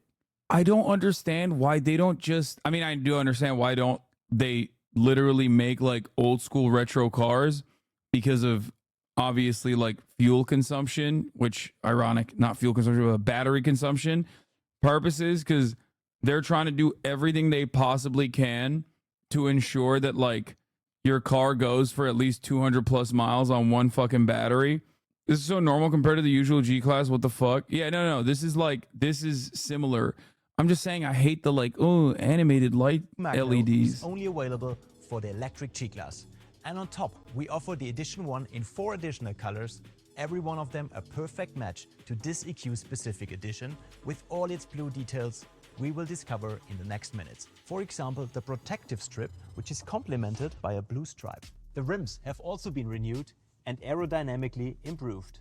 On the Edition 1, they are 20 inches in size and completely black. We also introduced blue brake calipers that complement the EQ-specific appearance of this special version. And as we are already close to the wheel, I'd like to say a few words about the electric drive concept of the G580. Because 1 out of 4 individual electric motors is directly connected to one wheel. As they are individually controllable, the vehicle offers unique driving characteristics, both on-road and off-road. We'll go into more details later.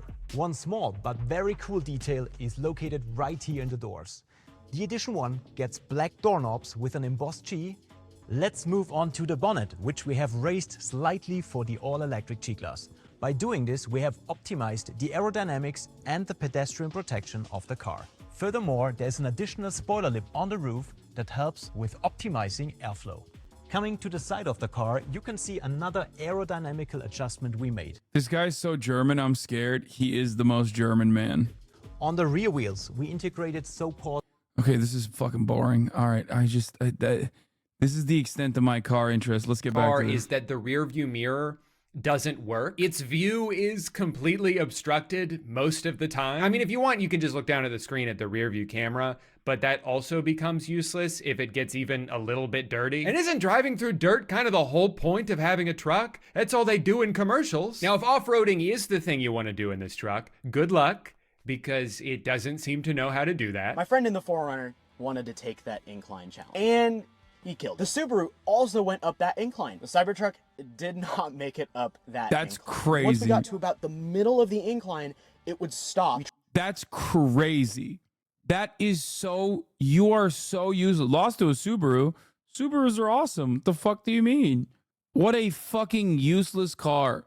Tried airing down to 30 PSI, but it still did not make it up the hill. Also, you're not gonna believe this, but part of his car broke while he was doing this. How does this keep happening? To be fair though, look how easily it navigates this puddle of mud. I mean, if I tried to drive through that in my old Civic, I literally would have drowned. But this truck can do things that I've never seen any vehicle do before. Yes, technically, this road is paved, but they're still in the woods. That's gotta count for something. This truly is the all-in-one vehicle. You can drive out in the middle of nowhere and sleep there if you want. It even comes with its own tent that you can attach to the back of the truck for an additional $3,000. Now, considering you can get a pretty big tent for like $100, you'd probably assume that this thing is decked out with premium features. No, it's just a tent. A 1-inch thin mattress, a couple of straps, a zipper that barely works. But since it's an official Tesla product, you know you're getting that signature high-quality engineering. Oh, that didn't sound good. Broken. It even comes with a bicycle pump, so you can spend 10 minutes manually blowing it up. For $3,000, you should be able to hit a button and watch this thing assemble itself. It is crazy to me how much they're able to overcharge for the most basic shit. Cosmetically, this stainless steel, absolutely gorgeous. It does pick up the occasional fingerprint if you touch it at all, but as long as you don't get in the car or anywhere near the car, you've got nothing to worry about. And if it does get a It doesn't even interface with the car's HVAC, which ought to be one of the big benefits of camping in an EV. Wait, what? You're fucking braving the elements out there? You deserve it. little spotty, not a problem. Just take it through a car wash. But if you do that, make sure you put it on car wash mode first. Otherwise, it'll break the truck and void your warranty. The Cybertruck does not work anymore. Listen to the noise this thing makes. That was a weird popping sound. So what did I do different? Today I went to the beach, took it through the car wash, make sure all the sand's off. Then I pulled it in the garage and nothing. This thing is practically invincible. You can hit it with a hammer. God. You can hit it with a shopping cart. But if it gets any bugs on it, you need to clean that off immediately or you will ruin it forever. The Cybertruck is also famously bulletproof for some reason. Although I'm not really sure why they've made that one of the primary selling points. When you shoot a normal truck, the bullets go in one side, straight through, and out the other side. You cannot hide behind the vehicle to be safe, so it's something to keep in mind. Keep in mind for what? Who are you marketing this car to? John Wick? The things they chose to prioritize while making this truck are baffling to me. Who gives a shit that it's bulletproof if the material they had to use to make it that way makes it so razor sharp you cut your hand every time you open the door? Who cares how strong the interior is if it can't even get wet? They're calling it a car made for any planet. Guys, why don't we start with making it work on this one? As far as safety goes, I've seen conflicting reports about this. There's a crash that happened between a Cybertruck and a Toyota Corolla, and if you look at the photos from the accident, you might think, wow, this truck is invincible. It barely got a scratch on it. Meanwhile, the guy in the Corolla is probably seriously hurt, right? No, he's fine. The problem with this rigid outer body is that cars are designed to crumple in an accident. I don't understand how, this is the other part that I don't get. How the fuck were they able to get away with making a car without crumple zones? Like, I don't, like, that is just like basically completely unacceptable, is it not? Like, how did that pass inspection? How did they allow, because here's the thing.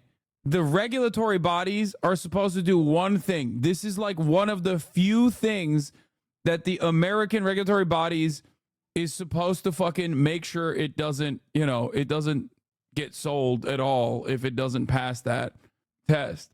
You guys want to know what happens when you don't have a crumple zone? If you don't know, and Chad has already spoiled it, but you become the crumple zone in the car. You are the zone that crumples. So, you know, well, that's not the only reason why it's banned in the EU. There's other reasons as to why it's banned in the EU as well, because it's too sharp. You can't have a car so sharp. Literally, that's like one of the restrictions.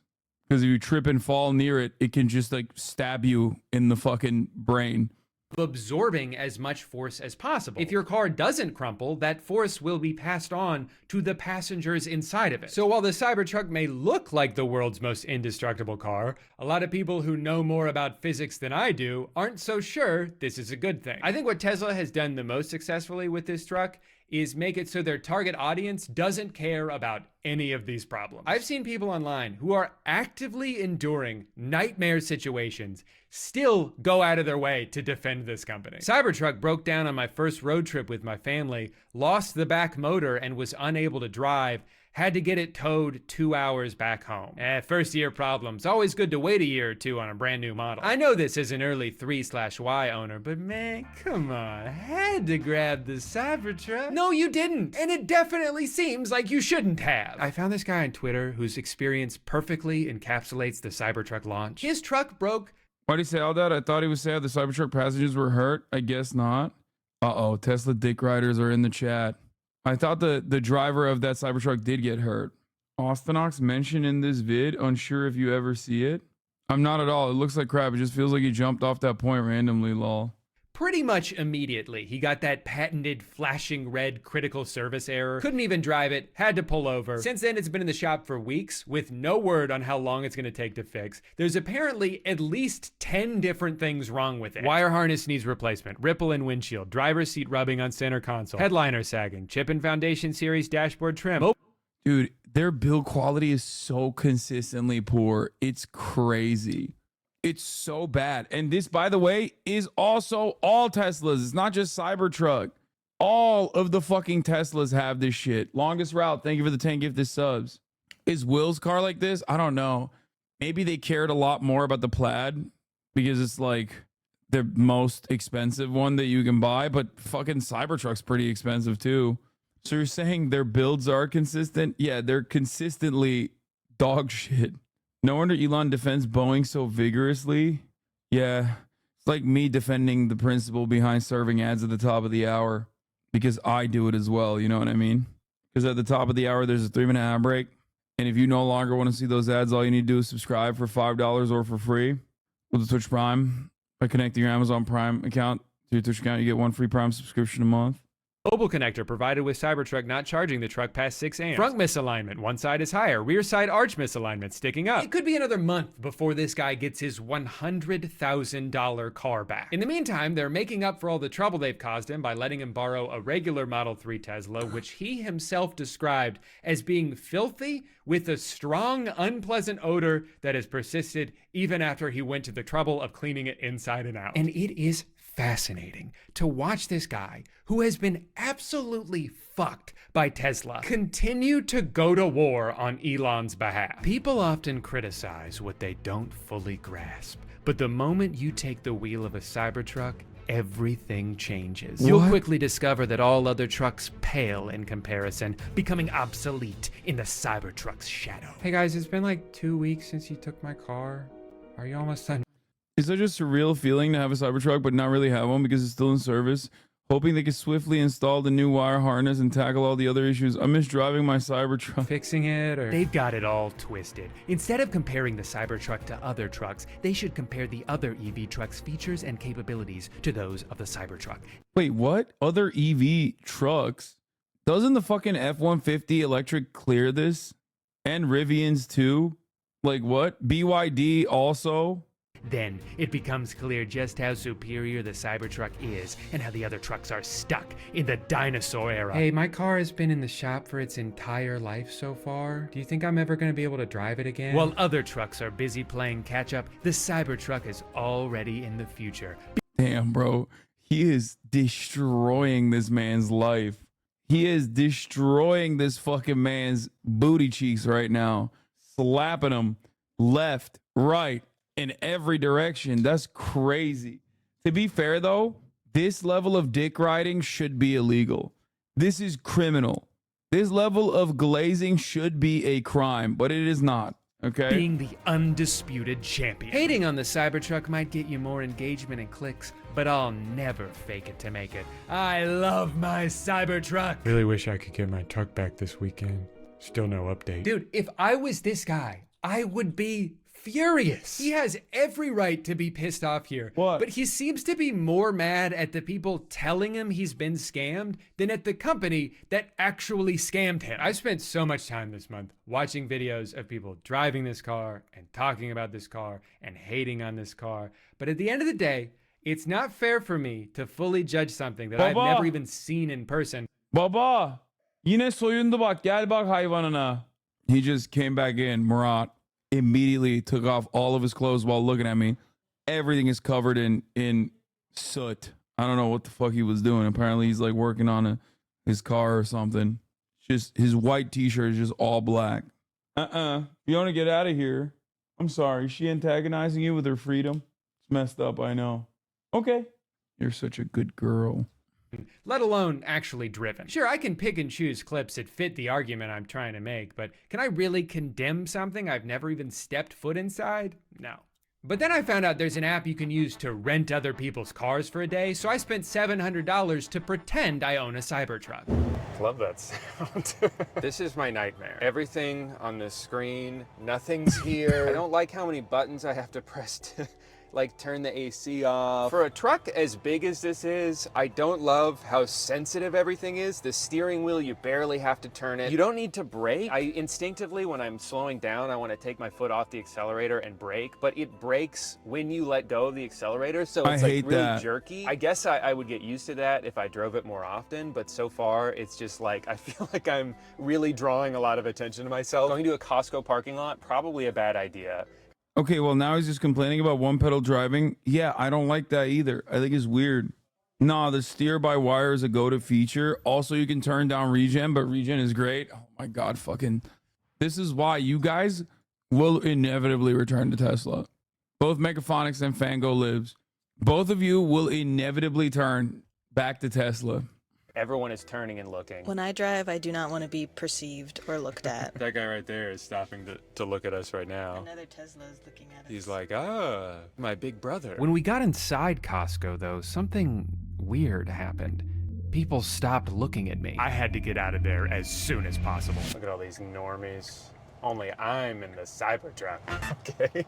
So many steps to open the mirror. They have something called karaoke? Look at me, took me, shook me, feeling me, singing from heart. Like a lot of reviewers said. Why is that legal? It literally wants you to look at the dashboard instead of the road.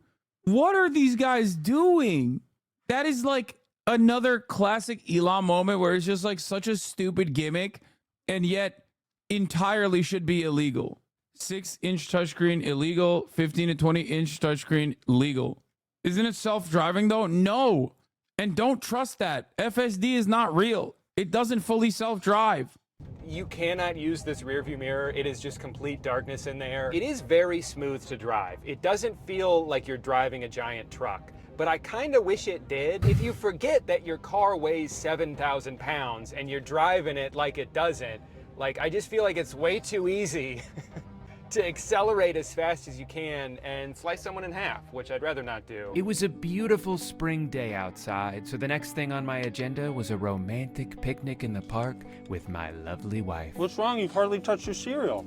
We don't want Cinnamon Toast Crunch, I got a banana instead. I've driven a little bit now. I'm pretty sure every time I've parked and gotten out so far, I've left the car on because I don't know how to turn it off. There's not like a button or anything. But I finally figured out, it's very intuitive.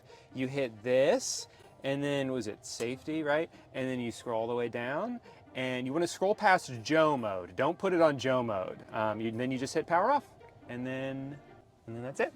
And that's how you turn off the Cybertruck. Getting the truck to fit into my garage was... No, you don't have to do this. It turns off automatically. I hate everything that I'm hearing. It's making me very mad. You want food? Oh, you want to be a part of the stream? Yeah, I heard you're talking about cars. Yeah, we're looking at Drew Gooden shitting on the Cybertruck. Joe made promises on all kinds of things and does a genocide instead. Yeah. Joe mode is when you offer unconditional support to the state of Israel, the genocidal state of Israel. Bro, can you go like a lot closer of a call than I expected it to be. If I did own this car, this would be quite the fun little adventure to get to go on every single day. And that's how you park a Tesla Cybertruck in your garage. Despite all my issues with the truck, the more I drove it around the city and felt the enamored stares from Damn, bro, he didn't even have me on his timeline. Mesmerized bystanders, I was reminded of what the guy I rented it from told me. You'll feel like a celebrity. And god damn it, he was right. I've never felt more popular. What, is that freaking Brad Pitt over there? Nope. Just little old me driving the best truck in the world. Please, no pictures. I'm a regular person just like you. I like the way this car makes me feel. I don't care how much it costs. If it's not solid gold, I don't want it. Hey, can I talk to you for a sec? Sure, but make it quick. Ever since you've been driving that car, you've been acting kind of weird. How exactly do you mean? You're like a completely different person now. Oh, I see. You're jealous. What? You're jealous because I own the world's most awesome car. You don't own the car. You're renting it for one day. Oh, tell me how I knew you'd bring that up. Because it's true, Drew. I'm sorry, I can't deal with this right now. I need to go clear my head. I'm gonna take a nice scenic drive dangerously close to the edge of a cliff. We interrupt this slow motion car montage with some breaking news. Somehow the Cybertruck just got even dumber. Tesla has officially recalled all 3,800 of the vehicles due to a problem with the accelerator pedal. Turns out the pedal has a cheap plastic cover over it that's been fastened on so poorly, it's sliding off, getting lodged under the piece in front of it, and causing drivers to go as fast as this stupid car can go. It held the accelerator down 100%, full throttle. This is a real thing that's actually happening. We here at Channel 300 News urge you, if your husband is about to drive one of these death traps near or around a cliff, you must go stop him. His life could be in danger. Honey, I just saw on the news. Who's a big, strong truck? That's right, you are. I had to give the truck back last night. It was one of the hardest moments of my life. Technically, I still had a few hours left on the rental, but Amanda said she felt weird or something. I don't know, it's all a blur. Final thoughts on the truck. I think it should cost $1 million, and I wish it had 2 accelerator pedals and no brakes so I could drive twice as fast and never have to stop. Please subscribe. That's funny. Both trucks are fully electric. This is the dual motor Cybertruck with 340 miles of range. This is the dual motor R1T with 410 miles of range. The Rivian has a bigger front trunk with a drain. The Cybertruck has a smaller front trunk with no drain. The Cybertruck has a bigger 6-foot bed. I have built-in power. If I lift up the floor, I get storage space with a drain, and I have a built-in bottle opener. Rivian has a smaller 5-foot bed. Sick built-in bottle also opener. Get power right there. I don't have a built-in bottle opener, but I do have a built-in compressor, and I also get storage space. Cybertruck is stainless steel, so it doesn't scratch off road. Now for the Rivian. Just kidding, that wouldn't end well. But the Rivian has a step that folds out with storage space in there.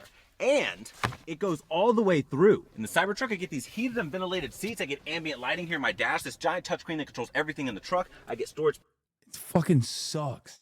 The Giant Dash is just so Space bad. under here, 2 wireless charging pads, and a cool steering wheel. In the Rivian, I also get heated and ventilated seats, a giant touchscreen to control everything in the truck, another screen here, tons of storage space, a built-in Bluetooth speaker, wireless charging pad. I have a flashlight that's built into my door, and I have storage down here for the blicky.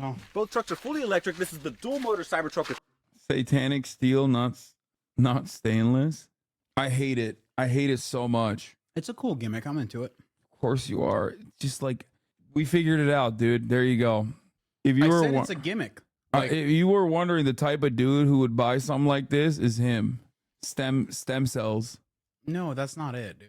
Bro, look at the Rivian versus a guardrail. Test suggests guardrails no match for EVs. Yeah, they're so heavy. It makes sense because they're so goddamn heavy. Do you know what those barriers are called? Jersey barriers. That's right. Of course I know what those are called.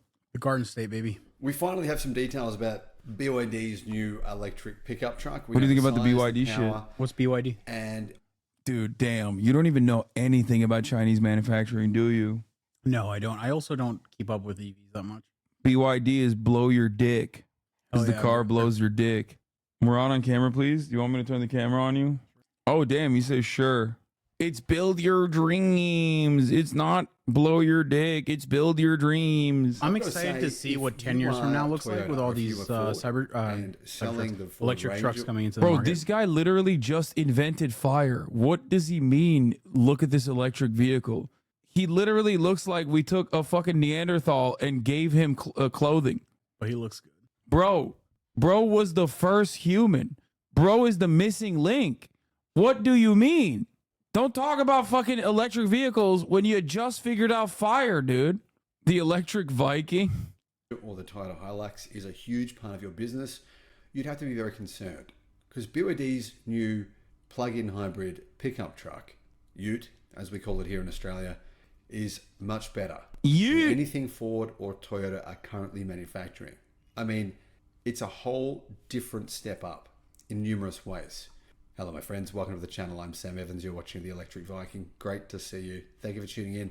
And thanks to our Patreon supporters, guys. Really appreciate what you do. Really couldn't do this without you. If you want to join us on Patreon, that'd be amazing. Even just like $1 a month is awesome. Anything is fantastic. I'll put a link in the description. BYD's first electric pickup truck. A fully electric version apparently is going to come in 2025. But this year we're going to see a plug-in hybrid version, which will have a blade battery, meaning you can run it as an electric truck alone. Personally, I'm not a huge fan of plug-in hybrids. Some people are though.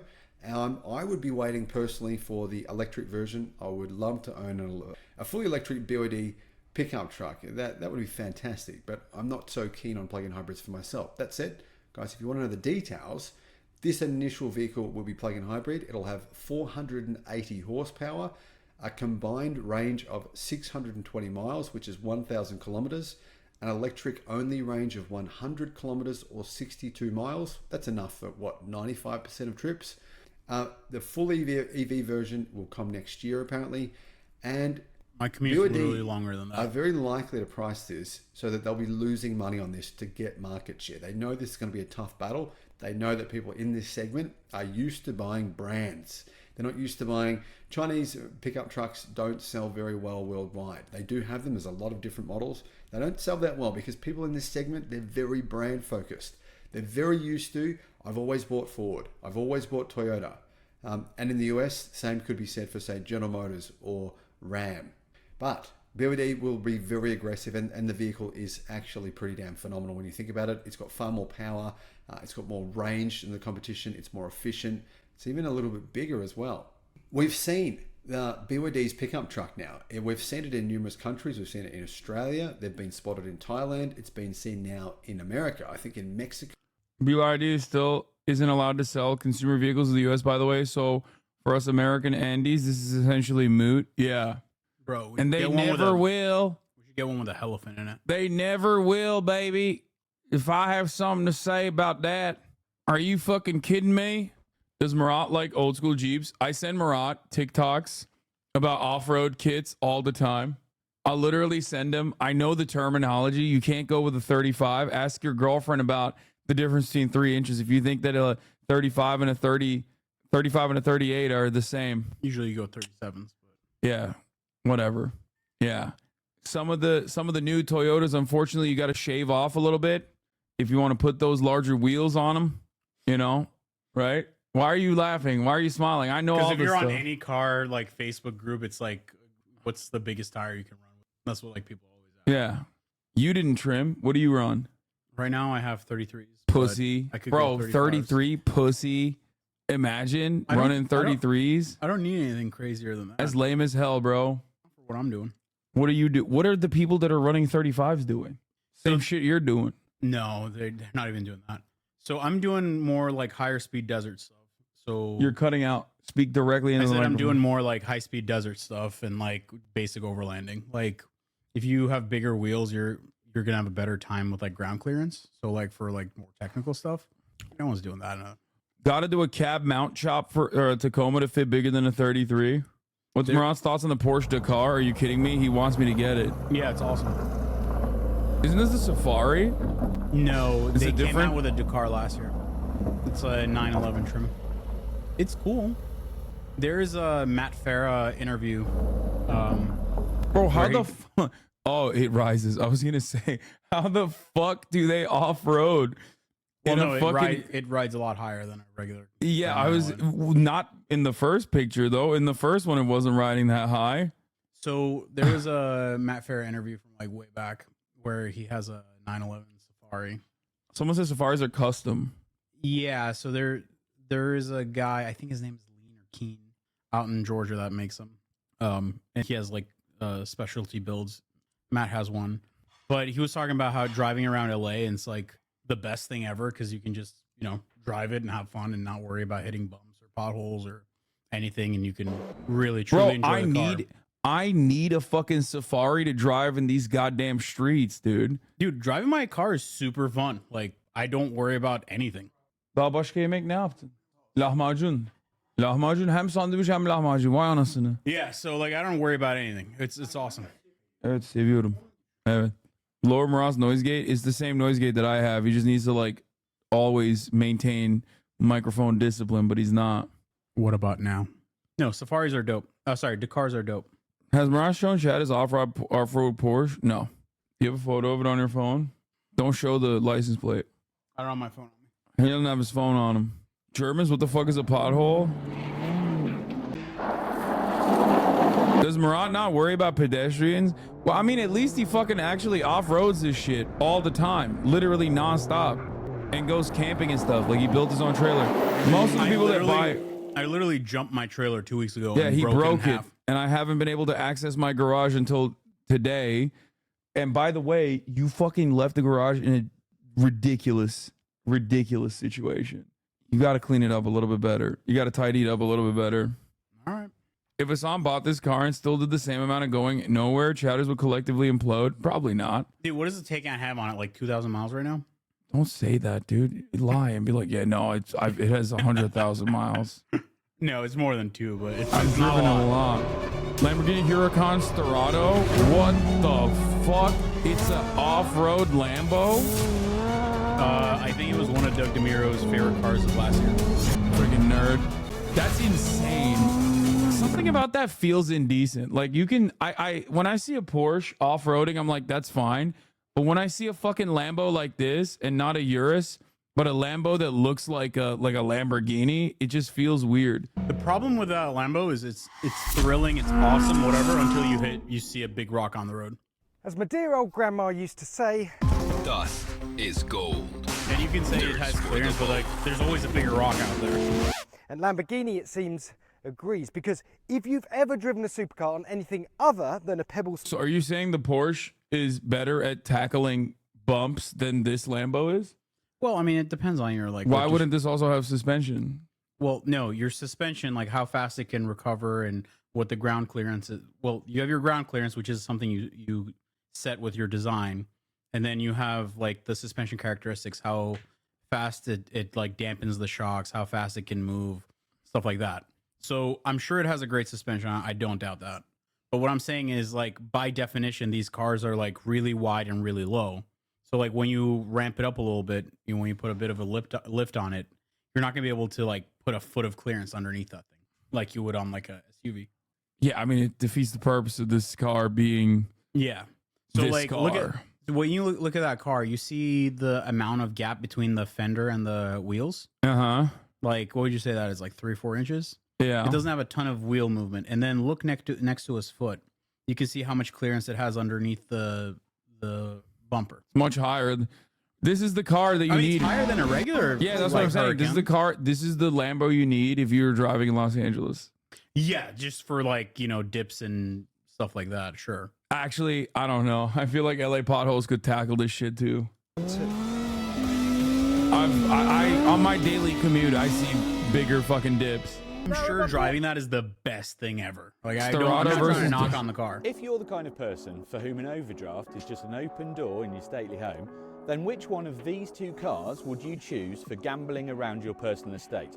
The Lamborghini Also, like, I feel like with or the Porsche off-roading, there's a 911 bit of Dakar? like beating the snot out of your stuff, and not a lot of people are going to drive this like that. Yeah, you can't beat up a fucking $340,000 car. So it's like it's a cool idea. It's just, yeah. Now, in case you've been living Yeah, under bro, a he's rock, wearing these a are two fucking super keffiyeh, he's sports cars that based. have been given the kind of rally raid treatment. So they've got knobbly tyres, lifted suspension, big wheel arches, underbody protection. They're not full-on off-roaders, but they are more than capable of rattling down a rutted farm track. You can if you're a billionaire. Yeah, dude. Billionaires love fucking off-roading. Billionaires, famously. You know what the fastest and the most off-road capable car is? What? A rental. Without bursting their tyres immediately, which sounds like a very good idea to me. Jack has already tested both of these cars individually Put a on stone the in Top it. Gear YouTube channel. So this test is just about finding out which one is the most fun. I do get all the worst jobs. Both are cars. They both ride a bit better than their more committed equivalents, probably because they've got more wheel travel and softer damping. And they make the same noises as the ones without the hiking boot attitudes. And both are quick. Both a bit more comfy and real-world usable than the versions with rubber band tyres. Rubber band tires. Now here's a surprise, because I prefer both of these cars than their faster equivalents on the track. Now, I know they're slower, I know they haven't got as much cornering G, but what we're trying to figure out here is what's fun. And I think if I was going to do track work, I'd actually get a dedicated track car. I wouldn't bother with a road car driving it on a circuit. And when it comes to having a laugh, both of these cars are a lot more fun than their very committed equivalents. But the Porsche is actually the more mature car.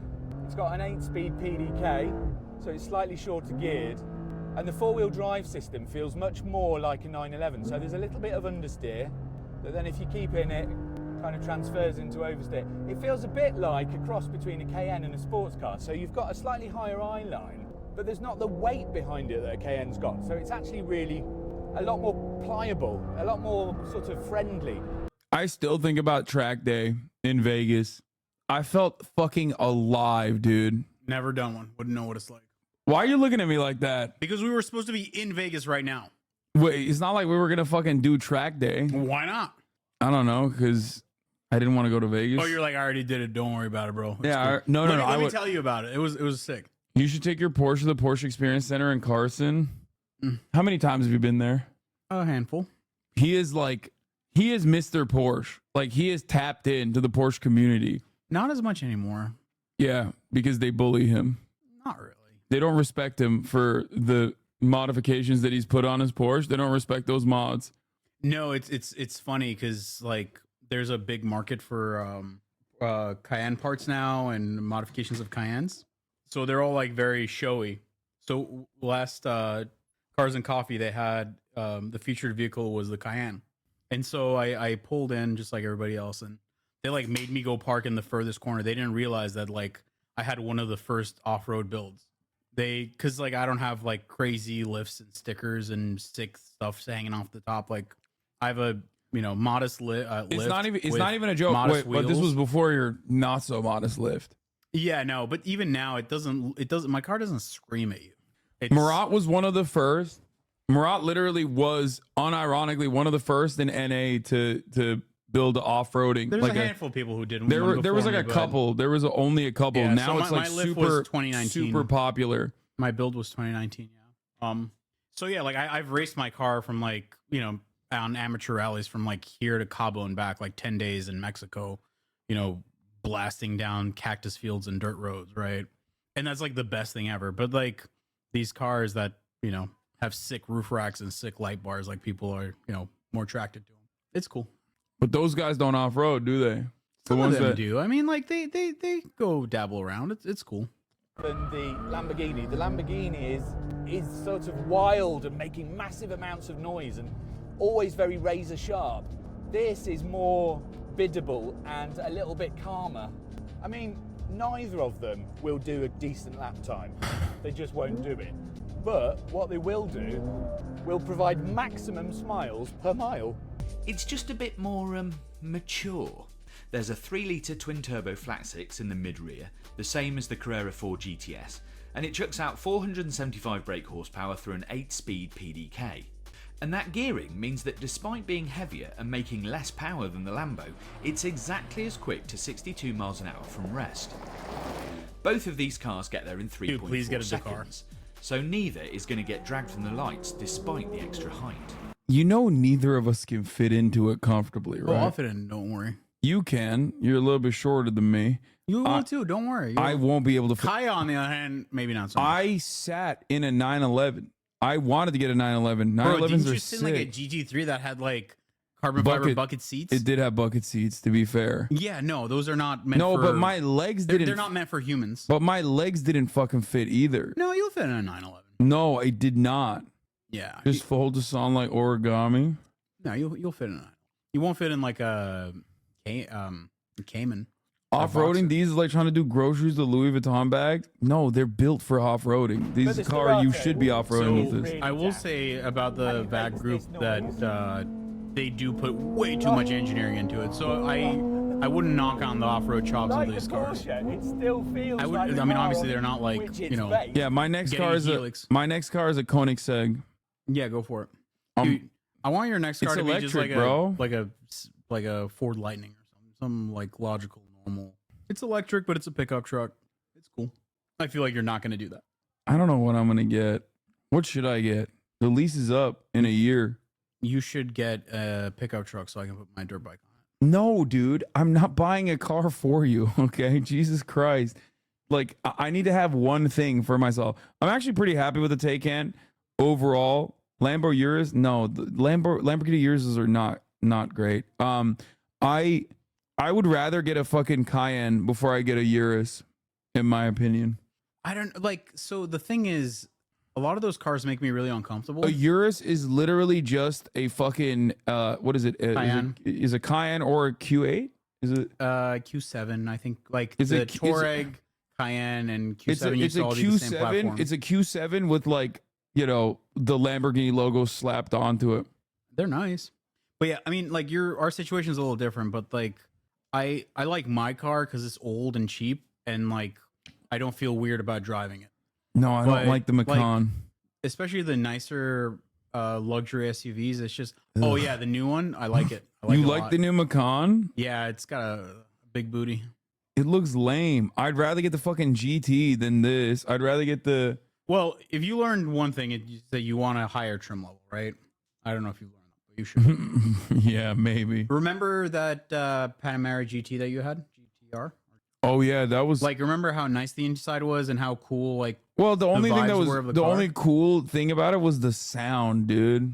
The only thing I liked about the Panamera when I had to drive it, when my car was in the shop, was the sound, the engine sound. It's so sick. That is the one big L for EVs, is that there's no fucking engine sound. You got the spaceship noises. Yeah, it sucks. It's like... I have a DRZ 400 for that guy who was out. Don't you also have... Is the DRZ the other one? The DRZ is the yellow dirt bike. The dual sport. He has a dual sport, and now he also has another bike. What is the other bike? Triumph Speed Triple R. We're out also bikes. Dude, I can't wait to buy a chainsaw. I'm so excited. I told him about how you're learning sawyering. That's Austin is roasting the Fearam pod in the tub. Yeah. Which is a lot. Yeah, it's all like... And let me tell you a shitty example of like how bad lighting can impact... fully clothed? Like a lot of things. The Fear and podcast. The shittiest lighting in the industry. We have the worst lighting in the industry. It's kind of hilarious that you guys make like 6 figures a month and like not good lighting. No, I know. It's extremely hilarious. And it sucks. The Fear and podcast has really bad lighting. And you That's ridiculous. know who the only person that looks good in it? Hasan. This motherfucker. This motherfucker. It started off as his and Will's, right? Yeah, his and Will's, and then I probably why. I invited myself. I like that. Yeah, I invited myself. He literally That's did. fun. Cutie got invited, and I felt like I was missing out, and so I invited myself. Okay. He actually so, did invite himself, I've which got is questions for crazy. you. And now he's fucking talking All right. shit. What's it like being so incredibly famous? Also, this fucking tub lighting is also shit. In the Tub with Austin show, consistently the worst lighting. It always looks like it's a hostage release video. You, Will, and Cutie all look good on Fear and thank you. So is he going to people's houses or does he just have a tub in his studio somewhere? I don't know how this worked. I don't know what's going on here. Rivian R3X is the hottest shit ever. Won't be out for a long time though. Yes. This is the only Rivian that I've seen that I think is dope. I can't believe I'm agreeing with Fango Lives only because it fits my interest. Like it's perfectly neatly within the confines of what I enjoy personally, what I think is cool personally, retro futuristic. And I fucking love that shit. It looks so sick. It looks like a Lada. Get the BMW i7 M70. No, it's ugly as hell. I don't like any of these cars, man. I don't even like the Taycan that much anymore. Like the way it looks. My car looks like a fucking duck, dude. 10 things that make the Ford F1 F650 the ultimate super truck. Red, white, and blue, baby. This is American jerk-off material, 2025 Ram. Radar returns all clear. Everything's progressing on schedule, sir. I hear the storm is coming. Cargo secure? Affirmative. Under wraps. There's a reason why Shepard's at the helm, sir. He's the best at what he does. Commander Shepard. Shepard, ears on. I feel the storm is coming. Read you loud and clear, boss. Anything we need to know? Nope, just enjoying the ride. Excellent. We'll send in some escorts for the final approach. Well, it was getting a little lonely out here. That's about to change, Shepard. Vectoring to you now. Rebel on the way. I don't know anything about the RHO, by the way. Is it electric? I have no idea. Vectoring to you now.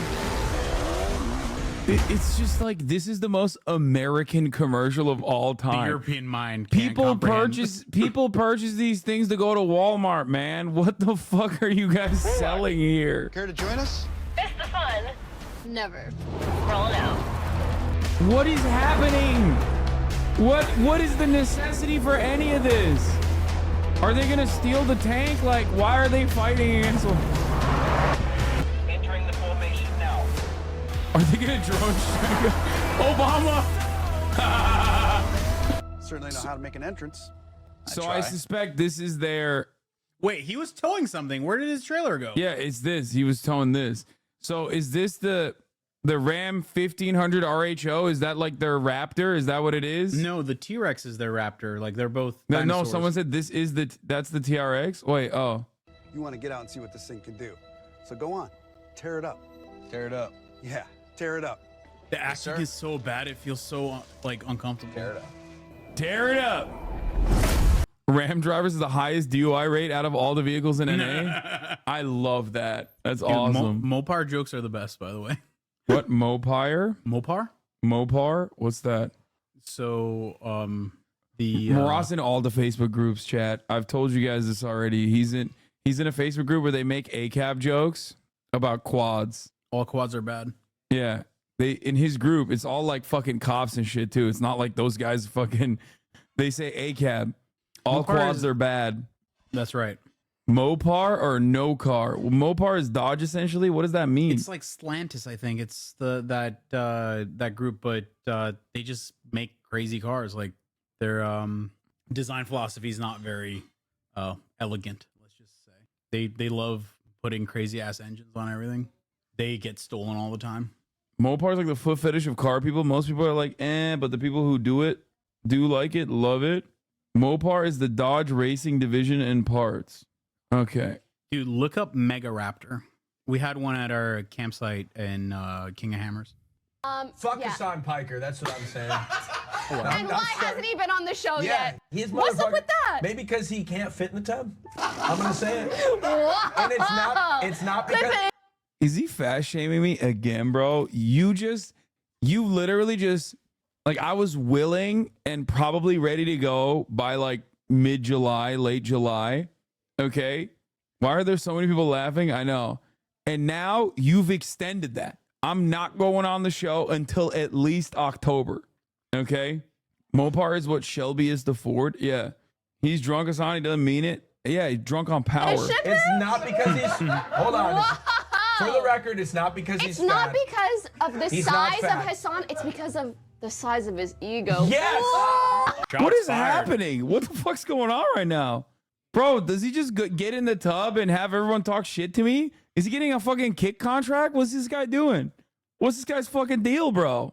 Austin's shitting on me for fucking free when he could be getting a goddamn kick contract for like $10 million to shit on me. Get an e-bike. It's time. We're putting the Stark Varg in the highest power Yeah, dude. mode. So This is my next car. Not a car at all. Yeah, fuck it. How will I carry Kaya in a backpack? Bro, get a sidecar. Get a dirt bike with the sidecar for Kaya. Get a little helmet and goggles. So cute. Do you see I did a thing's latest video? His ram broke by hitting a mannequin. No, he didn't have a ram. He had a Raptor. Oh, I haven't seen it yet. Get an Equus. What the fuck is an Equus? It's like a Hyundai. What the fuck? This is dope. What the hell is this? Yo, this is sick as hell. You hate it? Bro, this car is amazing. What the fuck is this? GTA brand ass car. It's true. It does kind of look like, it looks like something.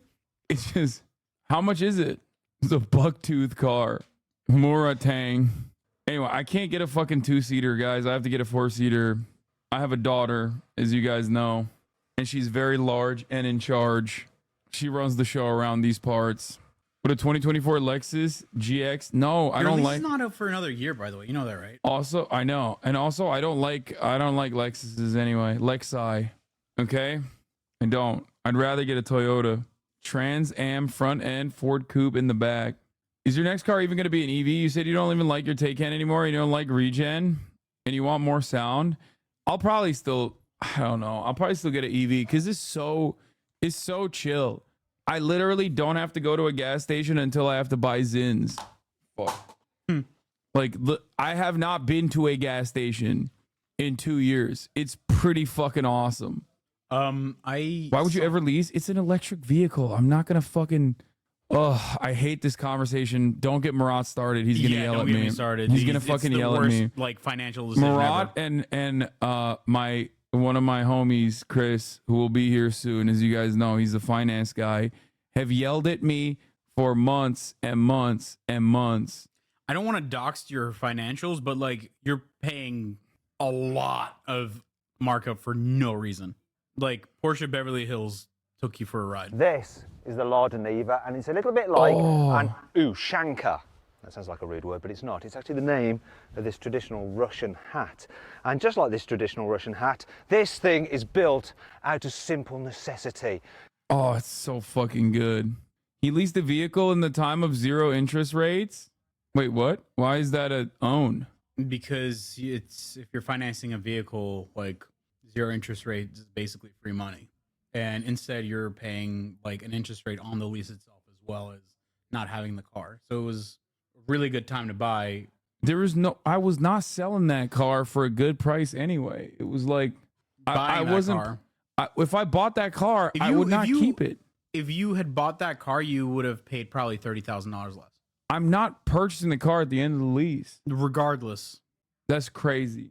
I think like you guys could are have wrong. literally paid off your entire. We'll run lease. the math. We'll run the math when the lease is over, and I will be the winner. I had a conversation with Chris about this. If you paid off the entire lease the day after we got the car, you would have saved like 30 grand. The Taycan has insane depreciation anyway. It made sense to lease it. Yes. Sorry, you should get a 92 Toyota Corolla with cussy bumper stickers. Hell yeah. I already have a 2010 Toyota Camry. I believe in the math guy. Sorry, Hasan. He's not good at math. Math's not a strong suit. Car prices are plummeting now. You are dumb for discussing math with your STEM brother, pal. No, he doesn't. Don't give him that credit. What does he do? Do you ever even do math? Sometimes. Only on weekends. Do you even do fucking math, bro? What do you know about math? Oh, look at me. I'm building a satellite. Oh, math. Okay. Did you like your Jetta? No, I hated it. So when we got the Jetta, our parents were like, "Oh, it's a stick shift, and you guys are going to enjoy it." And we were so psyched about it. And then it turns out it was not. It was a go-kart. It was kind of cute. It literally was a go-kart. Okay.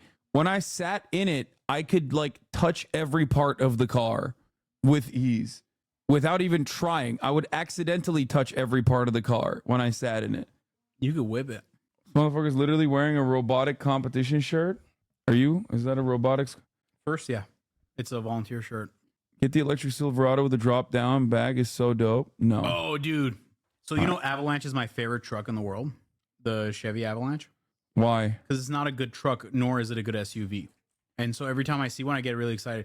And then the Cadillac EXT is like the Cadillac version of it, which makes me even more excited. This sucks. Yeah. I mean, this is like this is the most American thing of all time. Yeah, you just live in suburbia and take this to Walmart. You want to know why it's the most American thing of all time? Because utes in Australia, which unfortunately we don't really have, Bro, with this the could exception eat of a the ute for breakfast. What are you talking about? that's what I'm saying. Like the Camino is like one of the only utes that was very popular in America. This is technically a ute as well. Yes, every truck is a ute. That's what they call all fucking. That's what they call all trucks in Australia. The thing is, I like the concept of a sedan with a truck back. You know what I mean? It's quite well. I mean, like once you guys start talking about trucks, like However, the suspension and load capability and towing, like those start to make things less comfortable for just regular driving around. But like this thing is not good at being either. Yeah, this sucks. They were like, yeah, we're not gonna sell sedans with a pickup truck back anymore, and instead we're just gonna get a fucking SUV. Yeah. Production started September 2001. Whoa. This car is the reason why 9/11 happened, bro. What the fuck? Dude, come on. Osama bin Laden saw this shit, was like, no, we're ending America. And they kept it going. They kept it going. So I think the new Chevy pickup truck is kind of like this. The whole like back comes out. Ooh, get one of those or get a Hummer. Get what? The one that the guy was talking about. Toyota Century? No, dude, the Silverado EV thing. No. Dodge Charger EV comes out next year. You like the concept, and it's gonna have stupid engine noise, so you love it. I bet they'll have the most engine noises. Dude, I can't wait to get a lease on this car. And then it'll immediately get stolen. And then I can't wait to get a lease on this car and immediately deploy to whichever country we're fighting. And then marry my high school sweetheart, and then she gets fucked by the neighbor. This is the type of vehicle you purchase when you want all those things to happen to you. Well, at least you'll get a better interest rate than what you're paying right now. These are sick. The Resto Mod Broncos, they're fucking awesome. They're so expensive. Yeah. Yeah, it's $269,000, Chad. Somebody had a Raptor, Bronco Raptor R, I think that's the top one, at King of Hammers, and it was awesome. You would like it. You would like it a lot. I would get this. Richard Hammond drives a ripsaw tank through a shopping mall. And I can tell you, this one cost its owner around £300,000. For that, you get what's billed as a high-end luxury super tank. And if you're 9, which I am, it doesn't get much better than that. On the luxury front, I've got aircon, electrically adjusted leather seats, stereo. I mean, it's... Is this street legal in America? You can make anything street legal in America. I don't think you... No, you can't, actually. Dirtlegal.com. This is not a plug. What? Is it a way to, like, try to figure out how to make it street legal? Like, I don't understand. Yeah, certain states have different requirements for registering. So they can literally register a tank for you. Like, I've looked at buying an HMWV or whatever, the Humvees. Winches, work lights, a light bar, and who doesn't want a Thunderbird-style steering wheel? Why would you ever need this? Ooh, roundabout.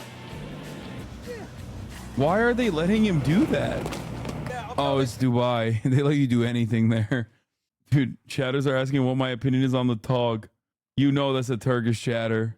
Tog ne biliyor musun? Tog. Bro. Wow. Fake Turk. Fucking not even a real Turk, dude.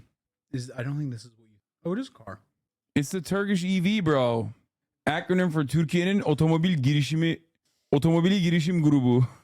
I like that. Turkish automotive manufacturer of electric cars headquartered in Gebze, Kocaeli. The company was founded as a joint venture by 5 Turkish companies in 2018. Mehmet Gürçan Karakaş. Owned by Anadolu Grubu, BMC Turkey, Turkcell, Zorlu Holding, and TOB. That's how you know it's not going to work. Wait, isn't TOB... Odalar Birliği. Evet. Union of Chambers and Commodity Exchanges of Turkey. Erdogan Industries, yep. I mean, good luck. Bro, they're not even showing the fucking car, man. Show me the goddamn car. Okay, that's sus as fuck. This is the most you get to see of the car, dude. Thoughts on the Tofaş Şahin. Tipa bak. Okay, so I'll tell you this much. You know the car that Frank Ocean loves? The Beamers, the old Beamers? I forget what they're called. You know what I'm talking about? They're like super retro. Don't know what you're talking about. They're super retro now. The E30. Yeah. Yeah. So Supernatural. It's from the 90s, bro. I mean, it's retro, right? Or maybe early 2000s. No. It's 90s. So the BMW E Series, 3 Series, the BMW 3 Series E30 is like a dog shit car, right? And in Turkey, when I was growing up, this car was basically the people that drove this car were the worst kinds of people. Like, I don't know how to describe Kuro. Apache. Yeah, we have a term. I didn't want to say it, but yes, the term for it is Apache because they used to like make their hair like the traditional native headdress. Anyway, now I have a very different attitude towards it. Okay, because now I think it looks cool because I'm far removed from that attitude and that culture. I don't think they were great back then, and I doubt the existing versions are straight. No, they're sick. However, having said that, I feel the same way about Tofaş Şahin's as well. Where like in a weird way, because there is literally a car for my namesake. Murat, yeah. Like I look at it now and I feel a level of nostalgia. I feel a level of nostalgia.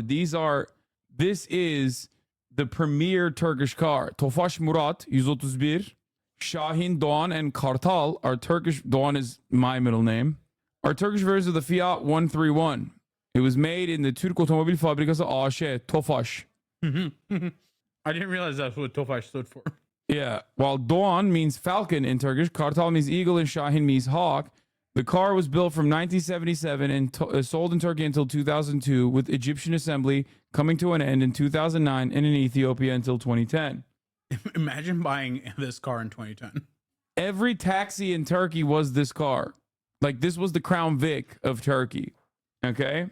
This is the Kartal. This is the Doğan. And this is the Şahin. And now when I look back at it, I look at it with nostalgia. Dude. Murat Gülyon da hala en çok satan araçlardan bu elden ele gidiyor. Tofaş var hala. Dude, these cars are not very good. Like, you're just being nostalgic.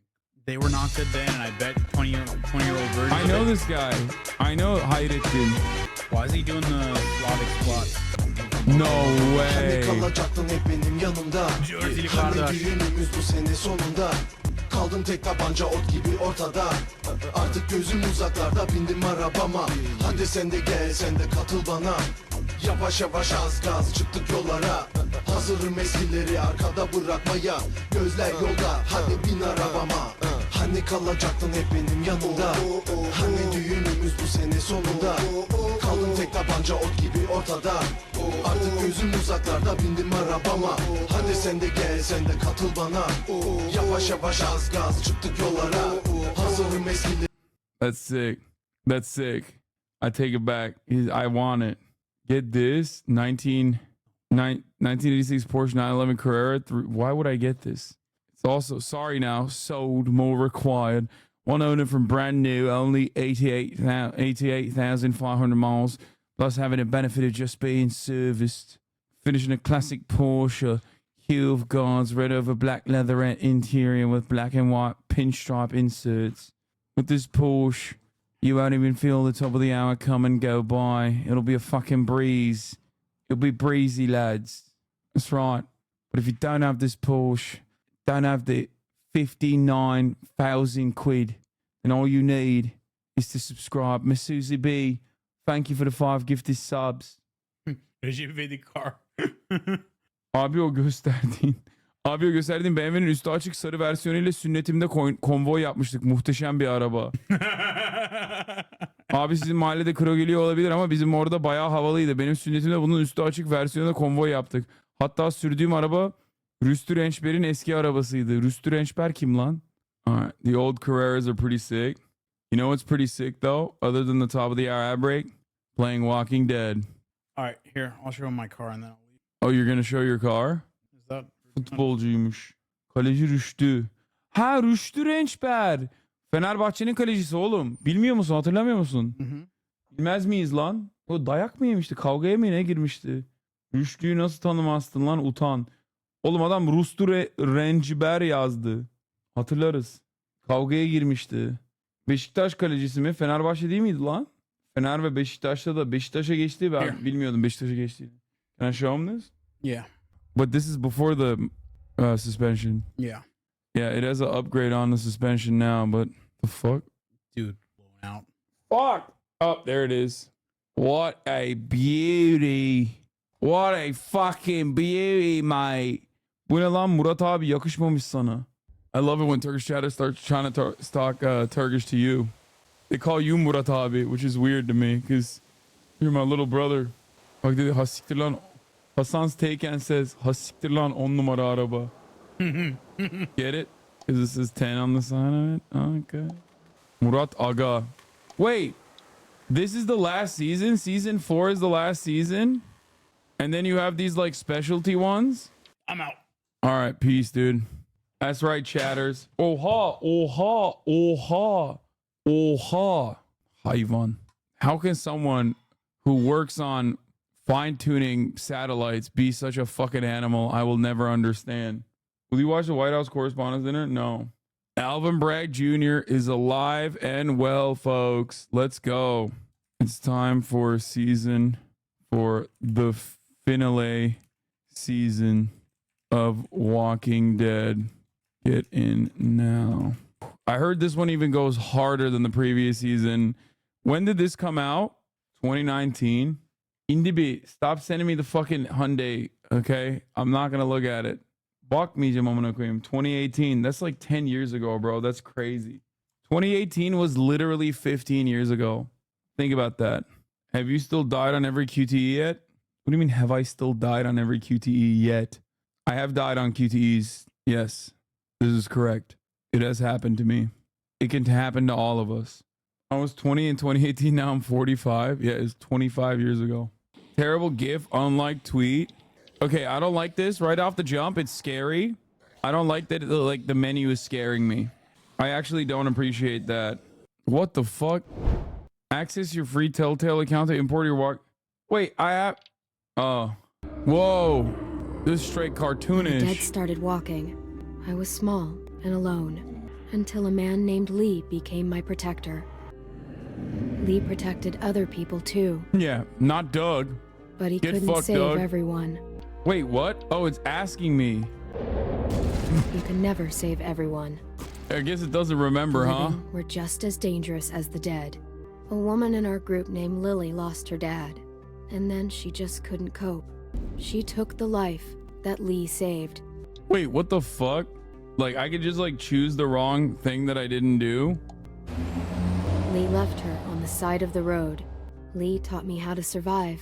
He protected me as long as he could. Why am I But he doing an got bit import if it's gonna make me because choose of again? me. It's making me relitigate all of my fucking. It's reopening wounds.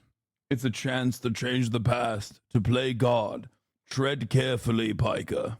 And even in the end, he was still teaching. Stay away from the cities. They're just not worth the risk. Import didn't fail. Lee It's wouldn't just make it. He knew it was the end. He made one final it only imported the last season's information. request. Shut up. He asked me to shoot him, and I did. Why did I say the city thing? That's what I said. I met another group after that. Broken people, running from their past. There was a woman who gave birth to a boy named Alvin Jr. AJ. He made it, but the mom didn't, and I started to take care of him. But then, Jane left AJ in the snow. We thought he was gone forever. That was the last straw for Kenny. And without Lee around, I had to make the call. I couldn't, and Kenny killed Jane.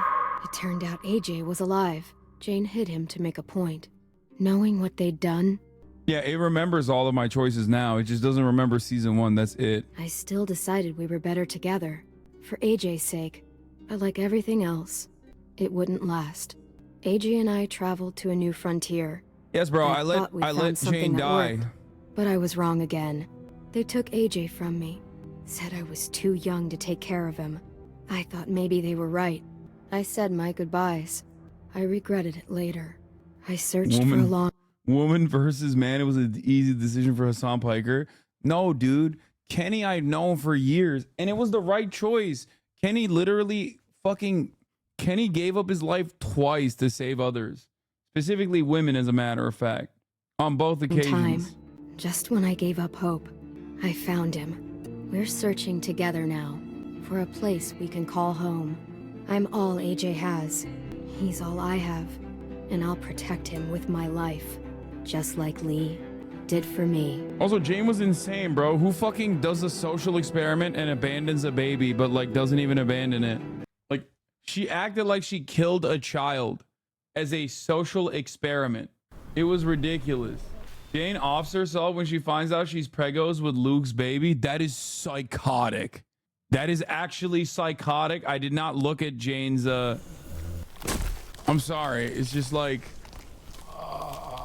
it's just like, oh, that car's sick. It's just an insane fucking thing to do. She's just an insane person. It's not a spoiler, chat. I didn't fucking play the Jane run. Alvin Bragg Jr. What you doing there, goofball? Pretending we got bullets. Well, don't. It's getting on my nerves. Damn, the graphics are crazy now. I don't like goofball.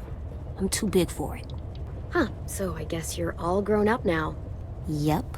Let me drive. I'm not letting you drive. Bro, that's crazy. Didn't Clem literally drive when she was like 11? Clem was literally driving a fucking vehicle when she was 11. She's only 15 now. What's wrong? AJ? Hungry. He's 16, 17 now? Whoa, we got new shit now? We got F as a new button? Hey there, Alvin Jr. It's me, Disco Broccoli. Word on the street is that you want to eat me. Is that true? Do you want to eat me? Come on, Clem. I can't eat a toy. Oh, man. My feelings are hurt. Well, my stomach hurts. Chat, stop pressing F. Sassy. Stop saying F, chat. Here, practice your reading. Oh, it's gonna be so annoying. I'm gonna always think that we're consistently fucking Fing every time I press F. Oh, God. Oh, God. But I don't wanna. It'll take your mind off your stomach. Preheat oven, place cream, vanilla beans into a saucepan and bring to a boil. On second thought, never mind. That's only gonna make you hungrier. Here you go. About all we got. What about you? Go for it. We'll find something else soon. This kid is fucking stupid. What do you mean? Bro, he's like 6. At least he learned how to talk. He literally didn't know how to talk. At least he learned how to talk, and I suspect he won't cry as much. Everybody calm down. He's a literal fucking baby. He's also never gone to school. He was born in the apocalypse. His mother turned into a zombie literally immediately after childbirth because of the blood loss. Wait, is that our train? Dude, she has such a sick whip. Oh my God. We gonna do it? Think so. Looks clear. Isn't Clem like 18 now? I don't know. I don't think so. Bro, how is the baby gonna kill a zombie? Dude, there ain't no fucking way. We need water too. What the hell is this? No, I want it. Okay, I won't take it. All right, let's find some food. Friendly, ring the bell. What does it mean? It means the people here shoot first. What are you doing? Well, maybe they turn into zombies. I don't like that I can't see the mouse, the crosshair. Like, it freaks me out a little bit. They like turned it too much into a fucking game. Oh, what the fuck? AJ, stay back. Wait, what the fuck? Why would I stun a zombie? It's down. Still with me? Still here. No bites. Next, we get in there. Monster trap? It's not a trap. You swing on it. For fun. Stun is a leg kick, You get in a tire and someone pushes you so that you go really high. Huh. I want to try. After we clear this place. Smart. Okay, Alvin Bragg Jr. It's exactly that kind of... It's exactly the legal mind that will inevitably destroy Donald Trump's life, dude. You see what I'm saying? Pick up the deer skull. Is it like a mine attached to it? What the hell? Why is it just like chilling? Possible hood ornament. Oh my god, this game is out of control, bro, with the customization. You can customize your car. Can you loot corpses too? Like, it's out of control. There's too much. They be doing too much in this game Whoever now. used to grow things here is long gone. AJ's already smarter than Labe. Yeah, true. Oh, what the fuck is that? Was it their like water tank or something? Drink water? No. Shift and Q? There's too many buttons now, bro. There's too many buttons. Shift and Q. Last game, at the end of it, all of a sudden they introduced Inside a shift. new place. We listen for monsters. After that? Come on, you remember. We... Inside a new place? Check the windows. That's right. Do we? I don't know. Probably a way out. Huh. Monsters. All tied up. Muertos. They can't get us? Why hasn't she gone back to New Frontier? I don't understand it. They're so... No, they can't. They're so chill. They're like, come on, let me get a piece. Windows are all boarded up. Your choices will determine what he will become. This one's locked. No spoilers, Chad. Don't tell me why. Security door. Can't pry that open. I know you're hungry. I am too. We'll find something. I promise. Oh my god, don't tell him to check the windows. Why don't I just kill him? Oh, they drank poison and killed themselves after fucking... Did they give up? They wanted to leave this world together. Holding hands in their own home. Will we have a home? We'll see. Please teach him about crypto ASAP. Yeah, just stay away from it. Please leave us alone. This is what we wanted. That's crazy that he's just not giving me an option to kill him. That's not happening. What do you mean? Just kill him. It's risky. Kill him. Another way through that door. What are you talking Let's look about? Around. Let's be smart. That's right.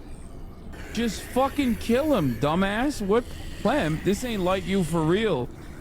In front of AJ? Yeah, in front of AJ. He needs to learn.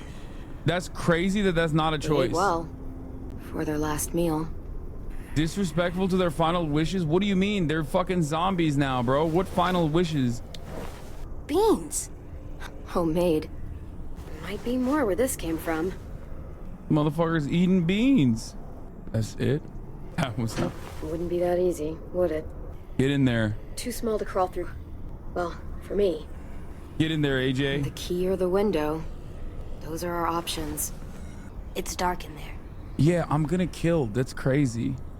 We should kill the monsters. They're not people. AJ's right. They used to be people. And as people, they asked to be left alone. Dude, what the fuck is Clem saying? So what's best? I'll get the key. It's not even a question. I'm sorry. Come on. Doesn't have an eye, dude. Good job. Dude, I like that AJ's the voice of reason. Sorry, it had to go this way. Great that AJ's the voice of reason. Against their wishes, bro. They tried to die. What are you talking about? They died. They successfully died. What do you mean, leave us alone? They tied themselves up. Huh. They had a good thing going here. Can we stay here? We'll see. In my No opinion, one's here. your wishes perish when you No are one's ever a zombie. anywhere. It's always. You get one wish, okay? And that's when you're a human. Once you become a zombie, it's done. God dang liberals trying to give zombies rights. What the hell's going on? Your choices determine what AJ will become. Yeah, I want AJ not to be a pussy. I want AJ to fucking kill zombos. It's just monsters. I'm here, kiddo. I know. You saying I'm not someone? That's not what I mean. Just a few. AJ's a Remember what we great said? shot. You know this. Always aim for the head. That's right. Come on, let's keep looking. There's gotta be something we can eat. Hope so. Telling a 6-year-old that you should always keep one for yourself is crazy. Like you should kill yourself. Spoiled. Sorry, buddy. These are long gone. Fuck. Hey, watch the swears. I meant shoot. Look. It don't matter that it's a zombie apocalypse. No swear words. Swear words are not allowed. Something under here. Oh my god. Floor door? Huh, yeah. I must have wanted to hide something. The good stuff. Ooh, jackpot. Freaking jackpot, baby. That's Let's a lot of go. Yeah, it is.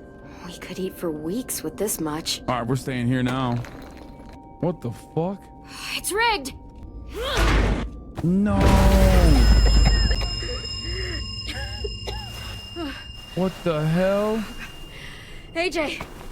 Oh, the zombies are gonna hear it too. Monsters. Bro, this couple fucking Oh, sucks. shoot. Okay, we need to get back to the car.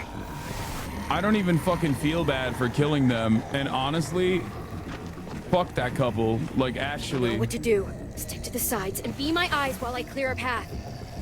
Use E to break them up. What? Damn, I made that fucking Over zombie here. invisible, bro. Oh my god, how did he do that? Let's get to the car. I gave that zombie a boo. Wait, I'm gonna break the door. They're gonna break the window. Come on, get this shit started, Clem. Yo, this is not like her at all. Wait, what? Shift gears? Clem! What is going on? Wait, what the fuck? Oh, I clicked away. Oh, let's go. What does he have on? Clem, Wait, I look, hit it. the keys! For what? Oh, my car. Yeah, that's insane, bro. AJ, Put the buckle up. seatbelt on. Probably not the best idea. Was there a zombo there and it bugged out? There was another invisible. There was another buh. A buh. Dude, shit. That escalated quickly. Yeah, no. AJ wasn't pointing it at me. He was pointing it at a zombie, but it buhed out. They nerfed Clem. Yeah. What the fuck? No, please. What the hell? Not sure if it's just a buh or bad. Alvin Bragg Jr., baby. He's gone again. Should have listened to the couple's last wish. Wait, would it have actually done something? Like, would it have changed the outcome? I feel like it's one of those where it's like, doesn't change the outcome at all. That grenade still would have blown up. Sometimes I don't know the reason why. So I guess I'll Most gambling lots of moves. Most kidnapped kid in the apocalypse. Well, it's easier than just waiting around to die. Always in the South, bro. Average AMD graphics card experience, by the way. This is not an AMD, this is a 4090. Also, this is a game from 2019. Fuck you mean? AMD 4090 doesn't matter. AJ! That's it? The worst restraints of all time. Look at this woke ass hair I got. Place?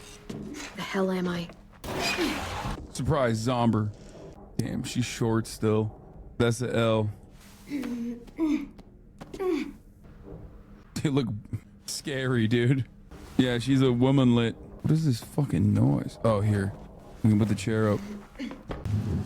I don't know why they nerfed her. Like, she was so resourceful when she was 9. You know what I mean? This'll do. And now she's like She was so resourceful when she was 9, and now she's like kind of soft. Let's see. I mean, this is still pretty good. Brixton strong. Gotta find AJ. We're in Brixton, baby. Gonna kill you, motherfucker. Why do the graffiti stuff is kind of funny in these games? Stay strong, will be strong. Our world now. I make the rules now. Nothing over here. It's good that she checked. You suck. To be fair, this is anarchist graffiti. No more, more rules. That is how, like, because anarchists don't know how to read or write, so it does make sense that this is like the peak of anarchist creativity. Oh, more rules, actually. That's what it's saying. It said, oh, more rules, not no more rules. Don't move. Stay where you are. Don't turn around. Put down the knife. How about you do the same? Damn, bro, this dude is cold-blooded. He just fucking sent his little boy. We're not gonna hurt you. We've got your boy. He's safe. I'll take you to see him. How about a show of good faith? You lower yours, I'll lower mine. Oh my God. Oh no, they're crust punks. Get out of here. Get out of here, Clem. Clem, get out of here. See? We're not gonna hurt you. Oh no. Oh no, he's an anarchist, bro. And he looks British. I'm Marlon. The little guy's Tennessee. 10 for short. He's the one been taking care of you. He doesn't talk much. Clementine. Sorry about locking the door and tying you to the bed and all. You were in pretty rough shape when we found you.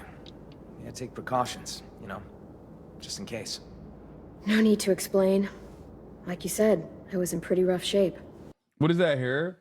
Bro, what do you mean? He's got the fuckboy haircut for 2024. He literally is ahead of the game. You understand?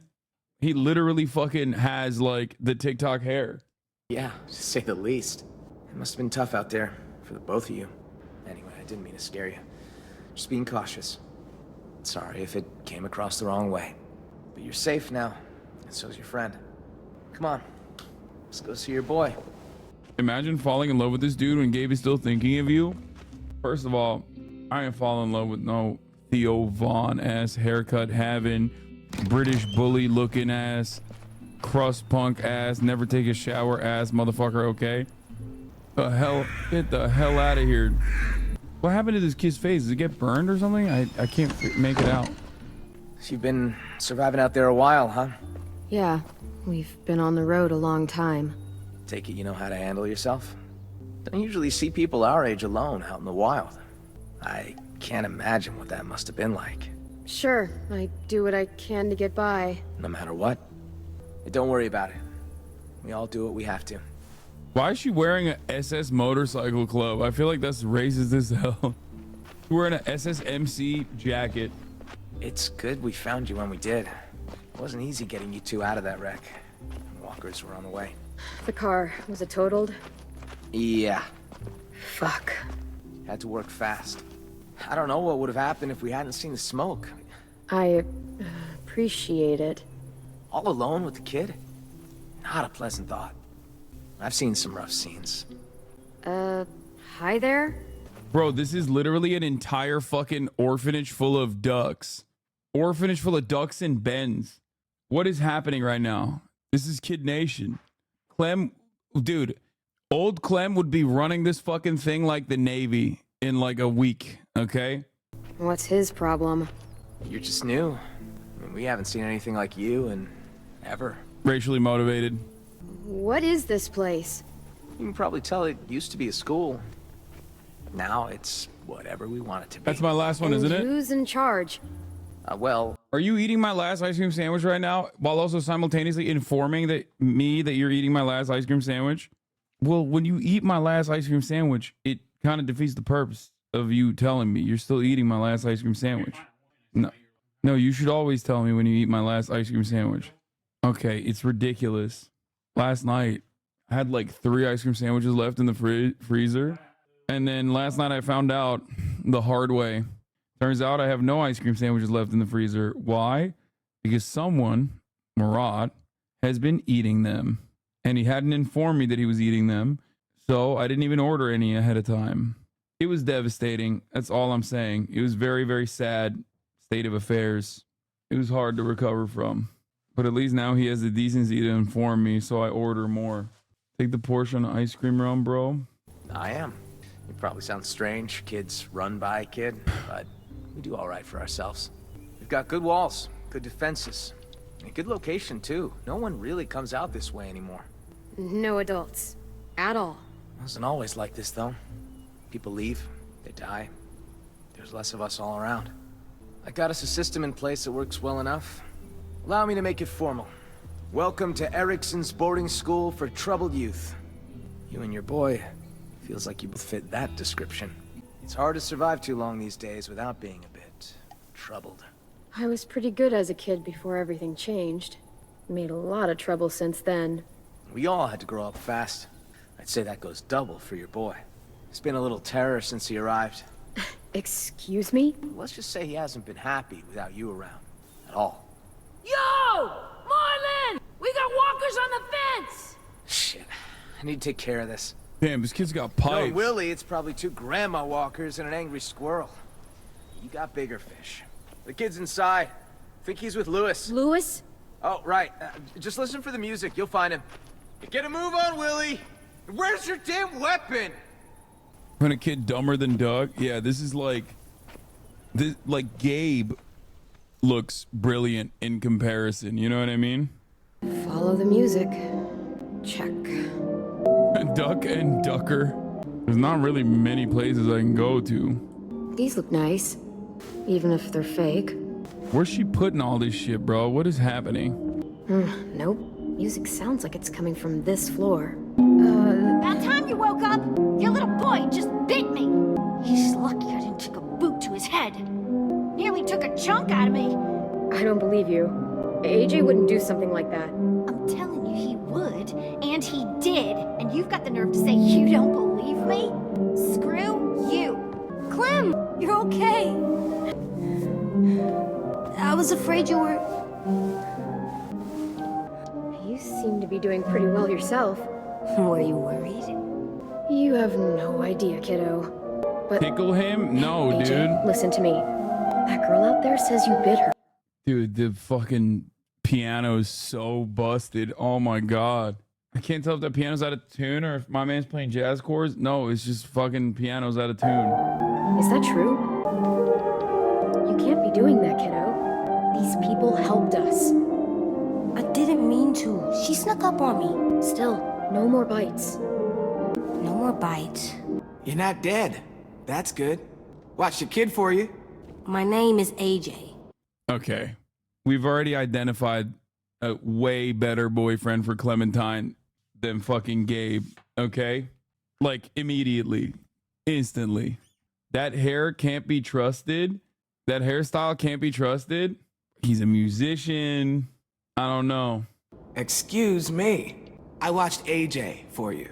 He's not my kid, and I'm not his mom. Shit, that's not what I meant. Sorry. Please don't be mad. Wouldn't want to meet Ruby's fate. AJ doesn't like people coming up behind him. Don't ever do it. Loud and clear, little man. Thankfully, I was here to calm him down with my alluring music. I had to tell him I'm not a mom. You know what I mean? Clementine.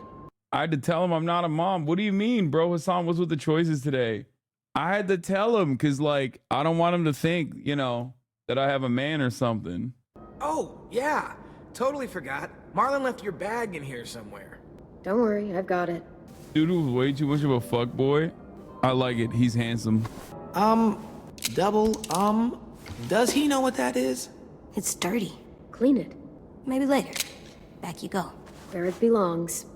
Dude, that can't be a good idea. That thing's bigger than him. Is it actually loaded? I'll guarantee he's a better shot than you. Hey, you guys do your thing, I guess. They're such anarchists, dude. You don't know any others? Well, there is one. But you're armed. He's like, she's like, get back to your music, pussy. Get the fuck back to your music, dumbass. You don't know anything, libtard. In this house, we stay armed, okay? AJ's been shooting since he was 3. You understand me? He couldn't even say goo goo gaga, and I had him shooting pea shooters. Oh my darling, oh my darling, oh my darling Clementine, you are lost and gone forever. I love that song. Dreadful sorry, Clementine. Light she was and like a fairy, and her shoes were number 9. Herring boxes without topses, sandals were for Clementine. He's handsome. What do you think, AJ? I don't know. It's loud. It is. Loud is bad. Not always. Come press this key. Come on. This one right here. Go ahead, AJ. Press it. You are fetishizing? What the fuck does that even mean? Now press this one and this one. You're a natural. I thought it was Runaway too. Hey, have you seen Rosie? Nope. Shit. We've got a bit of a situation out there. Hate to ask, you just coming to and all, but could really use a hand. You up for taking out a few deadheads? You too, Lewis. Get your ass in gear. Fine. Here's one piano note, Runaway. Megaphonics, you are never allowed to use that emote. You are like that about everything. Where the hell is she? Megaphonics, that emote is literally you. Good. We're gonna need you to put it to use. We've got a hunting party out there trying to get back inside. Need our help to clear the way. Seems to be a few more than usual these last couple days. It's almost like something drew their attention. Something like, I don't know, an explosion or a car crash. Bye. What? Just saying. Look, I didn't know any of that was gonna happen. Sorry if it caused you guys problems. Hello, Clementine. I'm Violet. Nice to meet you. What he said. All right, boys and girls. They're starting to fill in. Come on. Be careful out there. Don't mind Violet. She, grows on you. I promise. Oh, this? It's a chair leg. I call it Cheryl's. Bro, they're all so soy and so anarchist.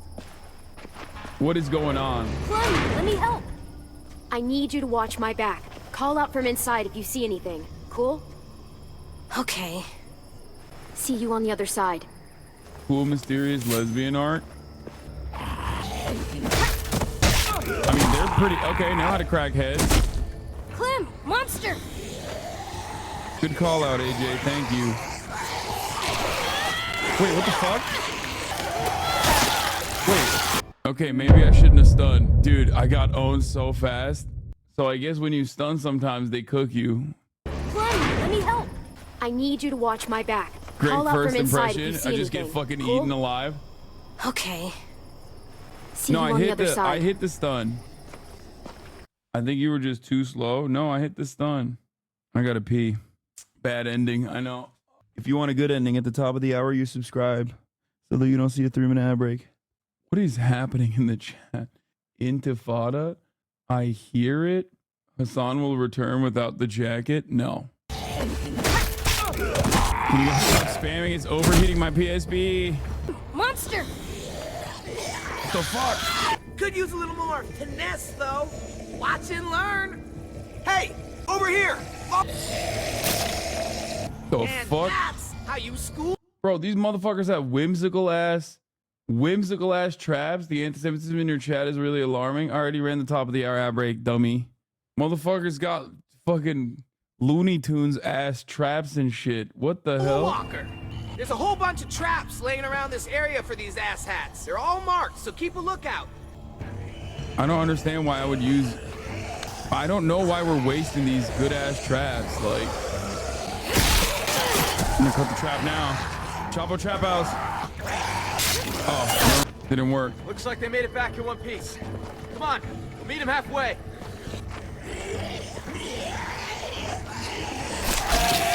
What the fuck? That one was sick. Oh shit, I got overrun. I got overrun again. Oh my god, this game could. Okay, this is different now. This is different now. This shit is different now. It's not like the previous games where you just fucking, bro, stop stabbing first.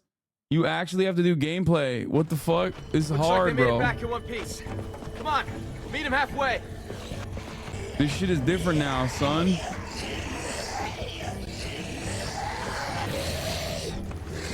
It's you every time. Over here! You're not an 11-year-old Nice anymore, timing. yeah. We're not going to be able to hold them off much longer.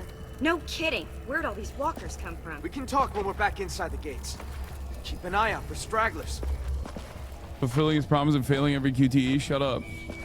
I didn't fail the second one. I cooked it.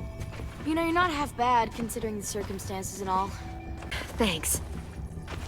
Let's finish these guys off. We don't need them attracting more walkers back to the school.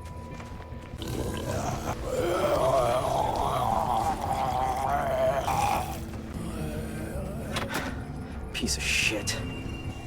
I hate this cleanup bullshit.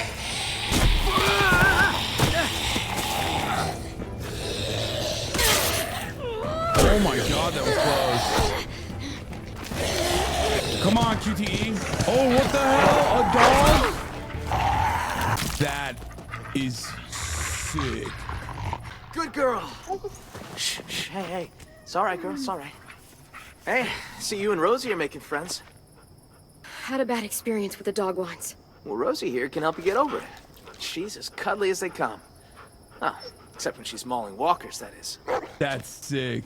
Bro, he looks like one of those fucked up ass XL bullies. You know what I'm talking about? The one that's like genetically modified and shit. They got those rap videos or those like rap battle style fucking 2X pimpy. That's crazy. Needs a bullet to the head? No. That walker came out of nowhere. Bro, how the fuck is that dog that roided out in the goddamn zombo apocalypse? All right, fun's over. Let's get inside. I'm fucking starving.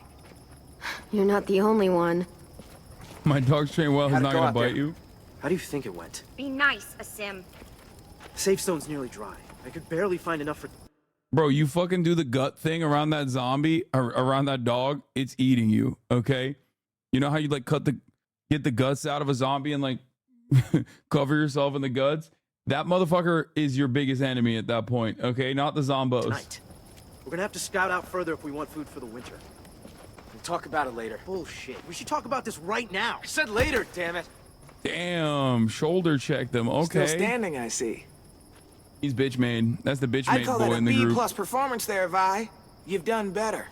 Fuck off. B minus then. Now, Clem here. That was a solid A. A plus even. Dude, why are they all like angsty, cringy fucking teenagers, dude? What's happening? A massive bully breed named Rosie, and the owner hit you with a she doesn't bite while her mouth is covered in blood. After she ate a fucking head, like she cracked a skull with her jaw. Don't be jealous, Vi. Be better. You kicked ass, Violet. A plus. I know. You're both delusional. Bro, Rosie is supposed to be a female dog, but I can see her balls from over here. What the fuck's going on? They're pretty good with the monsters. Come on, y'all. Food's near. AJ! I'm so sorry about that. It happens sometimes. He's a jumpy little guy. You gonna be okay? He can't go around punching people in the... You know, I'd expect him to eat at the same table. I'll talk to him. Hey. Hey. What are you looking at? What's that bird doing? That's gross. He should stop. That bird's a crow.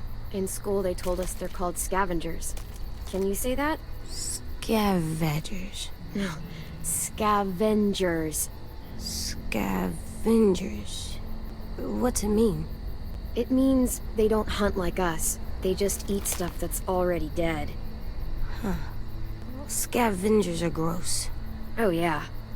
I didn't mean to hit him. I didn't know that it was Marvin. Marlon. Right. AJ, I'm sure they'll forgive you, but we should go talk to them. Y'all are ridiculous.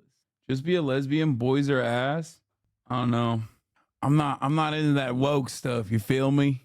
We're doing heterosexual style relationships around these parts, you know, normal stuff. Get that gay shit out of my video games. Hold on. My ice cream Sammies are here. Ice cream Sammy, rare. Are they protein ice cream sandwiches? No. But I don't think they like me. Yeah, bro, you've been fucking eating them. Well, let's try not hitting them. You've been biting them and punching them in the dick and balls. He snuck up on me. That's crazy. AJ, listen. We haven't eaten for days. The car is gone. All that's outside these walls are walkers. Do you really want to go back out there? No. So we should apologize to Marlon. Right now? Well, we can work up to it. Let's talk to the other kids first. That's crazy. He's like, I'm not gonna do that. It's like it's like training Kaya. We gotta socialize our AJ. There's that girl, I bet. Yeah. Want to talk to her? You mean say I'm sorry? Yes. She's scary and always seems so mad. You can do it. You just gotta... Bite her again. Tell her why you did it. Because of my... thing? Yep. It's nothing to be ashamed of. Just be honest. Fat phobic kid. Yeah, yes. He was like, I thought you were gonna eat me. I'm sorry I bit you sometimes.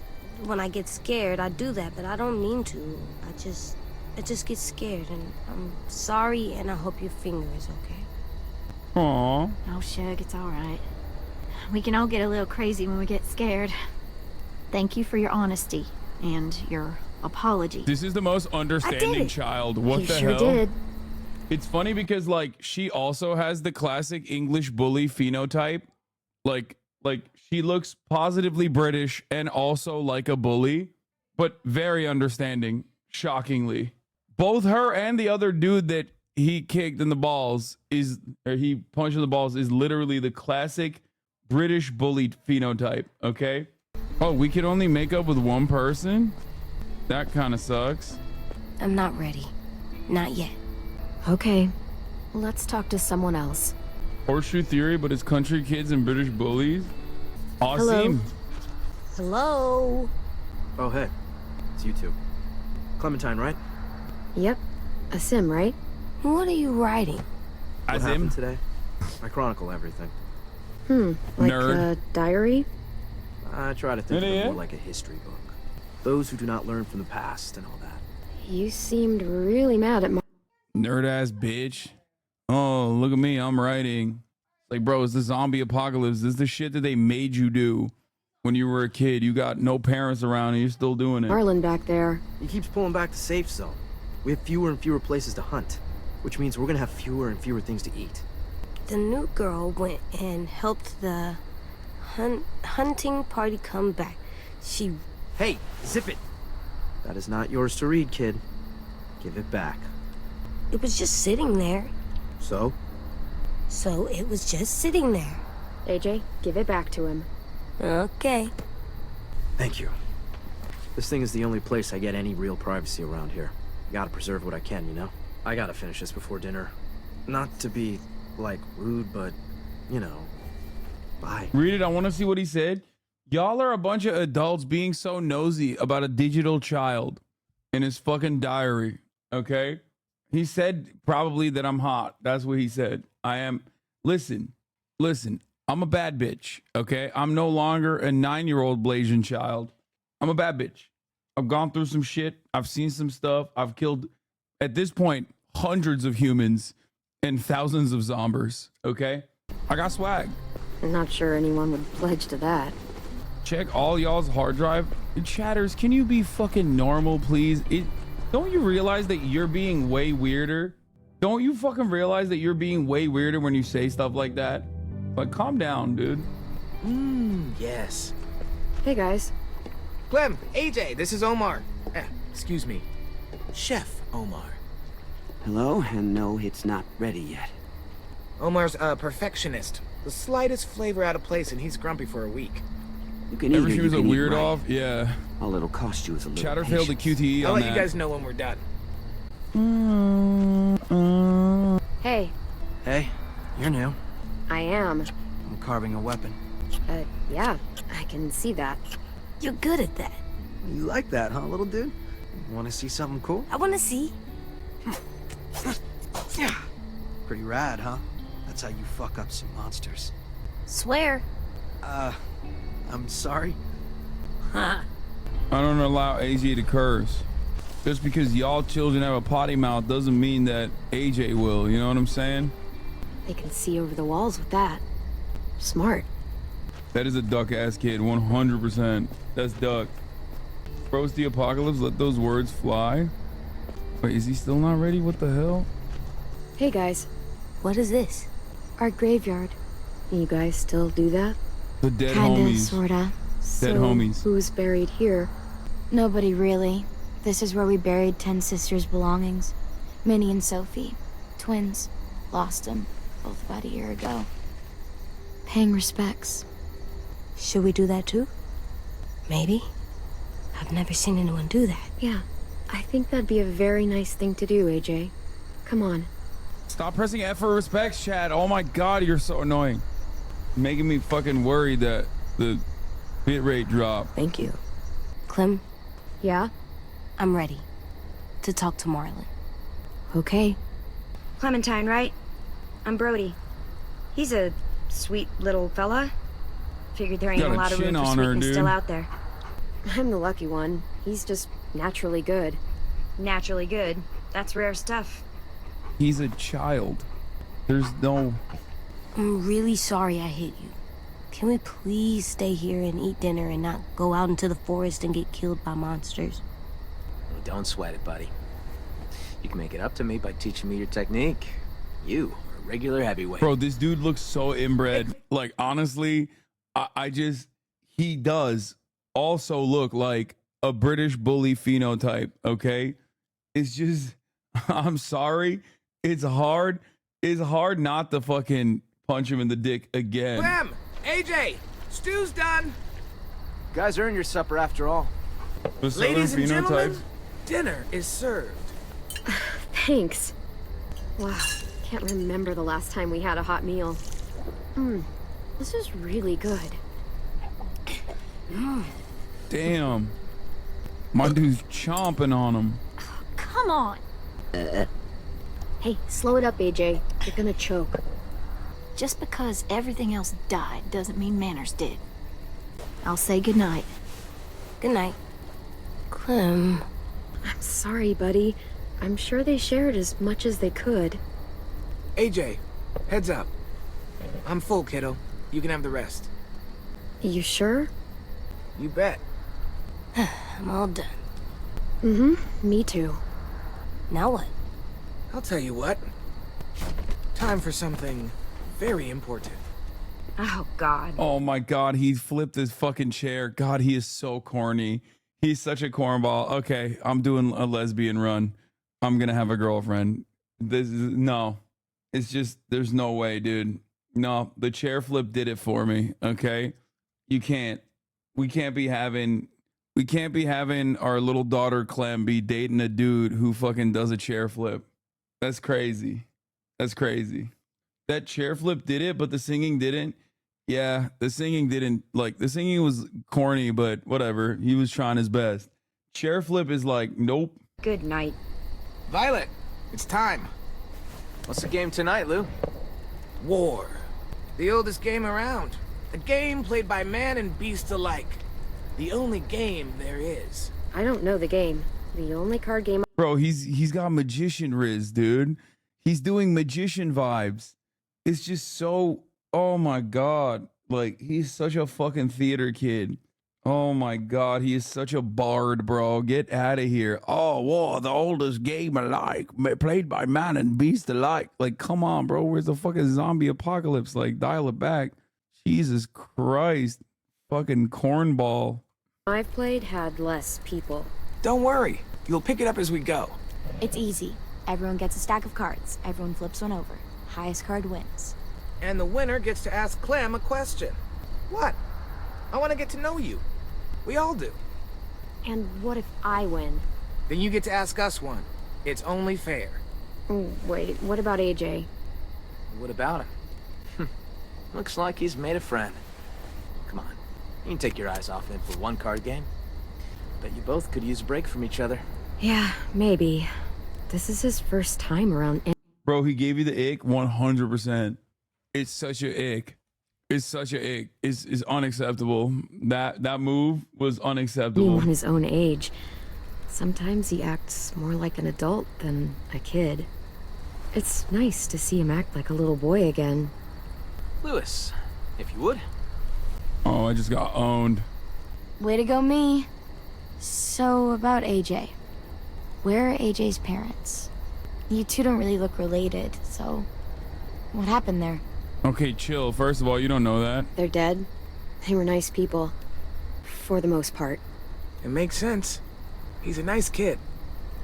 For the most part. Well, I won. Hey, I win.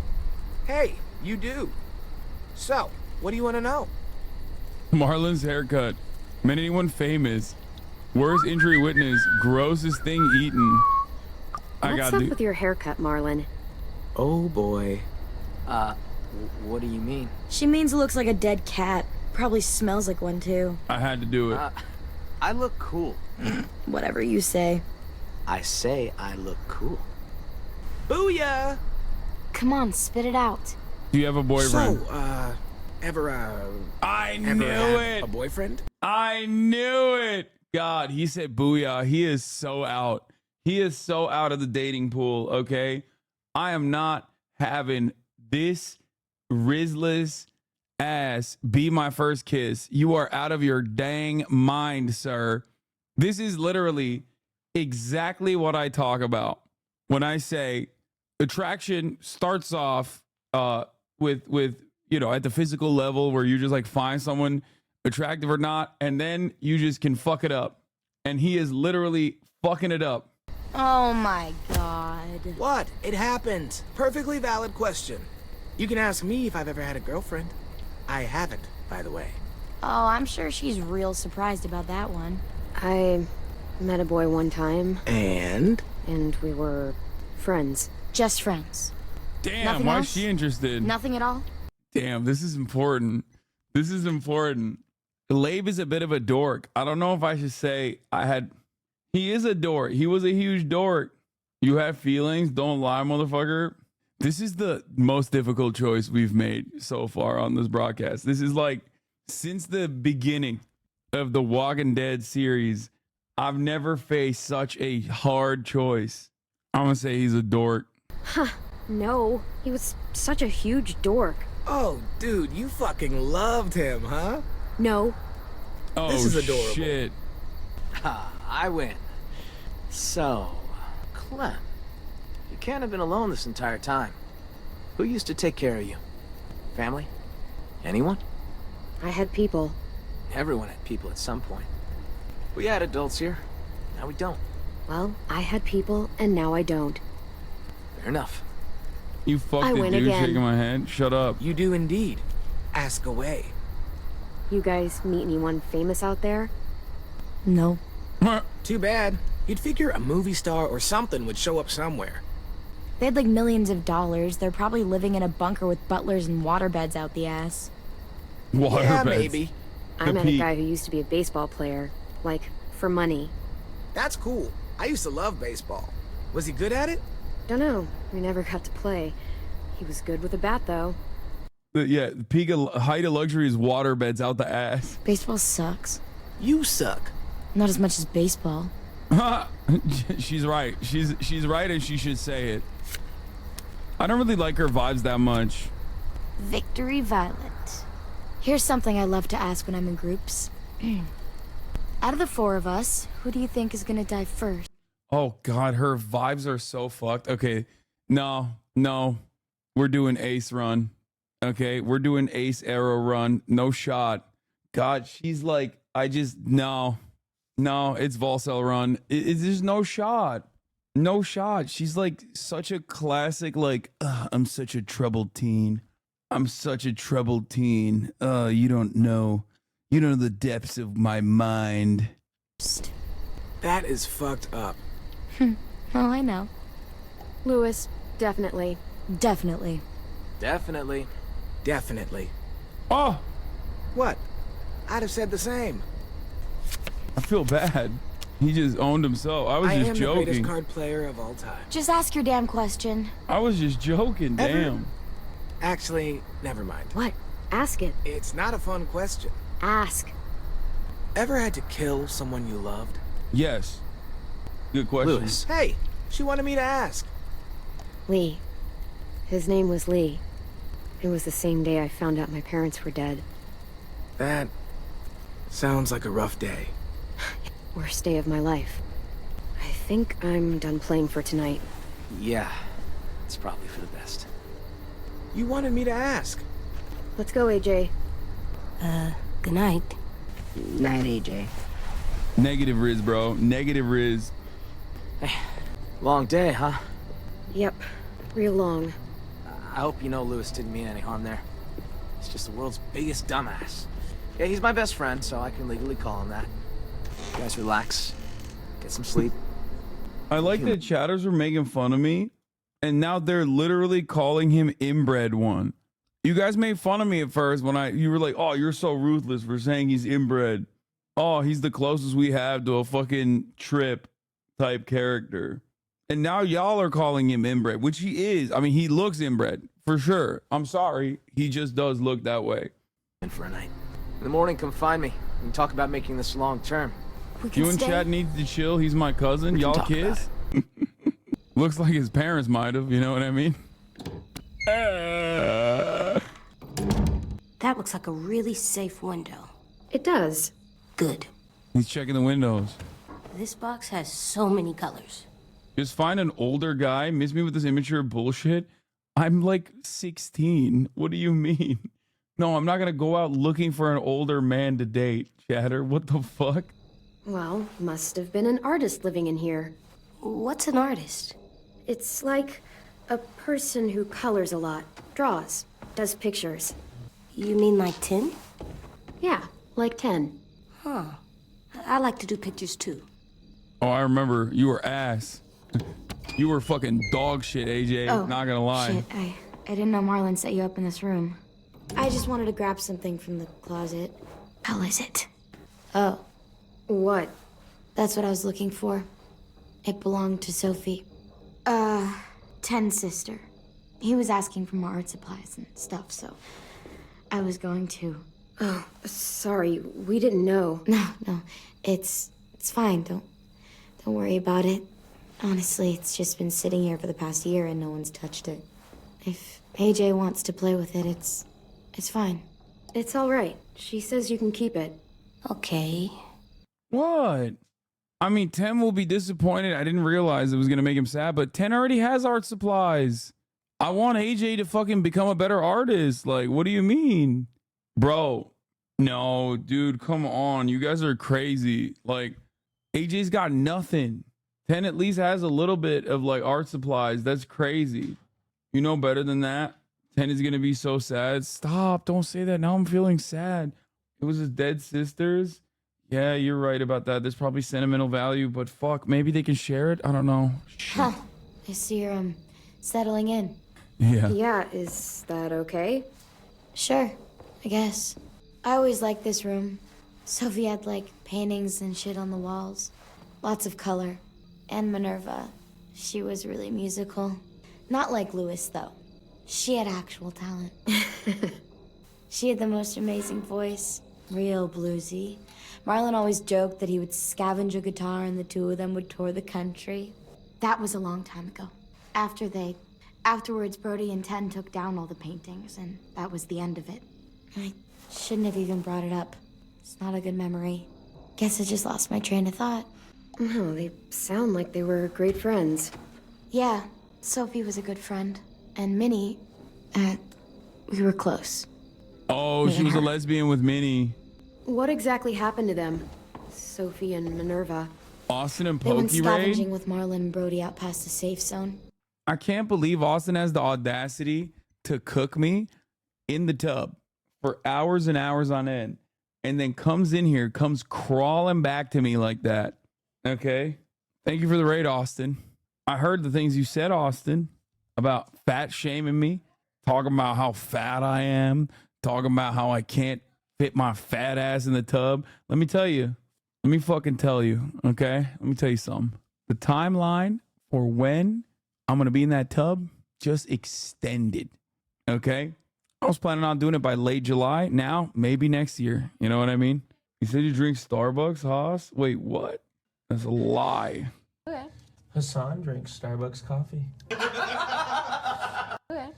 I can't believe he's slandering me. This is legal. This is legal territory. We have now officially broached legal liar. No, liar. Are you calling yourself that? Can't believe you said all those things to the baristas. A defamation suit.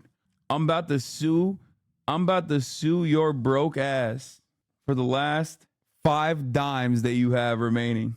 Pokey confirmed it. Pokey said she saw you at a Starbucks on Rodeo. The fuck? Austin is too drunk. He's reduced to 1-word responses. That's so funny. Yeah, dude, I definitely leave my house a lot and go to Rodeo Drive. All right, let's continue. Didn't make it back. It happens. Honestly, I just miss having someone around to talk to. There's just so many dudes. This place can get a little too bro-town for my liking sometimes. And I'm not exactly like a people person, you know? I know I sometimes have a habit of being a little bit too harsh. You come off all right. I thought you were pretty cool. Thanks. I guess you were pretty cool too. Out there against those walkers.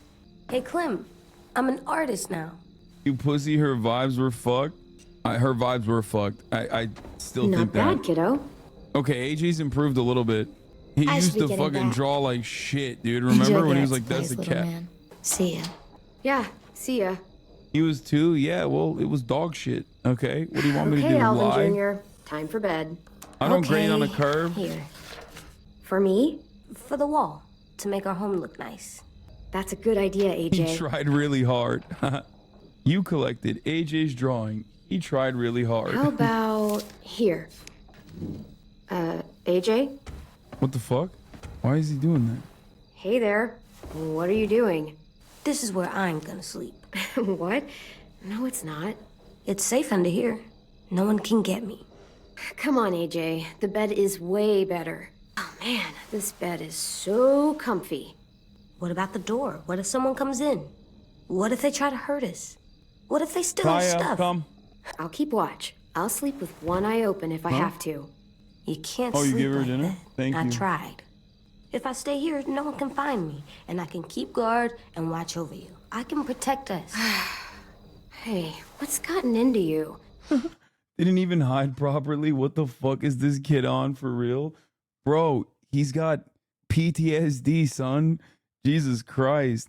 Hasan starves his dog. Fact. He's like 7 years old. Couldn't fucking speak for like the first 5 years of his life. And his mother turned into a zombie and almost ate him like immediately after he was birthed. Okay? Please, Clem. AJ, listen to me. It's gonna be okay. Please just give the bed a chance. It's soft and warm. I think you'll really like it. Now who doesn't grade on a curve? Me. I don't. This bed is really soft. Told you so. It's really, really soft. Good night, AJ. Damn, maybe we shouldn't have got him comfortable to sleeping in beds because he's not going to have that opportunity for much longer. This place is nice. I'm glad we found it. Well, it found us. Me too. Clem is like, this is not like Clem at all. Clem doesn't normally fuck with other people. Like, it's kind of weird. He's gonna let us stay, right? I guess we're gonna find out. Let's find his office. I know where it is. I'll show you. Oh my God, is it because I inspired her to be Up more here. hopeful? Come on, Clem, this way. Hey, AJ, wait up. Oh no, are they going to be on some weird shit? Tin's here. Hi. Hey, Tennessee. What are you guys doing? I was looking for more pencils, but I wasn't able to find any. No. Who are these guys? They're firefighters. That one's a policeman. She's gonna save the day. But what are they? These were the people who protected us. A-cab, dude. A-cab. I've never seen one before. They all died a long time ago, trying to save everyone. Oh, they were weak. What? No, they were brave, strong. Now give it to me and... No, he's mine now. Hey, No. give it back. Oh no, he learned that. You don't even know what they are. Okay, that's enough, you two. It's not yours anymore. It's mine. No, it's not. Fine. Oh no. Thanks. He learned the Do you wrong know where lesson. Marlon is? I don't know. He should be around. I can go find him. That'd be nice. Thanks, 10. AJ, sharing is caring. What the fuck? That made me sad. It's because of the previous decisions I made. This game is making me so much worse. This game, weirdly enough, is like even more emotional than previous games because like if I fuck up decisions, like I'm ruining a child. That makes me so sad. Hey, what'd you find? It's a picture of Marlon and Lewis. They're so little. Wow, they've known each other a long time, huh? What the fuck? What the fuck? Marlon? Oh shit. Oh shit. Oh no. Stay back. Oh no. Oh no. Oh no. No, not again. Whoa, Not what the hell's again. going on? Not again. Hey, it's okay, girl. Here you go. You said dogs brought back bad memories. I'm sorry. I didn't realize you were so scared of them. But I swear, Rosie's not as frightening as she seems. Okay, we gotta put that fucking thing down, bro. Sorry. GG's. That demon's gotta go. Sorry. Racist ass dog, bro. That thing saw me and was like, that's a fucking... It probably wanted to eat AJ. It was like, oh, baby, my favorite. haven't had one for a while. I've been eating fucking zomber heads for too long. Sit, girl. See? She's harmless. She just needs to get to know you is all. Here, I'll show you. Do you trust me? Rosie. Okay, I guess. Bro, he's got them demon eyes, Get dude. down Look her at level. that. Better get your scent. It's okay. She's not gonna hurt you. Here you go. Now whistle and tell her to lie down. Lie down, Rosie. Place. That's so cool. See? She said, so please. You hear that? That was pretty cool. And now Rosie will recognize you. She's really well trained. She was the headmaster's dog, back when this place was still functional. But when the world went to shit, he bailed. All the other adults did. Left us behind to fend for ourselves. Wow, what a dick. Understatement of the century. How old is this Now it's dog, just us bro? kids left. Dog's like And 12. I'd like it if you and AJ were a part of that. Both of you are plenty capable, and we need that. The adults left a bunch of children at the boarding school with a baby eater. And they were like, yeah, problem will take care of itself, I think. Here. This is the current state of our plan for gathering food. 2x Pimpy, 3x Bape. We are starting to run short. It's getting harder and harder to feed everyone in this school. The greenhouse. Oh, yeah. Well, don't get too excited about that one. We used to maintain it real well. Had plenty of vegetables growing. But it became overgrown. Upkeep was impossible. Yeah, we keep away from that now. I didn't realize how much forest surrounds this place. It's how we've kept ourselves from unwanted attention for so long. Well, for the most part, anyway. That's the only road that leads in and out of Erickson. If you go off it, you'll eventually end up in the valley. We used to have signs that led people to the school, but I took them down. Wanted this place to be hard to find. What's the trap area? Hunting grounds, more or less. Lewis built some traps out there to catch game. He and Sam are set to go check them today. What's out here? Oh, that's where we fish. I got a shack for storage right here, right along the river. It's secure mostly. You get the occasional walker or two come by. Vi and Brody should be heading out there in a bit. That's the train station. There was a whole stash of food under the floorboards. Oh, where you crashed your car. Pretty sure that place is a lost cause. There's a hell of a lot of smoke coming from it when we found you two. Walkers flooded in there after all the noise you made. One more thing. See these red lines? Yeah. So everything inside is the safe zone. It's been getting smaller over the years, and food's become more scarce. So, why not go outside it? We can't. Whenever someone goes outside the safe zone, bad shit happens. People die or disappear. I just... Hey, Marlon, bit of a control freak. I could really use the help, Clementine. Taking care of these kids, it's not easy. I'm worried that if I don't figure something out, if I don't fix our food situation, I can't lose anyone else. We've already lost so much. Friends, siblings, I can't let another kid die. I get it. I know how it feels to lose a friend. Yeah? Well, multiply that by 30 and you'll know how I feel. What?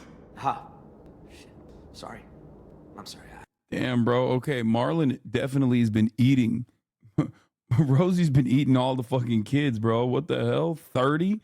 You killed 30 kids? That's a lot of kids to kill, man. Everyone's counting on me to step up. Be the leader they need me to be. I thought I was like trying to, you know, empathize, you know? I was like, oh yeah, no, I know what it's like I've done it too. Meanwhile, Big Dog's like, no, I'm the baby murderer.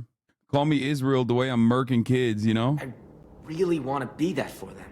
You and AJ are 2 more mouths to feed. Maybe you can help me feed the rest. So what do you need from us? Lewis and Asim are heading to the hunting grounds, looking for rabbits. Well, Asim will, anyway. Lewis, just hope he shows up, if I'm really being honest. Violet and Brody are going upriver to do some spearfishing. And hopefully, those 2 get along long enough to get some work done. Both teams could use some extra hands. Hunting, right? Go fishing? Oh my God.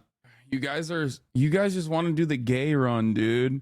You just want to do the gay run. Which traumatic event do you want to relive? I suspect either Asim is going to die or fucking Brody's going to die. I'm hunting. It's not gay. We're doing... Let's go do We're some doing hunting. straight shit. Yeah. Take this. I don't want you getting lost. Thanks. We need all hands on deck if we're gonna find any more food. Just remember to stay in the safe zone. We need you to come back home in one piece. So that means we can stay? What? Do you think I was gonna throw you out? Maybe. Well, as long as we got enough to eat, you're both welcome here. Damn. So when we don't have enough to eat, he's gonna kick Get him. AJ. Gonna kick him to the curb. All right, let's get going. They didn't choose the boat See you route. around. Bro, I don't want to eat fish, okay? Hunting grounds are usually clear of walkers. Sometimes they get caught in the snares and shit, though. You see a... Some socialists you are, we didn't even get to vote. Yeah. For you, little do you know, at the top of the hour, I also serve a 3-minute handbrake, and many of you won't be able to see the next 3 minutes because I'm renting it. Traps are nearby, so watch where you step. Please, I think I can handle myself. I'm basically a ninja, skilled in the craft of martial arts. Thanks for the warning. Careful around those, okay? Okay. Y'all are no fun. We got work to do. Not all of us have the privilege of being Marlon's lapdog. Oh, ouch. Someone's a little jealous. Bro, who the fuck comes into a gaming session to say bro tips? So fucking whack. In my dude. defense, I totally get things done. That I is just motherfuckers prefer to think around. of survival as more of a day-to-day task. So, you know, don't sweat the technique. What about everyone else? We need to work together as a team. I mean, sure, yeah, sometimes. You act like you're the only one with a strategy. I play the long game. You gotta have plans B, C, and D. And what if you don't make it that far? Shut up a second. Walkers. We're about to get swarmed. Shows the damn nerds, Hasan. Check this guy out. He's like a walker pinata. This guy's an idiot, bro. Chill. Come on, come on. Just stop fucking around. Stop fucking Fix the around. snare and let's go. I will. Eventually. If you want food for the kid, I could use a hand. Or you can mess around with this idiot and starve. It's up to you. Oh, you can starve. So dramatic. Bro, I don't want to date Azim. Okay, no disrespect to the Mena boys, all right, myself included. But I also think I should go with him because it's the smart thing to do. But I also feel like if I don't make the cornball do the right thing, he's gonna fuck around too much and get swarmed by zombies. I'm running to him, bro. Come to hunt? I hear something rustling around in here. Yeah, let me help you out. Thanks for I taking need this shit food. seriously. I'll never understand that idiot. You a good shot? Yeah. Good. I'll chase him out of the bush. You shoot. I heard Azim is pro-Palestine. Last time I was out here, it looked like one of the rabbits had some babies. I'm not sure how many are still around, so careful where you shoot. Aim for the parents.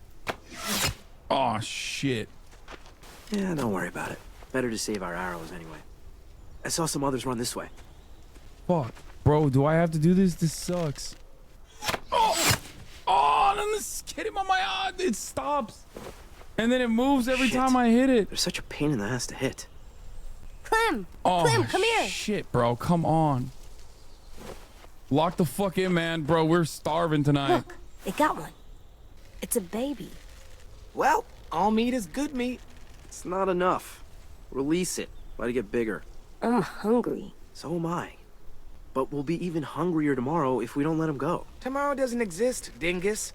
There's just today. And today I'm hungry. We're hungry. Are you gonna do it? I can't watch. We just made him smarter. Really? What are we supposed to eat tonight then? I get it. I wouldn't want to kill a baby bunny either. It's gonna be smarter. If we live that long. The All fucking right. rabbit is now well, smarter the than snares it have all was been before. reset and are ready to trap things. We good to go now or what? I guess this is it. Hopefully next time there are more targets. And maybe some sharper aiming. Yeah, sorry. Okay. I'll take this back. You two should meet up with Brody and Violet and see if they've managed to snag any fish. This isn't gonna be enough for the whole school. I like fish. That's great. See ya. That's great. Follow me. The girls are probably near the shack. Do you like fish? I once ate a whole shark. No, you didn't. Classic bard, bro. Telling tall tales. He's got Usopp vibes. Where's Vi and Brody? They should be here by now. Uh-oh. Clem, look. Monster. Vi wouldn't have just left this out in the open. Wait, isn't that one of our spears? Uh-oh. Clem, lock's busted. We might not be alone. It's clear. It's so loud. Holy shit! This place is wrecked. All our supplies are gone. I'll take a look around outside. Hold tight. Are we in danger? Maybe. Baby with a blick. They didn't leave long ago. Cigarette. Hand-rolled. Is this a Bible page? Clementine? What the hell happened in here? Do any of the kids smoke? Nope, nothing to smoke. No sign of our thief. Thief? Oh shit. We just walked a mile of river and the traps were all empty. No fish. None. Someone robbed us? Oh great. And now we're gonna starve. Fuck, that's... Fuck. Fuck. It's just... Fuck, it's okay. It's... Breathe, Brody. Come on. Come on, come on, come on. You're gonna be fine. Take a second. Breathe in deep. And hold it. Just shut the fuck up, okay? Excuse me? I have to tell Marlon about this. We still need food. You know, to live. We definitely don't have enough here. You guys figure it out. So What what the do we do? fuck? Eat rocks? You can't eat rocks. I'm aware. Will Marlon kick us out if we don't find food? Well, let's not find out. Where else could we look? Let me think. Oh, we're going outside the safe zone. Well, it's not giving me too many options, it seems. We can't go to the greenhouse.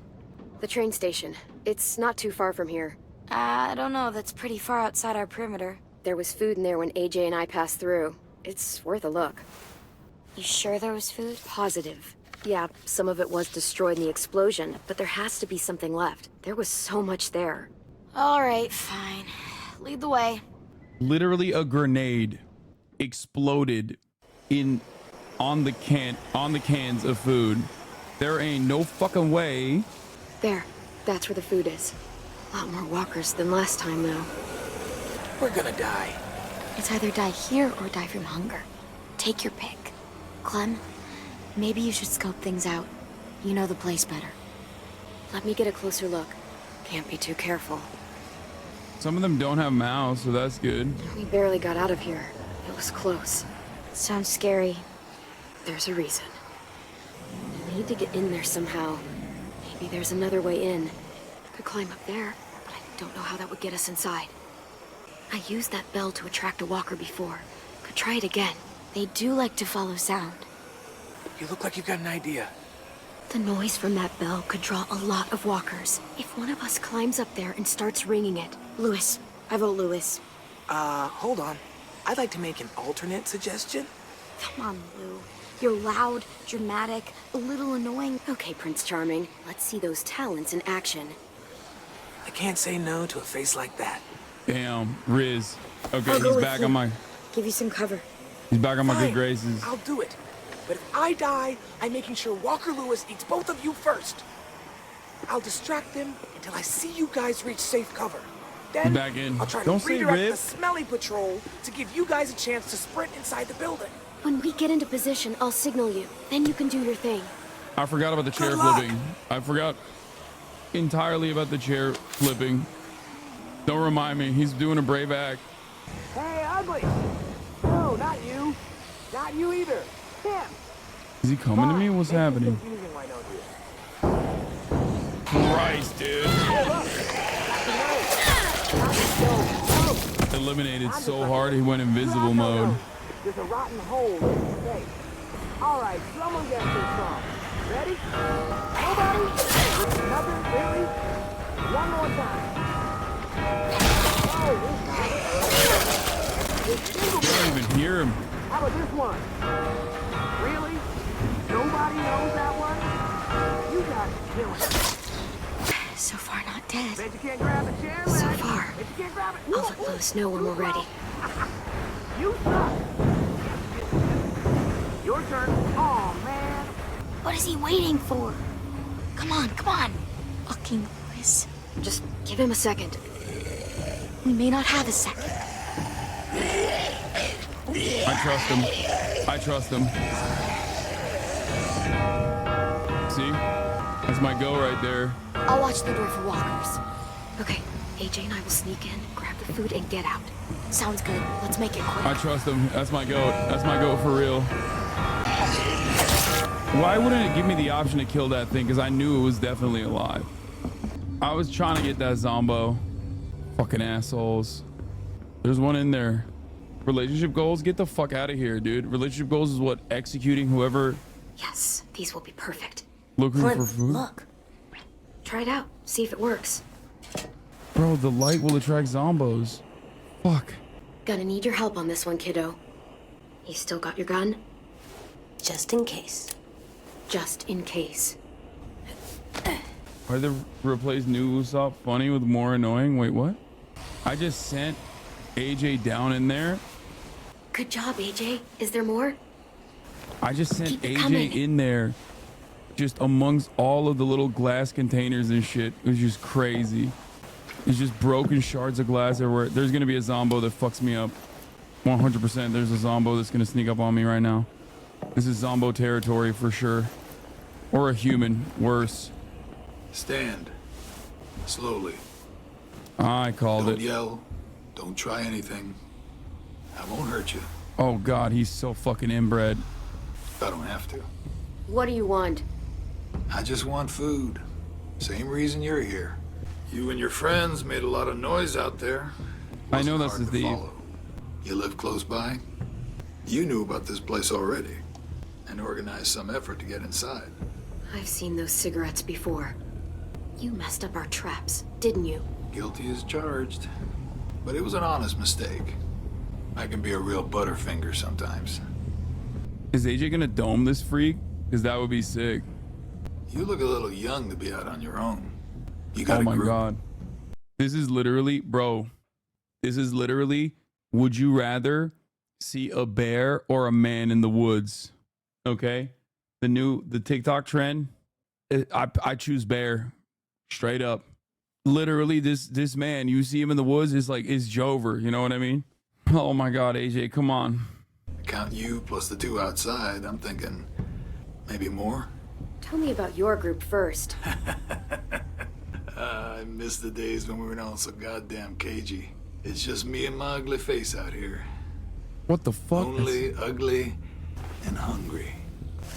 Now, I'm gonna fill this pack real slow. We worked hard to get this stuff. Well, hey there, Squirt. Playing hide and seek, are we? Now that's impolite. That's crazy. Don't steal from us. I'm not stealing. This isn't yours. I can kill you, you know. Come on, kid. I'm faster than you. Listen up, Squirt. You're gonna quit pointing that gun at me and let me go my Mary. You understand? I'm just gonna take a little bit, then I'm leaving. I don't know if I did the right thing. Never happened. AJ, get down!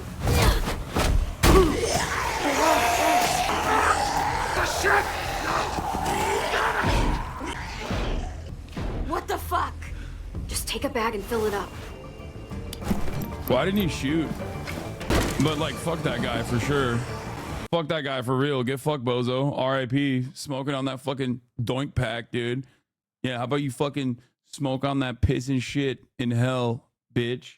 Bulletless bozo, dude. On now! Oh, come on, dummy. Let's go. It's time to go. It's go time. Go. Just move. I'll tell you on the way. Bro, he was pointing a fucking blicky at AJ. He deserved it. You are not listening to me. Marlon, listen to me. I am telling you, the place was ransacked. It's fine. We'll deal with it. Took y'all a while. How poor are they that have not patience? Asim! Mitch! Check it out! Food! That's like a lot of food. Observant as ever, Mitch. I can't believe this. Look at it. You're our savior, Clem. Like, seriously, it's a lot.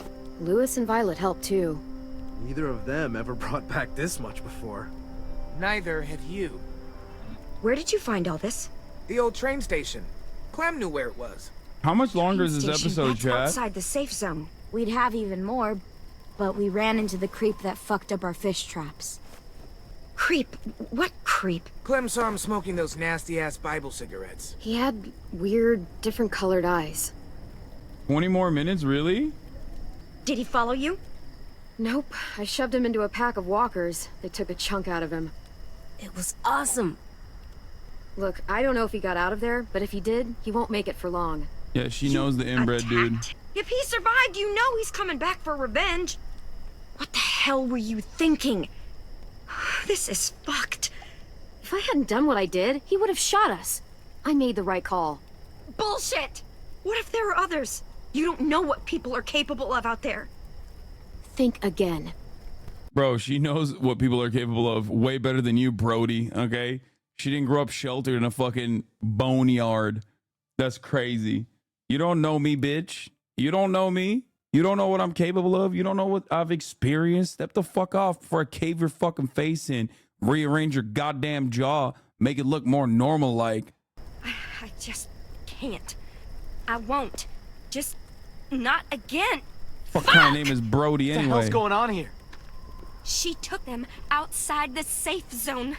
They saw someone. You know what that means. Enough!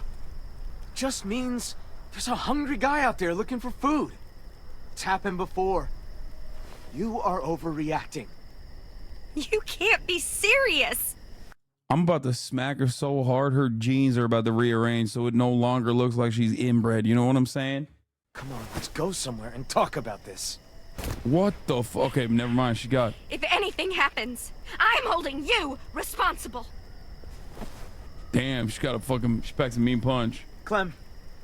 HasanAbi will remember this. I know I asked you for help. You did. You did. But... Shit. God, nothing's easy. Sorry I went outside the safe zone. I didn't see any other option. Yeah, I know. It's just hard keeping this together. Well, at least we're eating tonight. For the next few, I'd wager.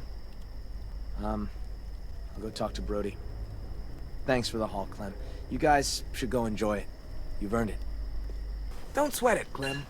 Ever since we lost Sophie and Minnie, Brody's been freaked out by anything that happens past the safe zone. She'll be all right eventually. Still, we should make sure this is a one-time thing. We can take Rosie out in the morning, see if she catches a scent. You know, just in case. I'm gonna go clean up. I think I'll go too. See you later. Damn, I guess I fucking ruined everything by Don't worry about finding them. endless food. They're just sad. Sad? Why? My sisters died around this time last year. I think it's starting to get to people. Doesn't it get to you? Not really. Dying's not scary. I mean, it's sad, but not scary. Being a walker is a lot worse than being dead. How do you know? Maybe being a walker is really nice. Owned. He's right. You don't know I that. doubt it. Me too. But it's not like you can go ask one. He's also right I try again. not to focus on them being gone. 10 is the best. I like picturing where they'd be now instead. Oh my Sylvie was god. And he's goated. He's goated with the sauce. He's so much better at drawing than you, AJ. God damn, AJ, you suck. Why can't you be like 10? awesome at making stuff. I'm doing a baby swap. 10 is my new son now. AJ, you're disowned. She'd build a place big enough for all of us to live. And paint it too. And Minnie'd be playing whatever new song she wrote. I guess death doesn't scare me because I know I have something waiting on the other side. Someplace safe and happy. Bro, imagine being r/atheism right now and being like, you don't go anywhere after you die. God is not real. Dumbass. Like a nice place to wind up.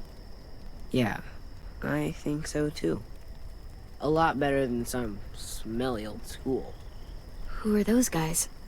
The walkers who killed them. You want them there too? They weren't always walkers. Wherever this place is, everyone gets to be a person again. Sometimes I draw the walkers the way they probably looked. Sometimes I draw Minnie and Sophie the way they probably left them. But sometimes I draw this too.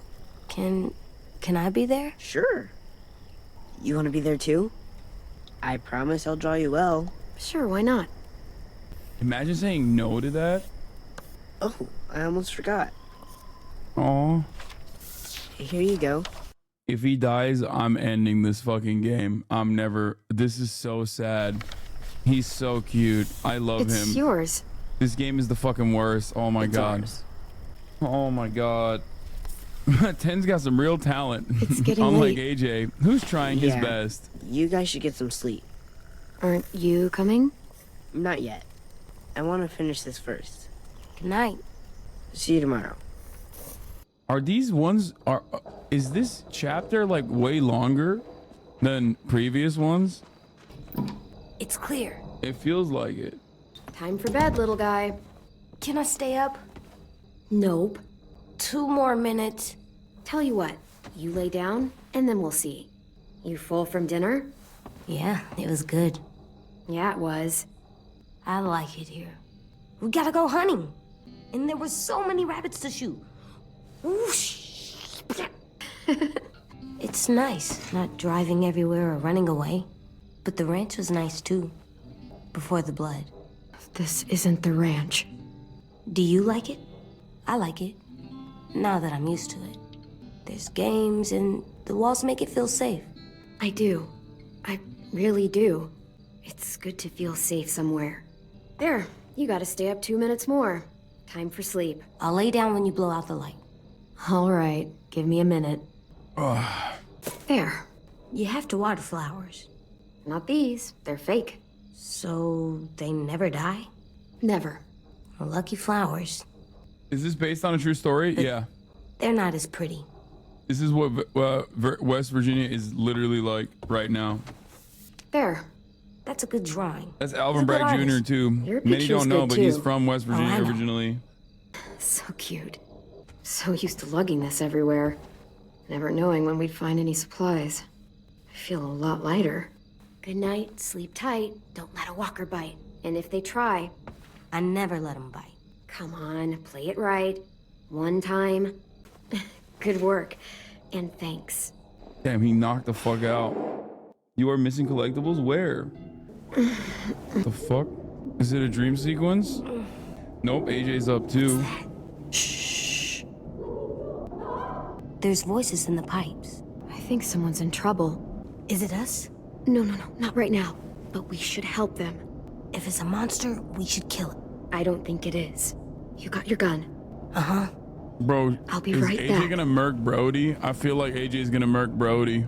Stay safe. No, don't leave him with the blicky. You okay? They sound mad. Don't worry. I'll find out what's going on. I know. If like 10 comes in here and then AJ fucking murks him, I'm done. I like that. This game is tugging on my heartstrings a little too hard. You know what I mean? Like that's too much. It's goddamn devastating. Bro, this is an old ass house. How are they able to? Just a little farther. Basement. How am I able to hear? How am I able to hear this shit in this like old ass? This lock's from both sides. Can't pick it. I have to find another way to the basement. A cellar door out in the yard. Sound travels to the pipes? That sounds ridiculous. Oh my god, it's scary. Dude, this is creepy as fuck. Like, According to the map, there should be another entrance to the basement around here. I'm bricked up. I'm bricked up. I'm bricked up. I'm so scared. Wrong way. Why am I so tense? Why is this shit so fucking tense? This game has no business being so goddamn tense. Is it out here? Bro, this is so far away. Fucking candles here? What the hell? Okay, that's not the right way either. Follow the map? No, I didn't look at the map. Not the right way. There's a goddamn map. Oh shit, the dog's here. I don't know where the map is. Wrong way. Fuck, where is it? Find the greenhouse? Bro, I don't know how to find the greenhouse. Where is it? Oh, found it. Easy. I gotta pee. Okay. This is too tense. This is too tense. What? Smash the padlock. How did you not hear that? I can hear them talk, but they can't hear me break the padlock? Woke up every goddamn walker in a fucking 30-mile vicinity with that one. Damn it, Brody. We don't even know for sure it was them. She also said he got bit, which means he ain't gonna bother us. You know he's not alone. Those bastards are back, and it's only a matter of time before they find us. You know that shit. Nothing to you. There you go again, getting so mad. What do you want me to do? You're making me mad. Oh, we have to tell the others about what you did. Who's there? Show yourself. What are you doing down here, in the dark? Brody and I were just talking. Go get some sleep. You deserve some shut-eye. You had a busy day. I was asleep. You guys woke me up. So sorry about that. I didn't think anyone would hear us. You want to tell me what's going on? It's really none of your business. Go back to the dorm. The man you met at the station, we got history. Brody! Don't listen to her, Clem. She's acting crazy. She gets this way sometimes. She's just got to tune it out. Don't be afraid, Brody. Say what you have to say. What history? Marlon let him take the twins. Him and his people. What? Brody! 10 sisters. I thought they were killed by walkers. What? That's the story we told everyone. Shut up! What the fuck? Because Marlon was so ashamed of what. Shut up! What the fuck? Bro. Oh my god, the fucking phenotype never fails, bro. The bully phenotype, the fucking British bully phenotype. That's a oi, bro. Don't trust this motherfucker. Oh my gosh, did he kill her? What the fuck is this? Oh my god. Shit! What have you done? So, you're gonna be okay. I promise. Oh my god. That's her brain, bro. I can see her fucking brain, bro. Did you say that, bro? I told you not to say it. Get away from her. Come on, Brody, come on. I mean it, Marlon. Step back. Okay. Just stay with her. There's a first aid kit down here somewhere, right? First aid kit? It's me, Clem. Just stay still. Who? I can't see. That's crazy. Clementine, remember? That's crazy. Clem, you're in danger. You and AJ both. What danger? Marlon will kill me if I tell. He's scared. And when he's scared, he gets angry. I'll deal with Marlon. I promise you that. Yeah, you will. You're strong. And he's not. If those raiders come back, Marlon said he'd let him take you. Take us? To make him go away. Like he did. Like he did with 10 sisters. Brody.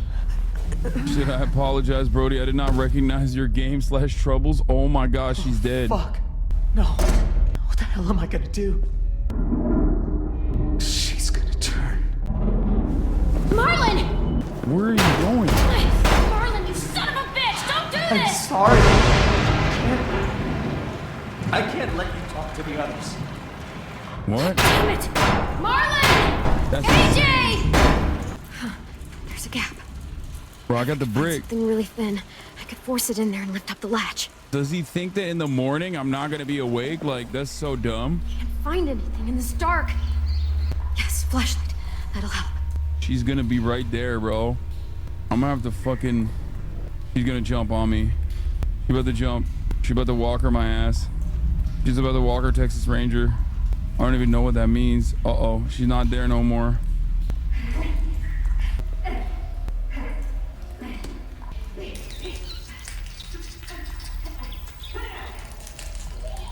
Oh, shit. Is that This will work. Bro, she's gonna clap me. She's gonna clap me. Oh, God. Lesbian arc is over. I'm so scared. Oh, I can hear her. She can pull up. She can pull up. How did that shit wake me up? But ain't nobody's waking up now. What a nightmare. Holy fuck. What a fucking nightmare. Come on. She's on my ass, bro. She's on my ass, bro. She's on my ass, bro. Holy fuck. She can grab my foot. I'm gonna have to kick her in the head. Oh my god. Oh my god. Oh, that's so scary. That's so extra scary.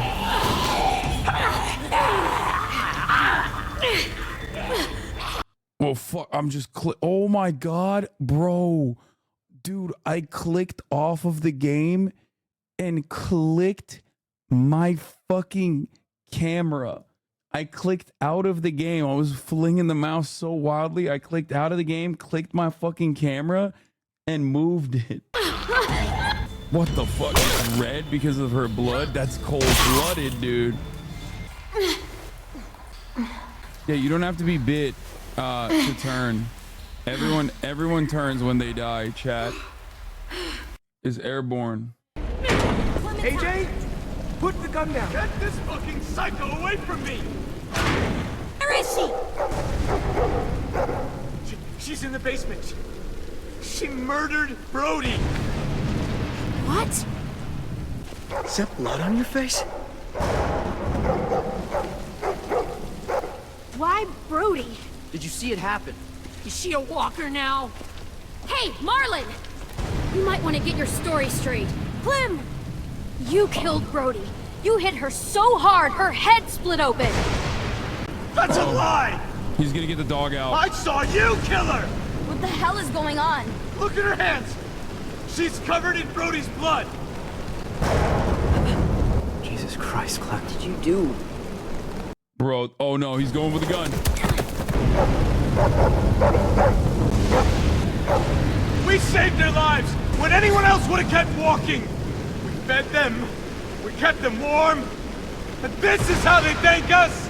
This guy's guns being pulled and murder! Real cult leader, real cult leader. Well, fuck them! Fuck! Marlon! Jesus Christ. You shoot me, and what do you offer up to your raider friends when they come knocking? What the hell is she talking about? He won't do it, because he needs us alive. Shut up! Brody told me Marlon was gonna give me and AJ up to raiders in exchange for safety. The same way he gave up Sophie and Minnie. Raiders? Oh my god. Shut the fuck up, Clementine! Let her talk! Brody told me the truth, and that's when Marlon killed her. Ah, come the fuck on! They only met up with these raiders because Clem insisted they go out there. Quite the coincidence, isn't it? Shame I don't believe in those. Think about how scared we all were when the adults left. I pulled us out of that fear. I gave us all courage again. Who are you all gonna believe, huh? Johnny come lately and her little fucking lunatic? Or me, your friend? She did help us get food. What good is food if a group of outsiders just gonna come along and take it? I'm just saying. Man, this is fucked up. We don't know. Fuck. Pull it. Pull it quick. Pull it. Quick, quick, quick, quick, quick. Oh my god, y'all are gay as fuck, dude. Everyone in the chat is so goddamn gay. It's not even a question. Y'all are so fucking gay. Oh, her, okay, y'all. dude. You have to believe me. You don't! You met her like 2 days ago! I don't know you, Clem. Not really. I'm sorry. This isn't like you. I know you're not weak. Don't let her get in your head. Hey, what would Minnie want you to do? Chat, y'all suck. She was my friend too. And so is Brody. Y'all suck, chat. Clem, Shit. It will all feel safer once I pull this trigger. You were there that day those raiders came? He would have abandoned you two! Well, now we're gay as hell. Let's go. Violet Okay, being we're difficult. just... Why am I not surprised? Put down the gun now. We're gonna do this the right way. Stand down, Marlon. Be reasonable. You don't get it. You don't understand at all. Do you? I'm trying to protect you! All of you! Every fucking one of you! How does pointing a loaded gun around protect anyone? Brody's dead. Sophie and Minerva are gone. Owned to the marketplace of ideas. Owned. Absolutely fucking owned. Suck at protection. Shut your fucking mouth! I made the right call. I saved the lives of everyone in this fucking school. If they came back, I'd do it again. Excuse me? I didn't realize we were so fucking expendable. They told me they died. I had to save the rest of you, okay? You gave my sisters away. Why would you do something like that? I trusted you, Marlon. They trusted you. I don't know. Silence is an option. We all trusted you. I know. I wanted to get them. Staged some kind of rescue. Honest, and I just couldn't. I was too afraid. You killed Brody because she knew. I didn't mean to. Mistake after mistake, bro. I didn't want this. I wanted to save all of you. Sophie, Minerva. We can still fix this, Marlon. It's going to be okay. We can make this right. We'll help you. We're all family here. The only one any of us has left. Oh, he's gonna kill himself. Never mind, he's not gonna kill himself. I know I betrayed you. All of you. Just let me leave. You'll never have to see me again. Just let me become a bad memory. De-escalation. Just give me that. Please. Fine. What? I aimed for the head. Baby with the blick. You and 56% of players killed the Walker couple. 44% chose AJ through the window. 47 went hunting with Lewis and Asim. 55 went with Violet and Brody. 71% players convinced AJ to sleep in the bed. Why would 29% convince him to stay under the bed? That's weird. You and 78% of others attacked Abel rather than giving him food. 61% turned to Violet to help fight against Marlon. 39% of players helped Lewis. Sometimes I don't know where this dirty road is taking me. Sometimes I don't know the reason why. Bro, what just happened? Guess I'll keep gambling lots of moves. Mama didn't raise no killer. What the fuck was that, bro? But it's easier than just to wait. I did that. AJ is fucked up, bro. He said I aimed for the head. Like, he was fucking blicked up. We should have never gave the baby with the blick. I told you guys. I told you that was a bad idea. He's so good though. He is fucking dead-eye, dude. God damn. Anyway, I don't even know what to say after all that. That's insane. What an insane fucking sequence of events that just occurred, that just took place. God damn. I like that chat is not even asking for uno mas. Like, chat knows it's over for tonight. That's crazy, chat. Come on now. Y'all are crazy. I got a life. I need some time to myself after everything that just transpired, unfolded. The events that unfolded fucked me up. Jesus. Anyway, I'll see y'all tomorrow, okay? Peace. Sheesh. That was fucking crazy. There'll be some more gaming tomorrow, alright? Bye, everybody. Hasan is streaming. Hasan is streaming. There he is again. Hasan is streaming. Sudden streaming, review in the P.O. box, Uncle Uger's face. Sudden Discord active prop, great names take on break.